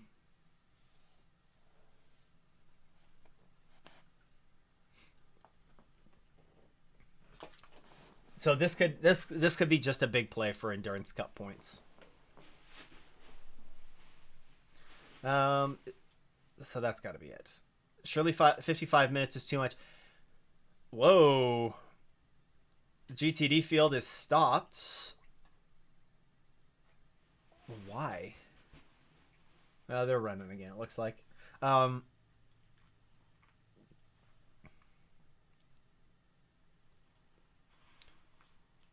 Seeing Hartley be... wait, what was it? Was it really worth it? Yeah, it's gotta be that short pit. Seeing Hartley behind Grosjean gives me F1 vibes. True.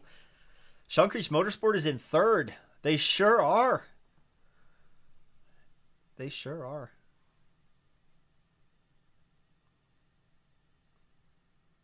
Oh, Acura's in the pits. I am betting you this is a play for Michelin Endurance Cup points. It's Michelin Endurance Cup points. They're playing for those. I bet you that if you're looking like 55 minutes is gotta be like, and it's more than 55 minutes because it's been 10 minutes since the GTP's boxed. It's been 10 minutes since the GTP leaders boxed. That's going to be an hour and 4 minutes on a run. I know a lot of this is under full course yellow condition, but that's got to be it.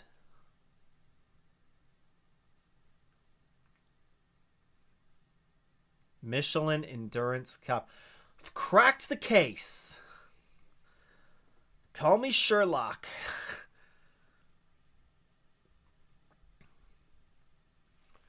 Call me Sherlock.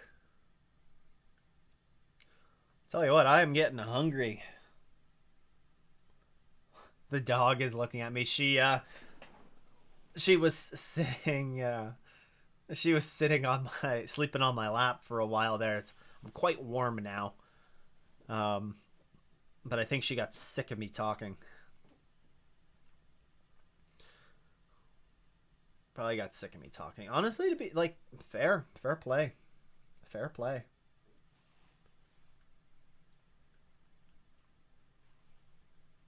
Oh, whoa, I can do product. Ah, Sebi, I could have tagged the hat in a different way. What is this? Where's a ball cap? Porker 911 GT3. Let's see. I can...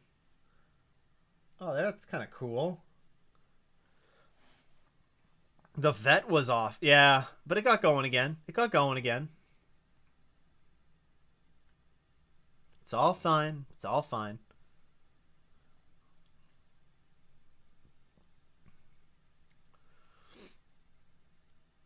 Why do we have LMP2 cars changing positions? Because Sean Creech is now in 4th. Are we going back to green? We are.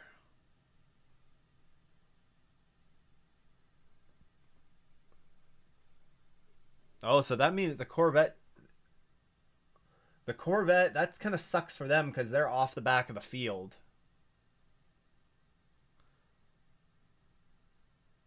Oh, there you go. Oh, that was...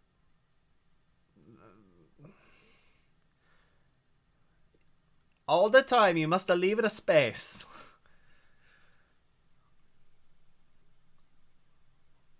Interesting. GTP crazy battle. Yeah, this could be interesting. This could be interesting.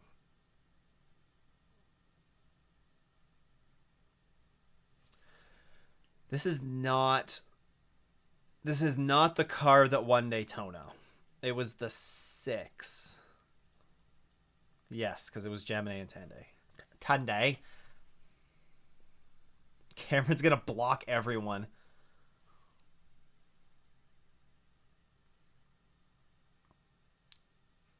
If that was Peepo in the car? Yeah, Dixon needs to... Well, he doesn't need to get around him yet. Listen, if you're Cadillac, the way that you were cruising at the front, you know...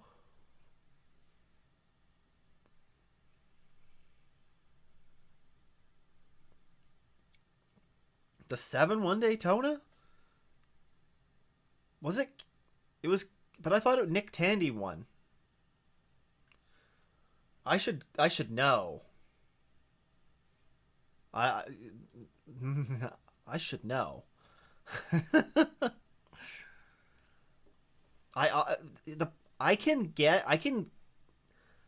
The team cars that look exactly the same and everything, I can struggle with sometimes.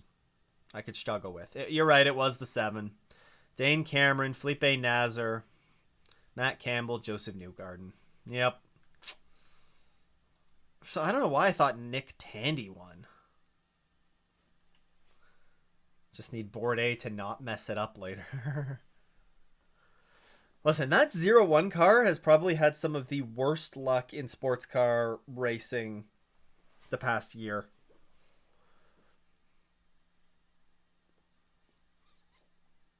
Maybe I need another coffee at lunch.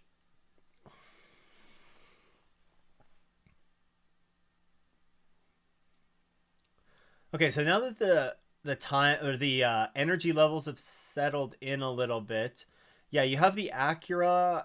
Looks like the Acura and that other BMW are sitting at 90%. Some of the other GTPs are sitting at 80 to 85.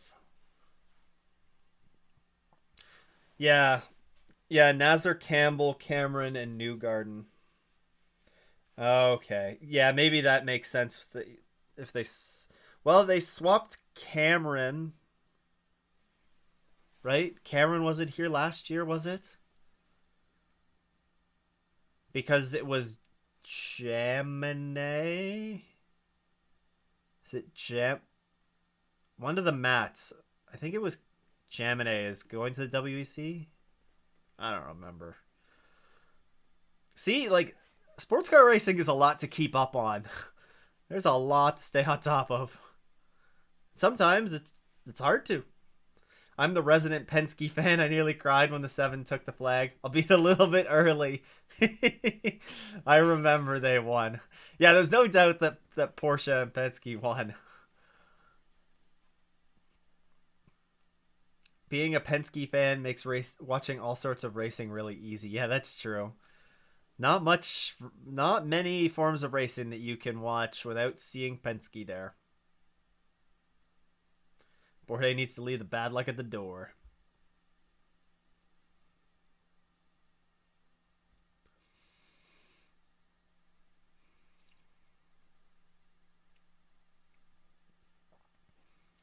All right.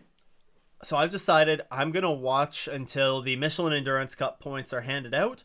And then at that point, I'm going to go grab some lunch, take the dog for a walk, who's now fast asleep.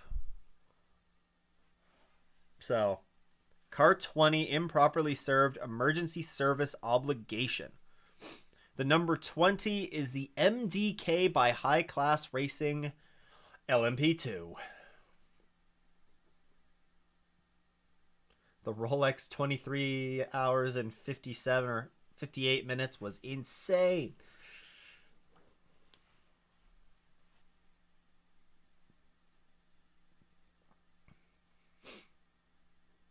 Yeah. Now the bad luck is going to stick with him. It does since I've first known about him. When Vettel won his first race at Monza in 2008, Bourdais started 4th and his car wouldn't even start. If you want a really good interview with Sebastian Bourdais, Dinner with Racers did a good one in a recent batch that they've released. And he talks about that F1 start and what it was like racing with Vettel as a teammate, and it pretty interesting.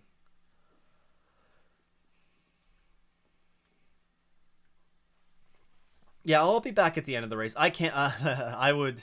I'd be fading pretty hard by the end of 12 hours. So.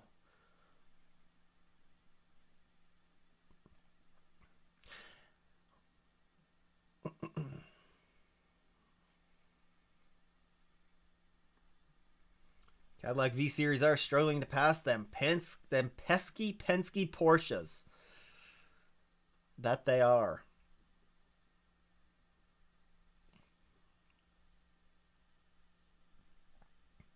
Yeah, they're now that we're getting towards the warmest part of the day, going to be interesting to see if there are any cars that fade a little bit. Maybe as the temperatures rise. That could be. That could be.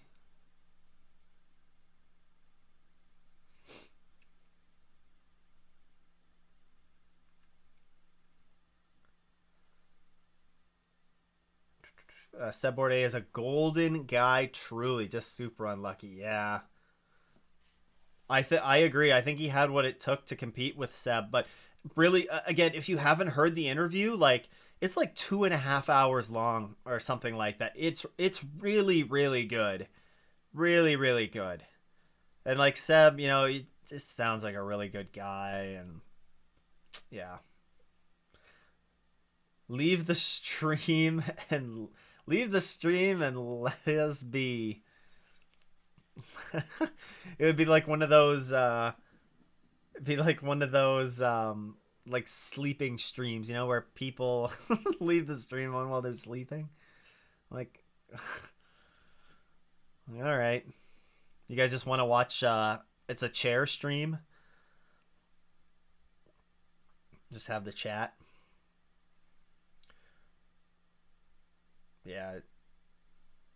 I'm struggling with the bad luck. Chair stream. Chair stream. I could leave. I have the Rexy stuffy behind me. I could just put that on for stick that out for have Rexy stream. That would work. That would work.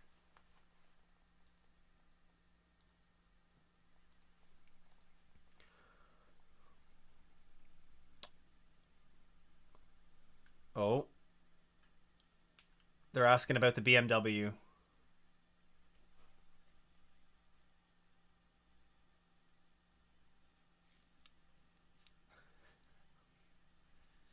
No, we absolutely got no insight from that interview. Oh, what? Why did you guys stay out for longer? Oh, you'd have to ask BMW. It's like, well, you're racing on the team. Do you not know? It's clearly for Michelin Endurance Cup points. It's gotta be. I wouldn't be against leaving the chat still turned on. The official stream is just not usable. I am hesitant to leave the stream just there, because what if you are somebody that's just coming in and you're not really knowing what's going on, and you're like, oh, this guy just like this stream is just his chair, like, boo. I probably won't leave the stream going, guys. I also can't moderate it really.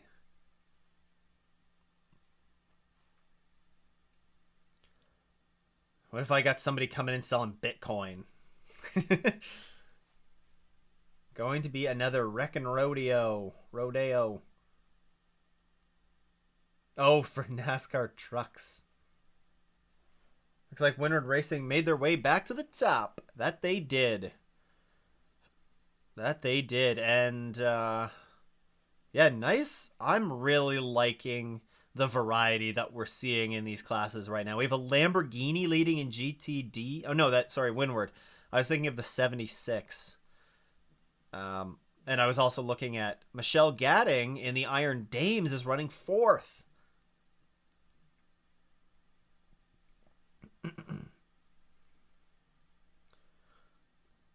BMW just said they are racing for end results. Yeah, they're like there's 9 hours to go in this race. Yeah, it was yeah. They're racing for Michelin Endurance Cup Series points. It's what it's got to be. The official stream was unavailable, so I came here. Well, Dylan, thanks for jumping in. And we have a lead change in GTP. Those the caddies look strong, don't they? They look strong.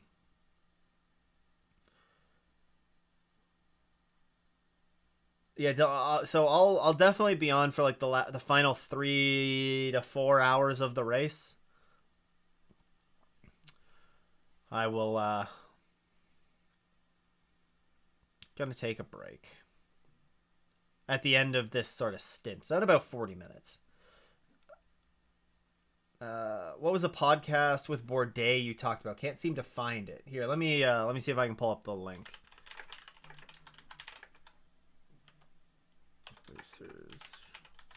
Bourdais.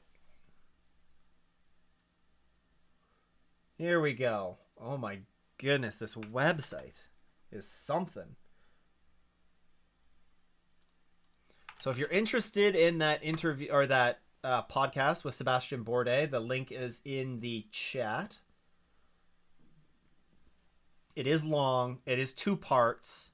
And you can also just look for it on your favorite podcasting platform. Jack Aitken. Listen, Jack Aitken, seriously speedy. Not a problem. Be some good listening if you're at work and you can listen to a podcast or have a drive.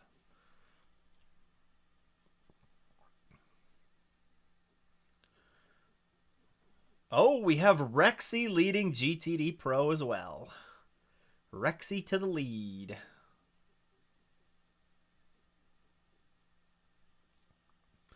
The 34, is that the Mercedes as well? No, that's the Conquest Racing Ferrari.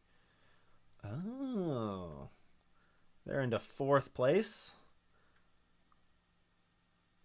Heart of Racing down in 6th. Where are they running in GTD Pro? Oh, in 10th. Yikes.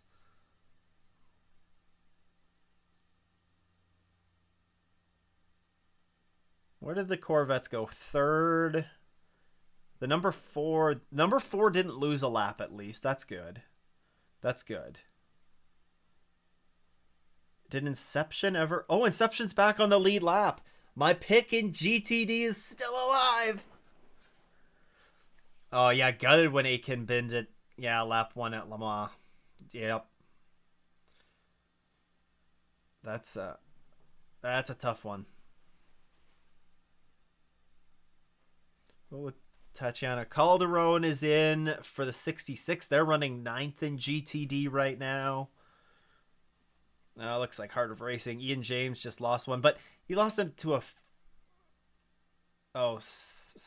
Simon Man? Simon Man? To be honest, I think sports car racing, especially IMSA, is the best way for young drivers to learn racecraft. Love NASCAR, but racecraft in the lower series can be atrocious. Yes, like the truck series. Here you go. Here you go, 01 fans. There you go. Pass for second in the GTD traffic.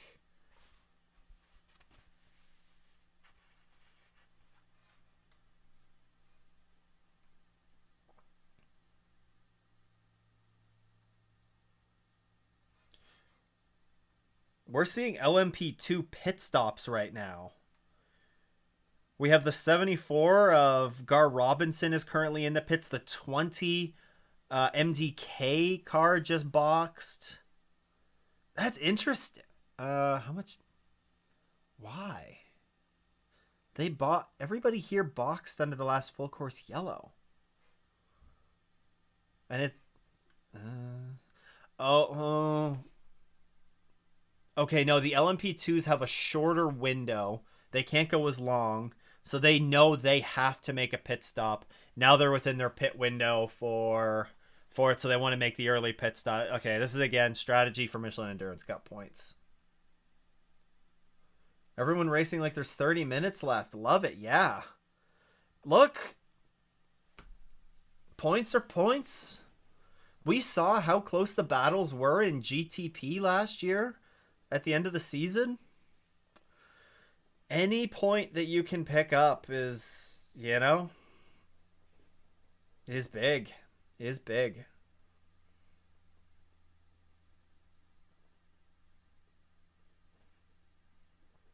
Why is the caddy so good in IMSA compared to the WEC? Can't be only BOP related. Yeah. I think the caddy has been really good in the WEC though.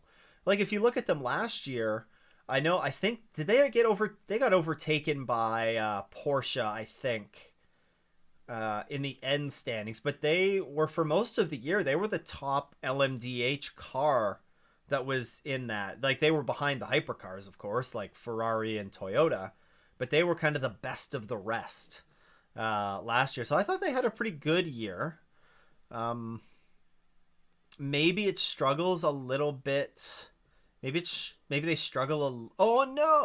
Faf was already friggin' done anyways. Oh no, did Faf have a moment? There's a lot of that's a lot of debris. Is that Ollie Jarvis in the Faf? Pain. No, it's James Hinchcliffe.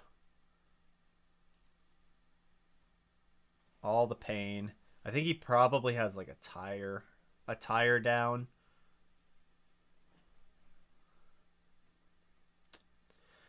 F's in the chat for Faf. Actually, PH is in the chat for Faf.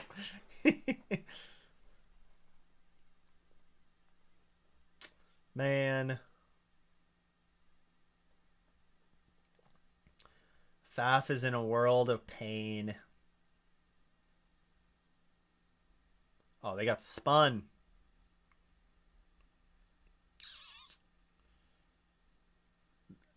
Contact. Oh my goodness, that was right with a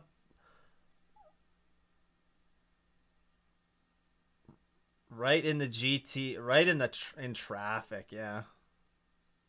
Oh no, no, actually, you know what? He came down on that's the MDK Porsche, I think, and wasn't clear. That's on Faf.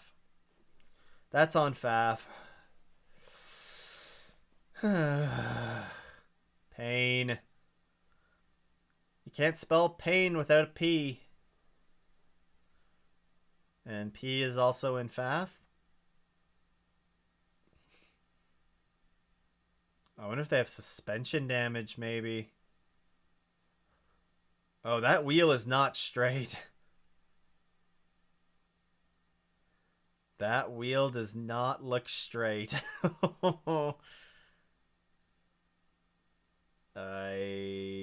Yeah.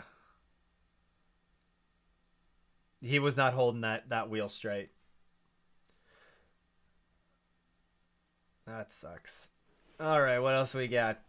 Put a chair. Put a sign in your chair that says "Be back at 2." Faf issues again. Dang.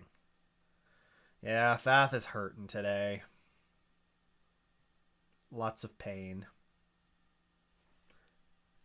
Lots of pain so far in the first 2 races for them.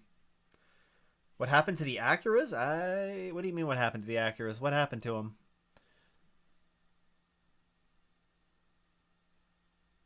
I don't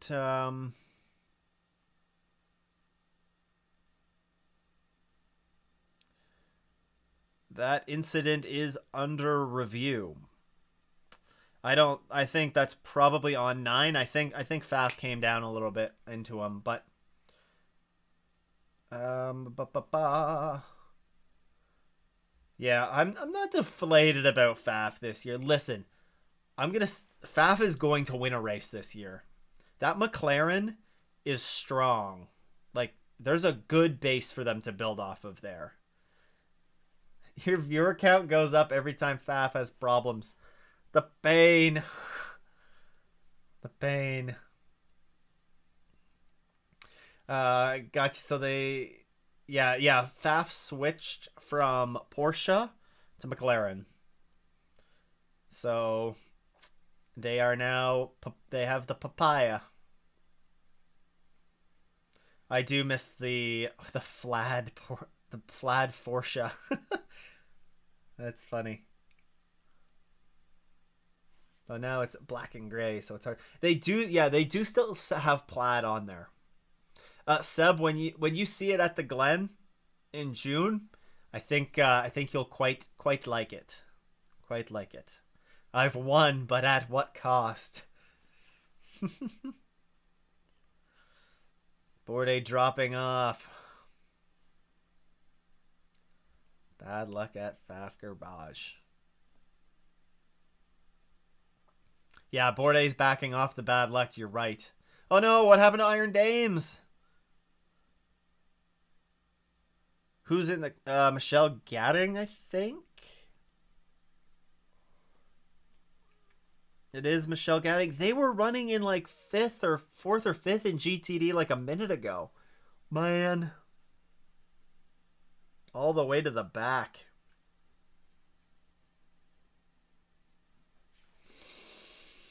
Yeah, don't speak too soon. Everybody wants to see Papaya Plaid. You're right. No, I was at the open house and was talking to some people there, and it was the livery that Faf ended up going with is actually, Seb, you can kind of see like on my sleeve. This is basically what the plaid looks like on the car. It's like black and gray. It does look good. I think it looks really good in person. But obviously, we'd love to see papaya plaid. But it was very much working with McLaren and striking a balance there. Like McLaren wants to since they are being supported by McLaren. They're the factory car.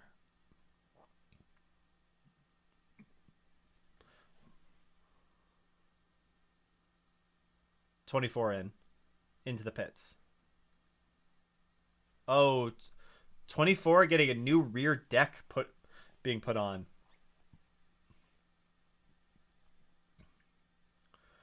Maybe GM is getting rid of Chip Ganassi so they don't have to deal with the bad luck of the yellow caddy. True. Iron Dames leaving Porsche was the biggest mistake ever. I don't know. Well, okay, so Iron Dames has a close relation with Iron Lynx. Iron Lynx, well, Iron, yeah, I don't know exactly what the relationship is there, but obviously they're tight. If not just like a sub program, basically. But Iron Lynx running the factory program, they're a factory supported effort, so you know. And look, Lamborghini in the GTD. Sure, okay. It hasn't been super strong yet, but that car had some strong races last year. Oh no, there's the 18. Who's in the 18 right now? Dwight Merriman.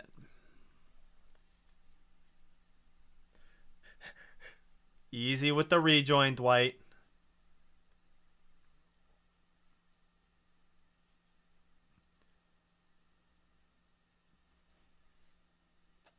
Come on, Dwight. Just get her going. Dwight is the bronze rated driver in the 18 as well. It should be noted. He's going, though. He's fine. He's fine.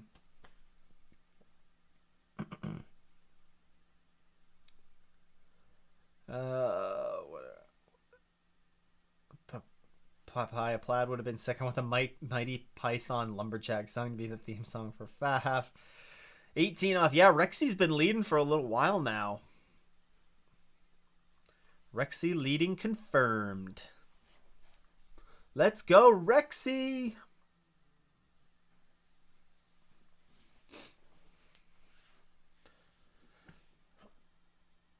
Let's go, Rexy.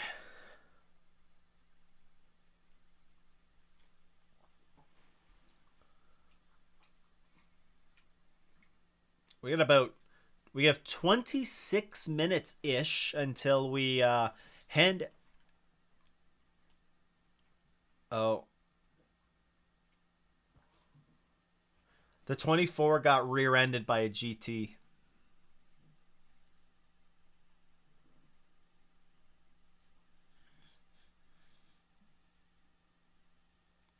Okay, so the 24 had contact. So it was an early pit stop. Iron Lynx and Iron Dames are the same team, just different name in the registration. Thank you, Eagle. Thank you, Eagle Racer. Yeah, I knew that they were really, like, I just wasn't sure if it was just like a different name, basically, which, yeah, I knew that they were right there with Iron Lynx, but that's good to know. That's good to know.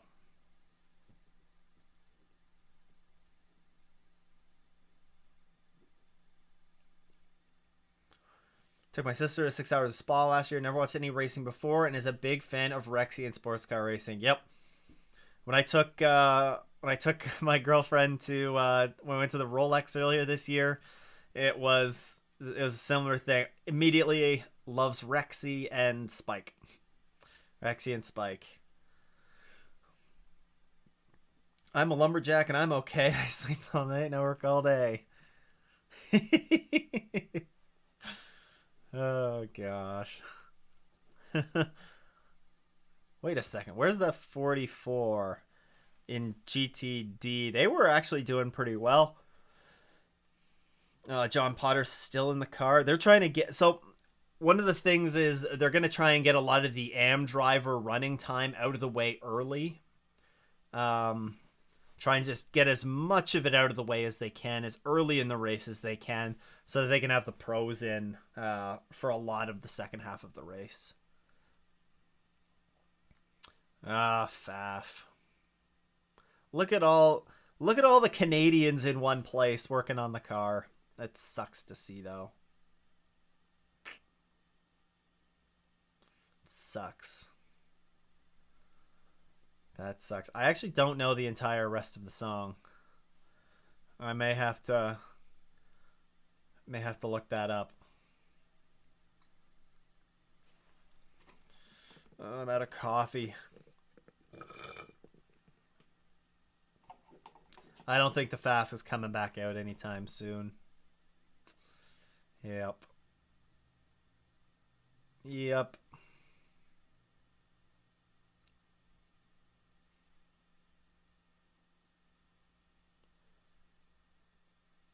Oh, I guess the 86, the MDK, they were the other ones that got together with FAF, Klaus Bachler, in the car right now, and they've continued. They look fine. Oh, Chentalar, that was scary. Wait, Chentalar replaced a door. Oh no. The blue Ferrari, that Chentalar Ferrari that they're showing right now on the, I don't know if they're showing it on NBC, but that car won Sebring like 2 years ago, I think it was, and they had like a red Ferrari door put on top of on the blue car. It looked like a Franken car. So that could be foreshadowing things that are happening here in this GTD race. That'd be kind of wild if it did happen. Cole, what happened while you were gone? Okay, so I think you were gone before the full course yellow. We had a full course yellow. I think that was for tower mode. Oh no, we had the Richard Mill LMP2 car with Lila Wadu. She came to a stop and that brought out a full course yellow. And then there was a bunch of like weird strategy that was going on with the 25 BMW LMDH. We think that they pitted a second time they pitted later than everybody else. We think to have a little bit more energy in their tank to try and make it to the Michelin Endurance Cup points spot. Like, because Michelin Endurance Cup points are being handed out in 21 minutes. So that may be what they were trying to do. We aren't sure if the other GTPs can make it that far. Whoa, sorry. Got a little excited with my talking. Yeah, Faf died again. Aitken took the lead. That's another good one. Yep. Several cars going for a stroll in the grass. Anybody got a live stream link? As long as you're outside of the US, I have a live stream link for you. If you're in the US, then nope. It's Peacock.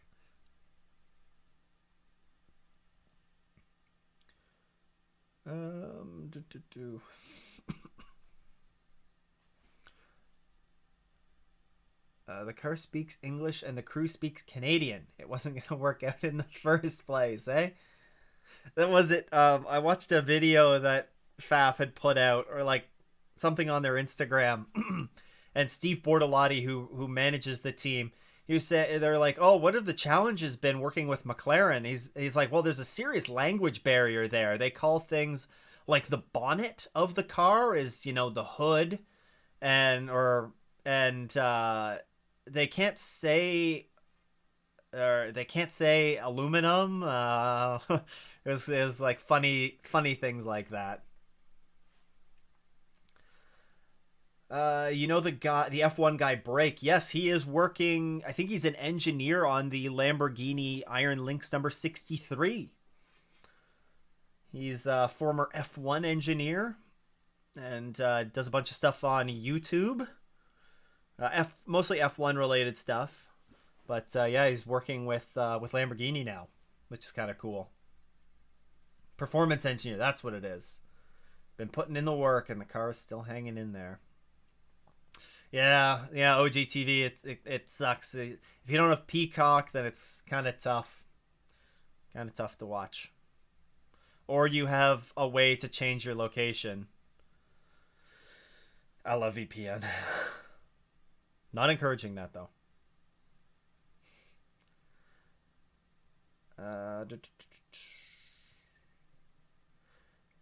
If we're speaking about watching the race in Minecraft, you can probably go around the geo block. Definitely not advocating that you go and watch anything on Twitch. No.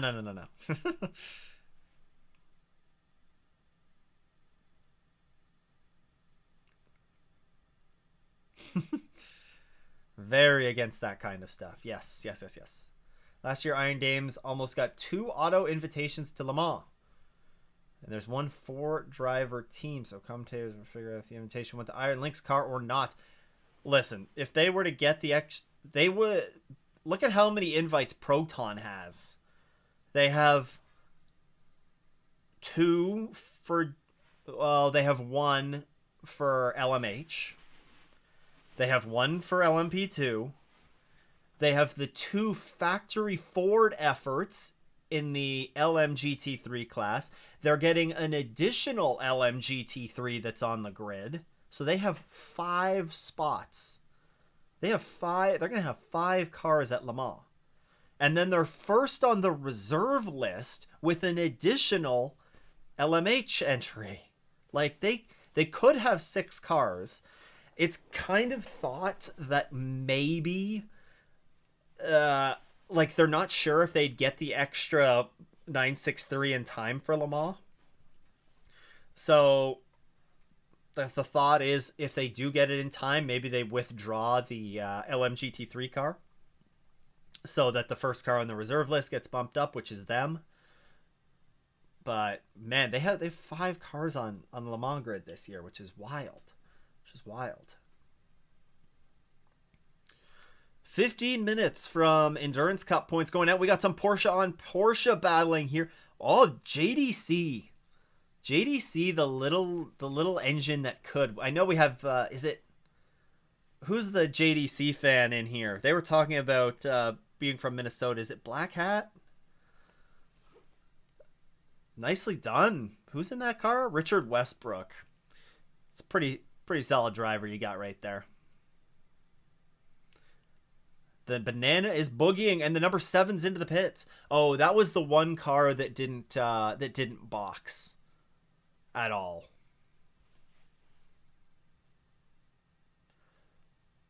I think all of the GTPs are going to be able to make it to. I think they're all going to be able to make it to the Michelin Endurance Cup cutoff. The points cutoff. So that really makes me question why BMW brought the 25 in again or waited so long.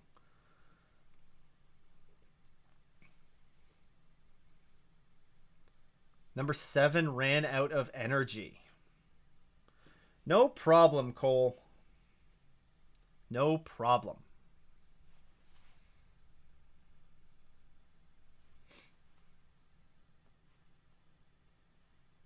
Oh, no. They're not toast for the Endurance Cup points there.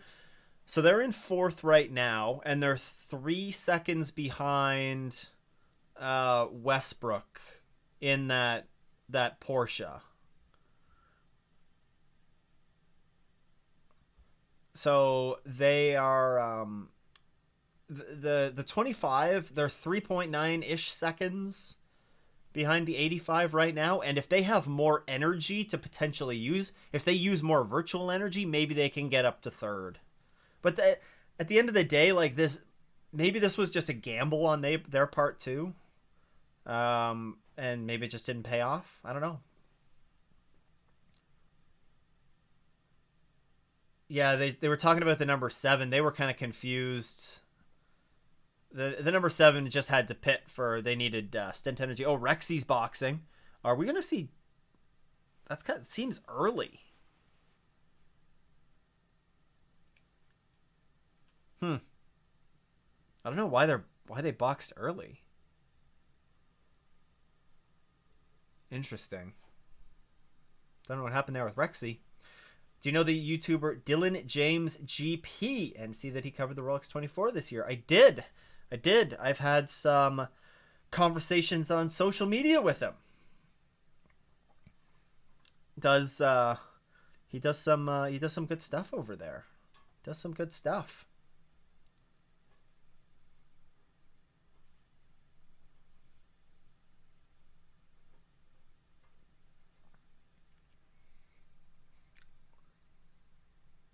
Well, the number 6 Porsche's burning through a lot of energy. Can they last another 13 minutes? They're done at 15%. 15% energy remaining. But yeah, I know. I've seen Dylan James GP's stuff. See if he hopefully sticks with the some of the IMSA content. I know he's definitely done a lot of good IndyCar stuff, and then I think the Rolex was some of the first sports car racing stuff that he's done, if I'm not mistaken.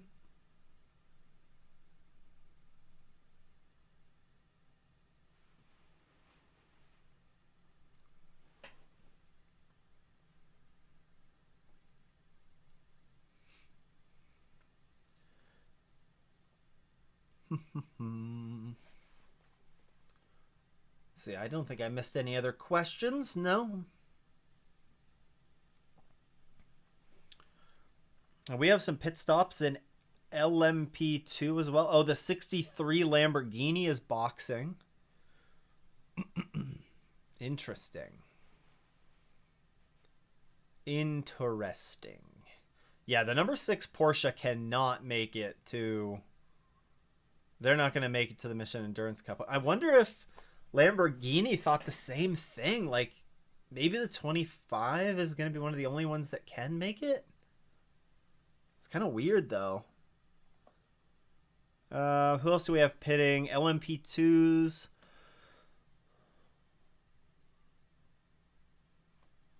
Oh, no, the Iron Dames is into pit. They're 4 laps down, so they have some sort of an issue going on there. That sucks. They have not been able to catch a break last year or this year with that 83. That sucks. Faf is coming back.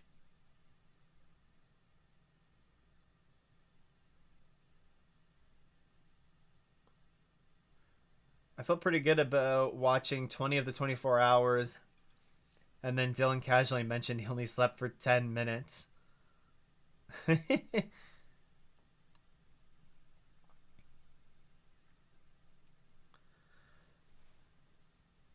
Yeah, it's... Faf is coming back out. Listen, yeah, everybody's like, oh, you know, you're staying up for the full 24, and it's like, you know what? If you need a break, you have a nap. You know, you have a nap. You listen to your body. I napped at the track. I got like 3 hours of sleep. I'm not ashamed to admit it at all, because I didn't want to be dead for 3 days after. Here's the thing. If you're at the track, yes, it's easier to stay awake if you're at the track. But maybe. But you also got to factor in that when you're at the track, you're walking around so much. And like the energy that you're burning just out in the elements, it is exhausting. And for the Rolex, the race didn't start until like, what was it, 11 a.m. or so? 11 a.m. or noon? We were at the track at 8 a.m. You know, when the race is over, by the time you get out of the track and get back to like your hotel room or whatever, like you're easily up for like 36 hours or more. You know, like you got to make, yeah, like I wasn't going to be able to last that long. So we'll be interested. Faf coming back out. Yep. Faf going to the Macca's drive through. Yeah, just going for a snack. You know, Hinchcliffe needed a snack, so it'd be interesting to see how the number 7 offset strategy plays out later. Yep, it will. Waiting for Grosjean to do Grosjean things. What happened to Rexy? Rexy boxed early in the pit stop cycle, but I don't know why. It didn't really make sense because they should be able to go to the points. They should be able to go to the Michelin Endurance Cup points cutoff, which is in 8 minutes, and I don't think we're going to be able to see all of these GTPs make it to the...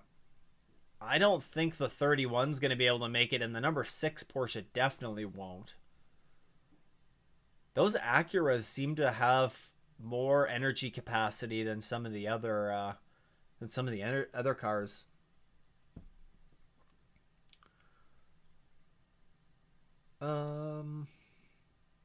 Hartley is battling with that BMW. He needs to clear him because he has some pace.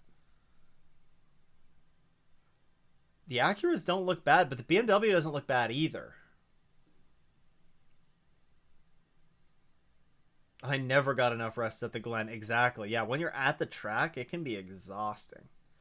I kind of like feeling almost dead at the end of the race, honestly. Yeah. It's nice if you do up, you know, you stay up, you do the whole race, and then you immediately go to sleep. That's nice. I felt dead even with my 4 hours of sleep. What car is leading GTD Pro? That is the number... Oh, yeah, I don't have the standings all the way up here. It is the number 1 Paul Miller Racing BMW. Neil Verhagen in that car right now.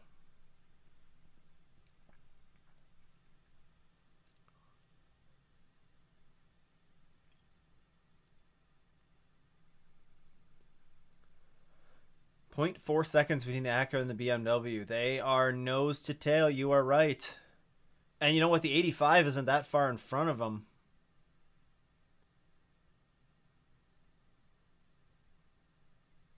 Yeah, let's look at that battle. Let's not ride on board with Faf right now, please. Faf is only like 20-some laps down or something ridiculous. 24 laps down. Yeah, I used to go to Petit Le Mans for 4 days and get 4 or 5 hours of uninterrupted sleep, but I was in my 20s. Yeah, when you're younger, you can do it a little bit easier, but yeah, as you grow older, it doesn't. You need that. You need some sleep. Some inadvertent traffic lights. I don't get them. Am I on iRacing sometimes? I am occasionally on iRacing. I tend to not do very much.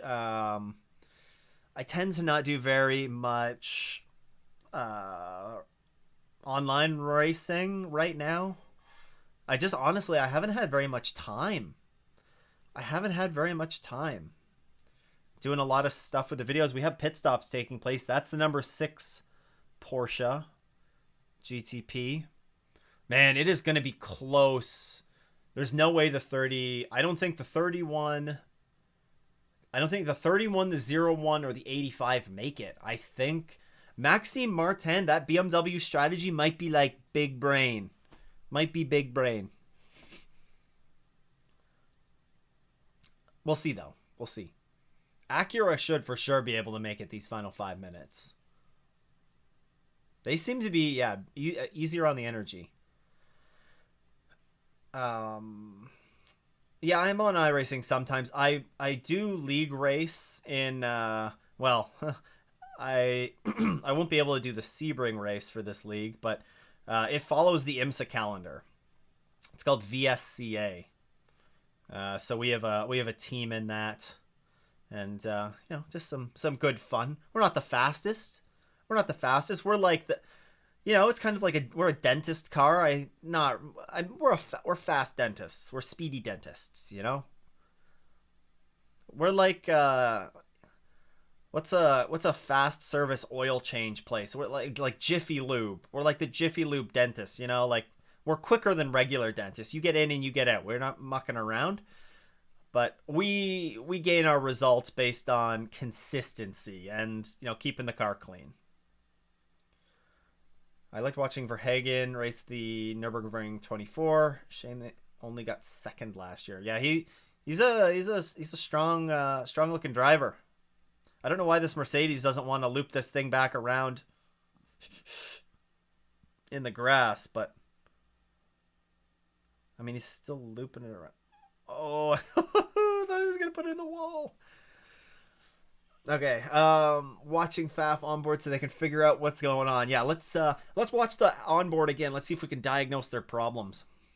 I think it's gonna be contact on lap 1, top of the issue list. I wish I could play iRacing, but my parents will not let me buy a PC to play it. Yes, as soon as you start talking about iRacing, oh no, Sean Creech has stopped again. How many times did we see this at the Rolex? Heck of a lot. We gotta remember though, like this car is basically brand new again. Like there are probably going to be some reliability issues that creep in. It sounds like there were a bunch of upgrades that Ligier made to that car with that they made to that car with their Evo upgrades. So, but yeah, iRacing not cheap when you factor in a wheel, he just lost it. So he was probably stalled right now. He'll get it back going. They just got to do the systems reset and figure it out. Sean Creech caution incoming.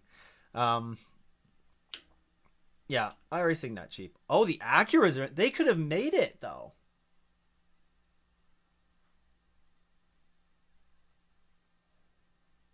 We're only like the 31, the 01, the 85 cannot make it. The 25 boxed.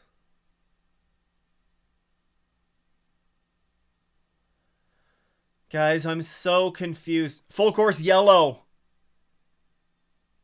Aitken's going to have to make an emergency pit stop. It says he has 0%. Oh, it's a full course yellow for that.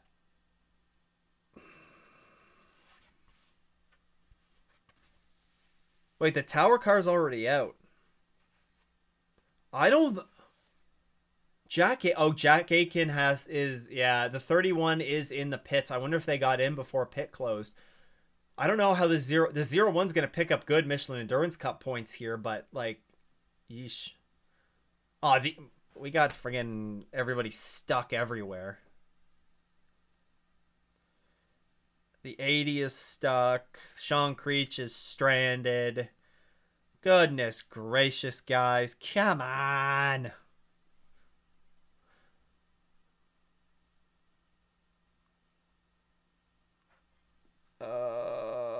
Do we have anything listed to see a full course yellow?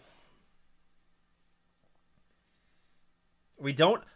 There's nothing in it that says about anybody boxing. Oh.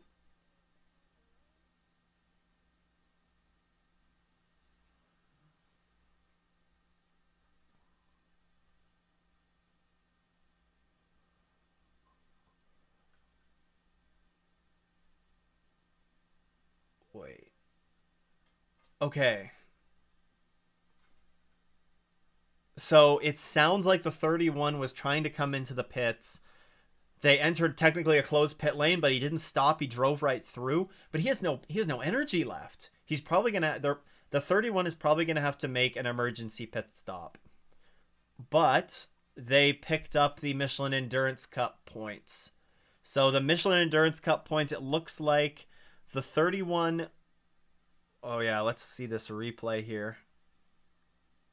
Oh yeah, they did enter a closed pits. But they drove through, so there's going to be no penalty for the 31.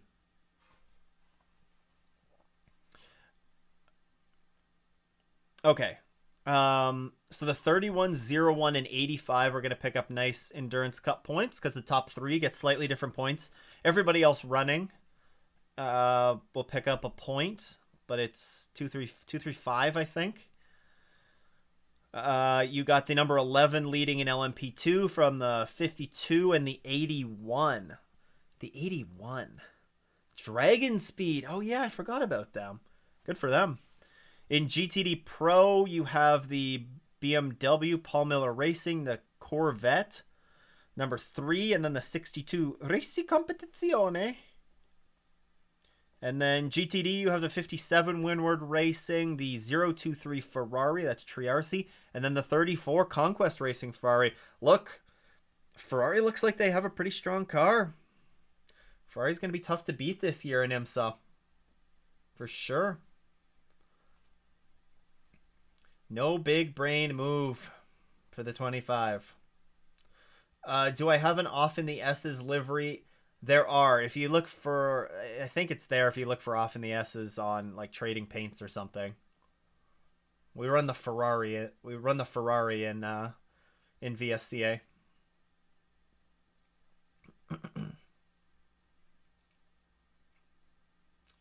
Yeah, Forza is fine. Like I said, I said this earlier, it's whatever you enjoy. All this iRacing is better than ACC. ACC is the best sim. iRacing best sim. Like all that stuff. Meh. You know what? You just gotta enjoy what you're on. Enjoy what you have. Have some fun. That's it. That's it. It's not just the Sean Creech yellow, though. It is that Mercedes yellow as well. Yeah, we need a break. It's lunchtime. It's good time for lunch, for me anyways. Looks like WEC has to teach IMSA what a slow zone is because a full course yellow is definitely overkill. 100% agree. This is where I want the full, or not virtual safety car, but like code 60 type thing. Yeah. 31s has to do emergency service here. I think the 85 is getting close on that as well. Safety car leading the most laps. Don't joke about that. That's triggering. Yeah, I think the only thing that I want to see changed with IMSA is like a virtual safety car type thing, right? If we had a virtual safety car, it would have avoided this full safety car that we have right now. IMSA is naturally going to have more full-on safety cars needed with like, because the tracks are a lot different than what they race on in the WEC. The WEC has all that runoff zone because they're racing on Formula One tracks. Oh, Tom, you can't get in the car right now. Oh, they just got emergency service, so it's fine.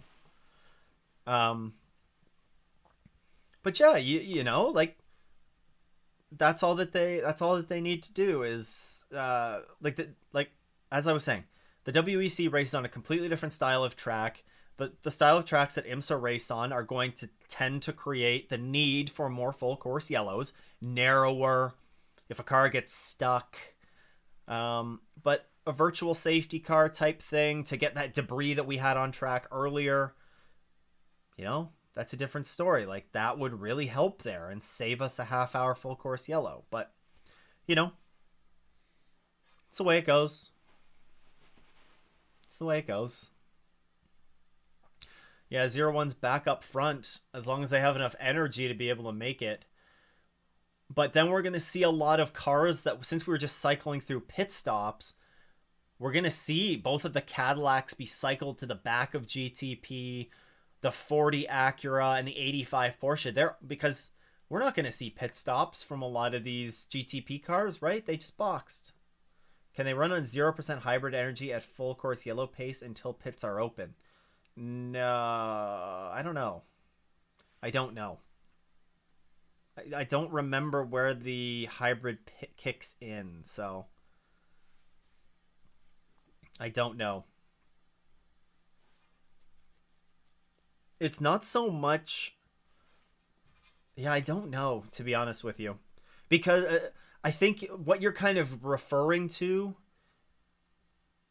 is maybe like what happened to Peugeot at Qatar, where they ran out of gas, so they ran on the hybrid energy around, which they weren't allowed to deploy that under like 150 kilometers an hour or whatever it was. But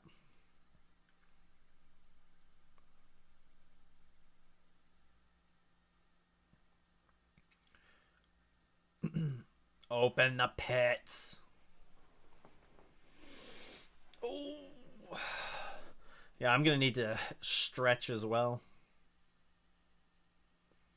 Go for a nice stretch, get some food into me, take the dog for a walk, who's still fast asleep.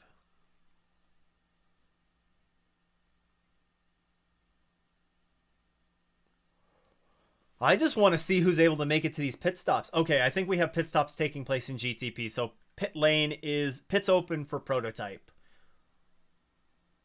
And we're only going to see the top four. The 01, 85, 40, and 31 are going to be the only ones to pit here. Oh no, Matt Campbell came in.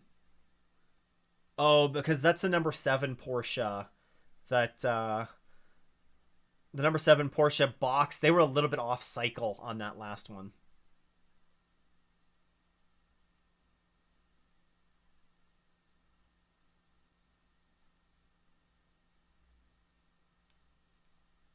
Yeah, so everybody else is staying out. So this is going to cycle through to the 25 BMW being in the lead. Okay, you know what? Let's look back on that whole strategy that BMW was playing with the 25. This has worked out for them. The 25 is going to be leading. No, they're not. Just kidding. Yes, they will. The 25 is going to be leading. The number 10 is going to be second. I think the number 5 is going to be third because 8 can box. The number 7 Porsche boxed. The 7 beat out the Cadillac again. Both of the Cadillacs. Oh, because the 31 had the additional pit stop. Looks like they're making some suspension adjustments on the 31.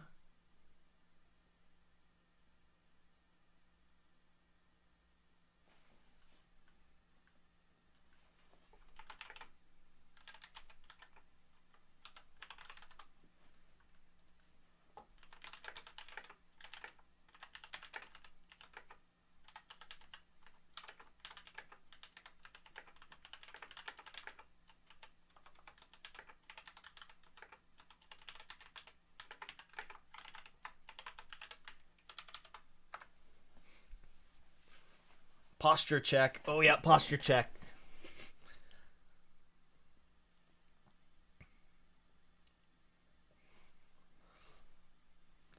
Posture check. How did LMP2 come out? Did this help Rexy at all? I don't think it did.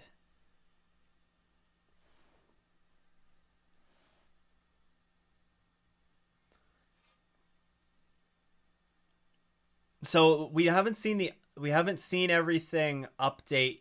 We haven't seen them update yet because they haven't crossed the start finish line again. When they cross the start finish line, it should be the 25, the 10, and the 5, which I guess is BMW, Acura, Porsche. Because right now the standings, they're just showing them last time they crossed the start finish line. I think the GTP stalls are past start finish line. So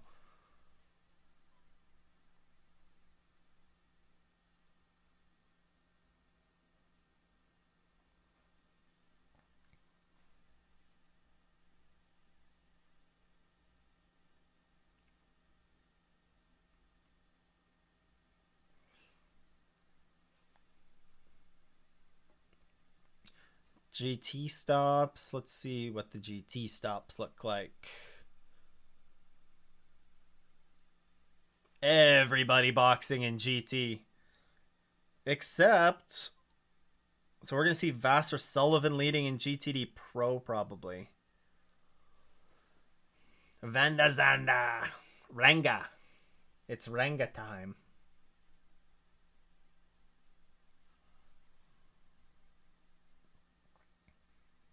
All right, let's see how these GT stops cycle through, and then I'll be taking a break. Oh, let's... I had the option to skip ads for you guys. There we go.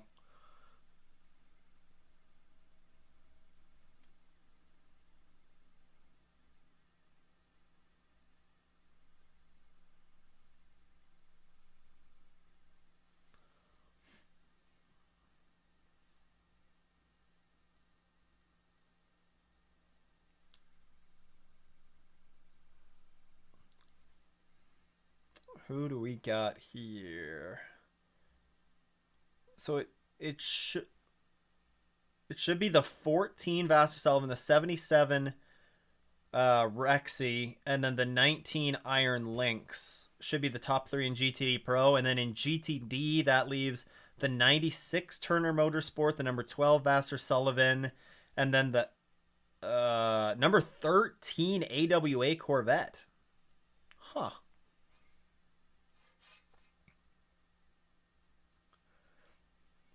Gotta run an ad to get the Golf R money. Yeah. So there's fun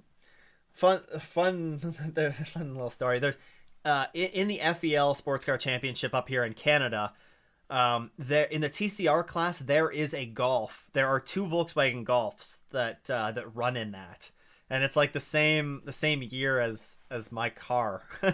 Because Volkswagen actually produced a TCR car that I think it maybe used to run in the Michelin Pilot Challenge, but there's like hardly any of them in existence here in North America.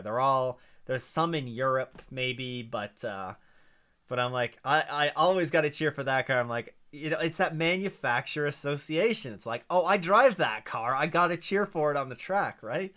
It's kind of cool. I wish that they had I wish that they had some. I wish VW produced a TCR, but they kind of produce a lot of other racing cars under their larger group, so I kind of get it. AWA is back. Well, okay, so one of the AWA cars is on the lead lap. Okay, here we go. We see and cycle through. So the 13. This car the 13, how do I highlight again? This one. The 13 car is on the lead lap. The 17 car made it 2 laps into the race. So that blue and like orange or that retro looking livery on the AWA car is they retired early on. 01 fell to 4th. No. So the 01 fell to 4th because it was the pit stop cycle. The 25, the 10, and the 7, they all boxed before the yellow flag came out. So they had already completed their stop. So they, when the 01 had to come in, they naturally passed them as a result of that. So that's why the 01 fell to 4th. That's why the 01 fell to 4th. And then, in GTD Pro, we have the 14, 77, and 19 Iron Lynx, the top 3 there. We have a ton of cars on the lead lap in the GT classes. Looks like we have 16 on the lead lap in GTD Pro and 11 on the lead lap, 16 on the lead lap in GTD and 11 on the lead lap in GTD Pro. Only one GTD Pro is out of it, like out of the running so far. That's good to see. That's good to see. Hopefully that stays up and that trend continues. Oh, the 6 replacing the nose. Huh.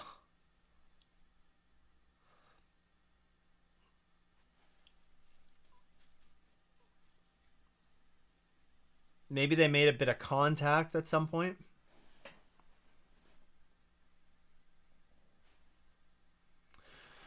All right. I think that is all for now. The dog is barking, so maybe I'll go up and see what that's all about. Everyone, a huge thank you for tuning in for the first, what is this, How long have I been live for here? Is it 4.5 hours been live for, so went a little bit over the 3 that I was planning on doing. Um, but yeah, I hope everyone enjoyed the first part of the race. It looks like we're going to be in for a really good one here. I will be back live. I think I'm going to go live at about between 6 and 6:30 Eastern time. I'll so I hope to see you guys there. Do the last 3 to 3.5 hours of the race, and yeah, we'll talk to everyone soon. Hopefully, everybody has a good afternoon, gets some good food in their system, and until then.